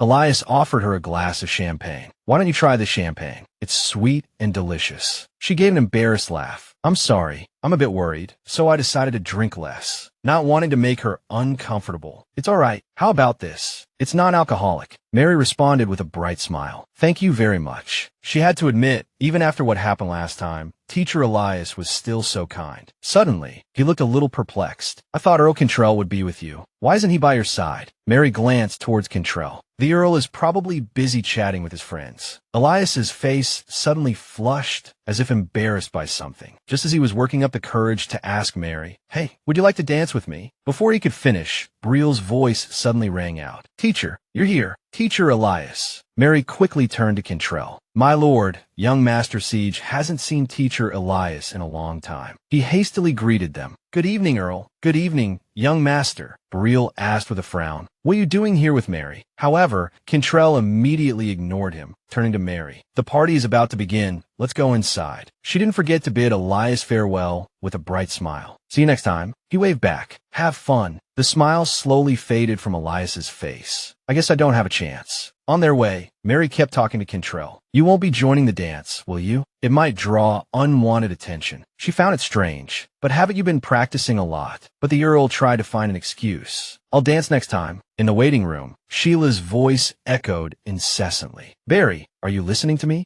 The little girl just stood in front of him, chattering nonstop. Suddenly, a man walked over, calling Barry's name. He thought it was a stranger, but it turned out to be Siege. Long time no see. Seeing his best friend appear, Barry immediately made an excuse to leave Sheila. Excuse me, miss. I'll just chat with my friend and be right back. Mary, standing behind them, reminded Barry, don't wander off too far. The young lady will be heartbroken if you leave her for too long. The little girl stood there alone, at a loss, while Siege and Barry, upon meeting, immediately began chatting intimately. Seems like you're quite popular. Barry replied modestly, Don't tease me. She's just a child. Then he sighed longingly. I regret not stopping the children back at the academy. I really wanted to witness that scene myself. Siege turned to Barry and began to tell him story. I took a leave of absence. That's why I'm here with you. Barry was stunned for a few seconds upon hearing this. After regaining his composure, he kept asking, why? Siege answered nonchalantly, because I was bored. Siege's reasoning left Barry speechless. Suddenly, a group of nobles nearby were conversing amongst themselves. One of them kept glancing at Siege and Barry. Seeing Barry, Siege was taken aback. That's your brother, right? He asked. A melancholic shadow fell over Siege's face. We don't look alike at all, but you still recognized him quickly. He sighed. Yes, I'm the youngest son. If I graduate early, my existence will hinder my brother's path to becoming the next head of the family. Don't look at me like that. I'm fine. See you next semester. Witnessing Siege's proactive and understanding nature, realization struck Mary. Come to think of it, this is around the time Siege started getting close to the headmaster. A mysterious figure descended the staircase. An announcement echoed through the hall, informing everyone present of His Majesty's arrival. Fear gripped Mary, freezing her in place. From above, His Majesty spoke with a smile. I'm glad you all could come. Thank you for traveling from afar. I've always been deeply grateful for the efforts each family has made for the affairs of state. That is why the Queen is hosting this Thanksgiving party this year, to express her gratitude. In a hushed tone, Mary spoke to the Earl beside her. Is my attire too extravagant compared to the Queen's? Cantrell quickly reassured her. Don't worry, the Queen usually dresses modestly, so as not to overshadow others. Mary questioned him skeptically. Really? Cantrell elaborated warmly. I've heard it's Her Majesty's preference. He enjoyed flashy things in his youth. Mary's thoughts began to shift. Even at her own party, the Queen can't wear what she wants. Even though she's beautiful, she still dresses according to His Majesty's preferences. Looking up, she realized the Queen was looking at her. The Queen's serious expression intensified Mary's apprehension. The image of the Queen's face was etched in her mind. I just made eye contact with the Queen.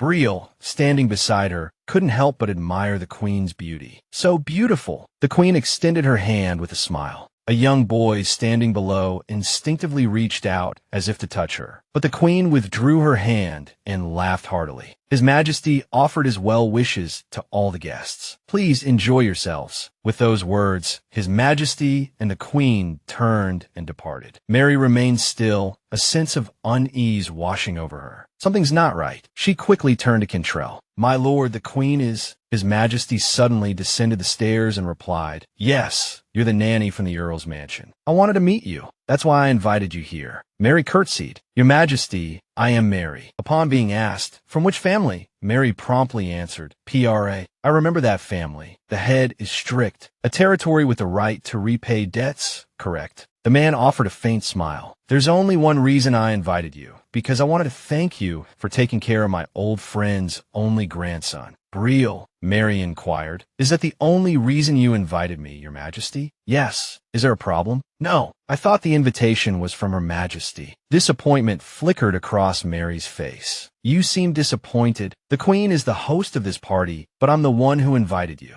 The Queen appeared seemingly out of nowhere and spoke softly. Your Majesty, please allow me to greet them as well. Mary thought to herself, the Queen's voice is so warm. The Queen's expression seemed heavy with concern. I'm glad you came. Ellie dipped into a small curtsy. That pink dress suits you very well. The Queen offered a gentle smile. Ellie looked up, her eyes sparkling, and stammered, thank you. A look of genuine pleasure graced the Queen's face. Then, turning to Brielle, she said, I'm Earl Cantrell's cousin. It's a pleasure to meet you. Meanwhile, Ellie whispered to herself, the Queen complimented me. This is probably your first time at the royal palace, isn't it? Have you had a chance to look around? If not, I can have someone show you. I'm glad His Majesty invited me, but I still need to greet the other guests, so I'll have someone escort you myself. Very well, Earl Cantrell conceded. At his words, a blush crept up Mary's neck. Her eyes darted towards the departing figures, searching for an escape from the charged atmosphere. Earl Cantrell is remarkably handsome. It's the first time I've seen His Majesty like that. The onlookers were quite surprised. Of course, she mused inwardly, a small, private smile playing on her lips. You may leave now, Cantrell.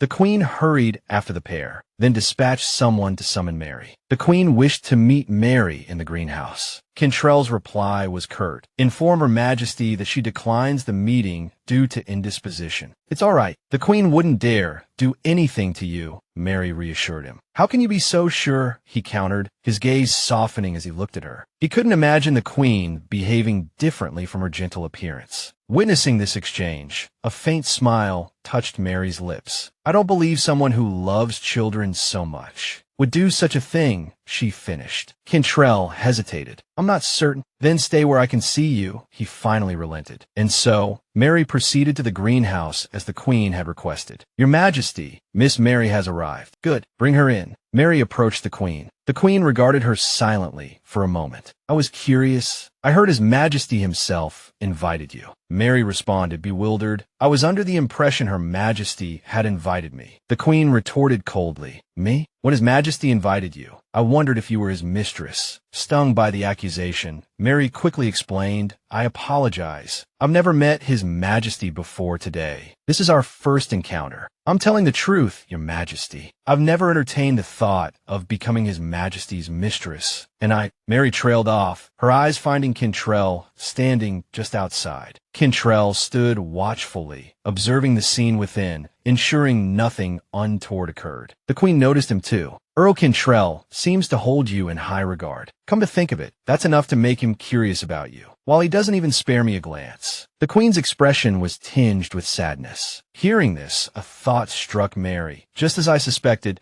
the Queen wasn't the one who tried to harm Brielle. She simply wants more of His Majesty's attention. I've taken up too much of your time. They'll be upset if I keep you here any longer. You may go. Mary made her way out. If the Queen didn't hire someone to attack Brielle, then who did? Siege and his brother. She recalled overhearing a conversation between Siege and Jack. I'm here to see a friend this time. Lying, aren't you? Take this opportunity to make a good impression on our parents. Act like a second son should. Don't covet the position of head of the family. There seemed to be some tension between them. She hadn't expected the protagonist's brother to appear in the original story. Wait, Siege is the head of the family in the original story. The realization hit her suddenly. How did he attain that position? Mary was puzzled, but the answer remained elusive. Suddenly, Earl Cantrell appeared behind her, his voice laced with curiosity. What's wrong? Mary quickly turned, forcing a cheerful tone. It's nothing. Let's go back. But the question clearly lingered in her mind. Did something happen before the novel began? Mary still couldn't understand. Cantrell turned to her, a slight frown creasing his brow. I don't know what's wrong, but don't overthink it. He reached out, his hand gently stroking her hair. Let's hurry back. Mary remained lost in thought. Later, in a cool music room, Mary sat at a grand piano, her fingers dancing across the keys. Under Cantrell's watchful gaze, her hands moved with practiced ease. She turned to Cantrell, a questioning look in her eyes. What do you think of my playing? It's beautiful. I've never heard this type of music before. It's quite intriguing. Your use of staccato is unique and captivating. I believe I could play it myself, with a little practice. Because you kept your promise and played the piano. Next time, I'll play some of the world's famous pieces for you. Their faces drew close. That would be wonderful. Both turned away, a blush warming their cheeks. Mary watched Cantrell's retreating figure in silence. I didn't know he liked playing the piano. Not until I came here, she mused. If his son had lived, if he hadn't become the head of the family, would he have wanted to be a wandering musician? Mary asked Cantrell directly. He considered this for a moment, then quietly replied, "Perhaps I would have." Mary looked at the grieving man.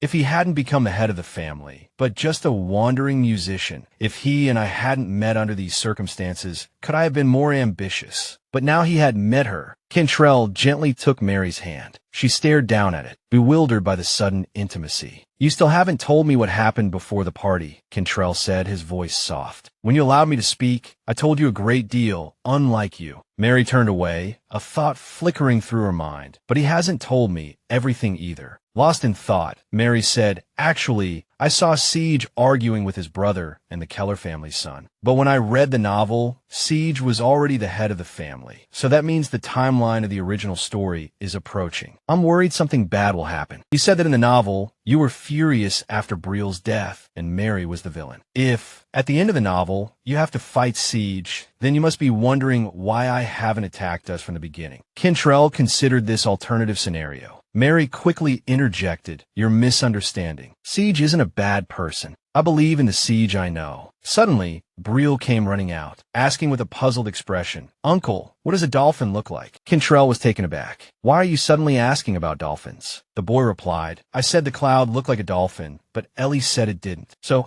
they started arguing. Ellie kept saying, "How could it be a dolphin?" And Brielle innocently said, "It is a dolphin. Have you ever seen a dolphin?" Even though she hadn't, "But I've never seen one either. They're talking about that cloud. It does look a lot like a dolphin," Mary offered. The boy exclaimed triumphantly, "See, I told you. I was right." Ellie leaned closer, asking, "If there's no picture of a dolphin in the book, how do you know what it looks like?" "I saw it in the animal creations you made." "Mary," Brielle answered. Mary smiled at the boy. "You have to go to the seaside to see one properly." "Well then, if we have a chance to go out next time, let's all go to the seaside, shall we?" The two spoke simultaneously, then looked at each other blankly. Then, both ran excitedly towards Cantrell. "Really? We're going to the seaside?" Cantrell chuckled. "That's right, we're going to the seaside." Suddenly, a thought struck him, and he paused. "What about you, miss?" Cantrell turned to ask Mary. She replied shyly, "I'm looking forward to it too. It will be a pleasant trip." Even though he says that, when will we ever find the culprit based on these fragmented clues? Mary sat by the window, lost in thought. The Queen definitely isn't the culprit. His Majesty is a bit suspicious, but he isn't either. If His Majesty really were the culprit, not only Brielle, but the entire Charlotte family could be destroyed. Suddenly, Mary noticed something. The rain washed away the soil on the box. It's understandable, since it hasn't been buried for long, so the soil hasn't hardened yet. Mary put on her coat and went outside alone. "I found something." It seems the rain exposed the box. But this isn't the box that was buried. I want to ask some questions about this family. This is a sensitive matter, so I wanted to talk in person, but I had to leave urgently, so I wrote this letter. I won't be angry, so please tell me the truth. Your mother, the late Countess, often exchanged letters with your sister-in-law. Cantrell was sitting with Mary at this moment. Mary asked, "But why would she hide them in a wooden box under a tree?" She must have had another, more feminine side to her back then. She used to complain that her husband and son weren't romantic at all. I suppose those letters got buried over time, and, thanks to this rain, they surfaced. It's surprising the letters inside are still intact. Thankfully, the contents haven't faded. If I'd known she was going to leave so soon, I would have joined in on those games. Mary looked at Cantrell, a thoughtful expression on her face. So what did your mother ask? In the letters? It's some kind of family secret. She must have discovered it and contacted my sister-in-law to confirm. Do you remember how strange your sister-in-law's last letter was? Mary remembered it clearly. You mean how the location of Brielle's birthmark was written differently, right? Exactly. The answer to my mother's question might be in my sister-in-law's letter. But it's also possible the letter was switched. So I want to send someone to Brielle's maternal grandparents' house to get to the bottom of it. Could you tell me later? Cantrell said gently. Mary replied softly, of course. Thank you for always trusting me. Cantrell looked at her affectionately. Don't go out alone next time it rains, he added, a note of concern in his voice.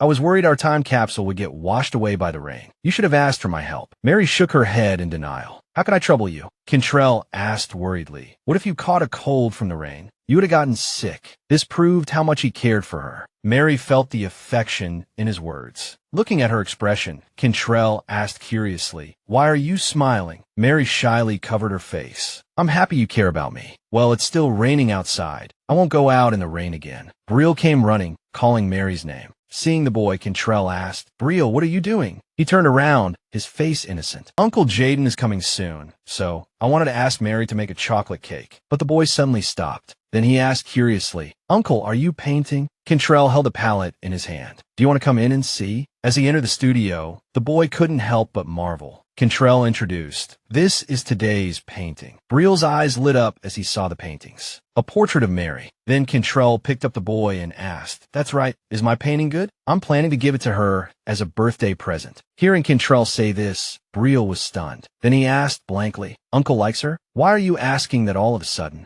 Come on, answer me, Brielle coaxed. A memory from the past suddenly surfaced. Mary will marry me. Even now, this child is still wary of me, isn't he? Will he cry when I say this? Brielle punched Cantrell in the chest. Is that something you need to think about for so long? Then Cantrell hesitantly asked back, what about you, Brielle? Do you like Mary? I don't want to lie about my feelings. Then the boy immediately replied, of course she's my precious family. I like her as much as you do. I think you really like Mary, because you painted her so beautifully. Cantrell looked at the boy who avoided answering directly. Then he gently stroked the boy's head. Me too. That can be confirmed as well. I like her as much as I like you, Brielle. In another scene, someone was calling Mary's name. You can leave the laundry to us, they offered, but Mary refused. I could do it myself. Let me. You look unwell, and Ellie is still young. She should be playing, not doing laundry. Ellie immediately retorted, I'm not tired at all. A ripple of amusement went through the room. That's admirable, but playing is more fun, isn't it? Those present teased. Well then, we're counting on you today. Needless to say, this is our job, Ellie. I bought some popular cookies from the Capitol. Come to my room later. Barry quietly asked Ellie, is she tired? Everyone's wondering who she is. I heard she's a baron's daughter, but the Earl wouldn't just let anyone into the mansion. Is there something special? Don't you think she and the Earl are a match made in heaven? Seeing Mary's displeasure at Cantrell being with the unfamiliar woman, Ellie went to find Cantrell to get to the bottom of things. Ellie approached, a clear frown etched on her face. Cantrell turned and asked Ellie, I'm looking for Mary. Where is she? Ellie didn't answer, instead retorting, who is that woman? Cantrell was taken aback. Why are you asking that? Ellie hesitated. Well, just go find my sister. Mary opened her jewelry box and gently picked up a necklace. Mary recalled the earlier conversation. I heard she's a baron's daughter, but the Earl wouldn't just let anyone into the mansion. Is there something special? Don't you think she and the Earl are a match made in heaven? Afterwards, Mary thought sadly, that beautiful woman suits the Earl. She's also friendly. Did Cantrell meet her in the novel? Could it be? Suddenly, a knock startled Mary. Politely, she responded, yes. Who is it? It's me, Cantrell. Can I come in? Mary felt unable to mask her emotions, so she politely declined. I'm so sorry, I'm busy right now. I'll see you later. Cantrell knocked again, explaining, Mary, the woman I met in the garden today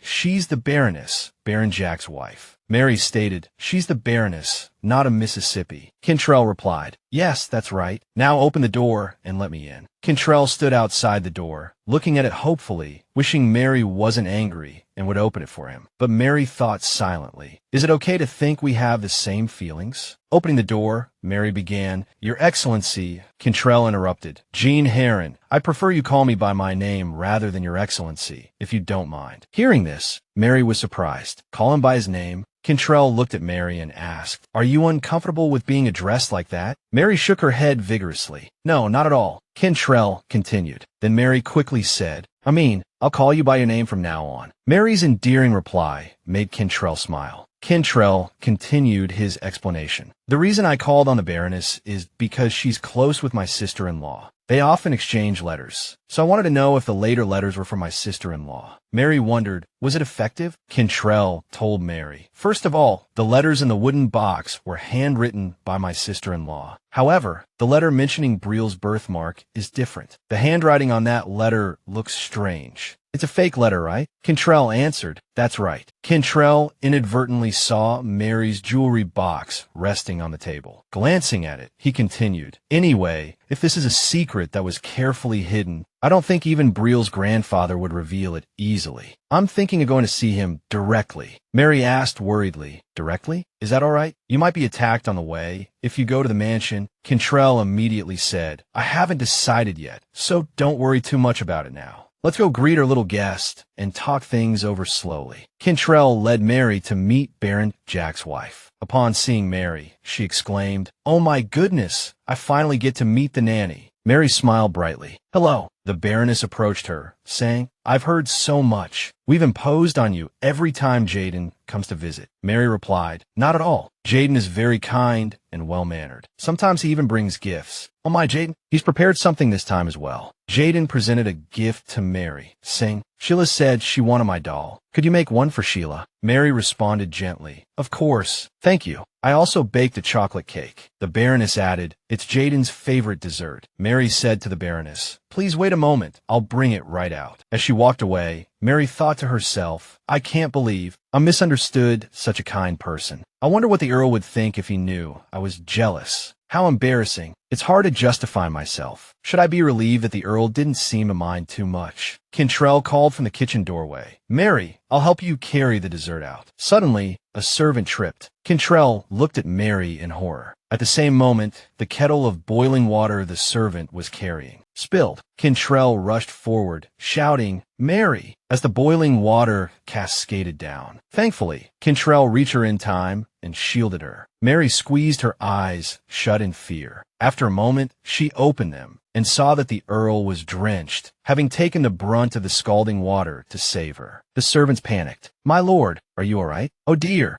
what should we do? Cantrell said, I'm fine. The servants frantically urged each other. Quickly, get the butler and a doctor. Mary looked at Cantrell, thinking, he's not fine at all. That was boiling water. Back in his room, Cantrell said to Mary, I told you I'm fine. Mary replied, You're lying. Trying to reassure her, Cantrell continued, It'll heal quickly with some ointment, so don't worry. It was just a small accident. It doesn't hurt much. He glanced at the butler, who then addressed Mary. The burns aren't serious. Mary thought, this is the second time the Earl has been injured protecting me. Mary said to Cantrell, I told you, I can tell when you're lying. I know you're pretending to be all right. From now on, don't get hurt for me again. I can't promise you that. Hearing this, Mary frowned, her displeasure evident. I'm not happy at all that you got hurt protecting me. Cantrell continued, No matter how many times, I'm willing to be hurt to protect you. Mary said angrily, Don't say that. If something were to happen to you because of me,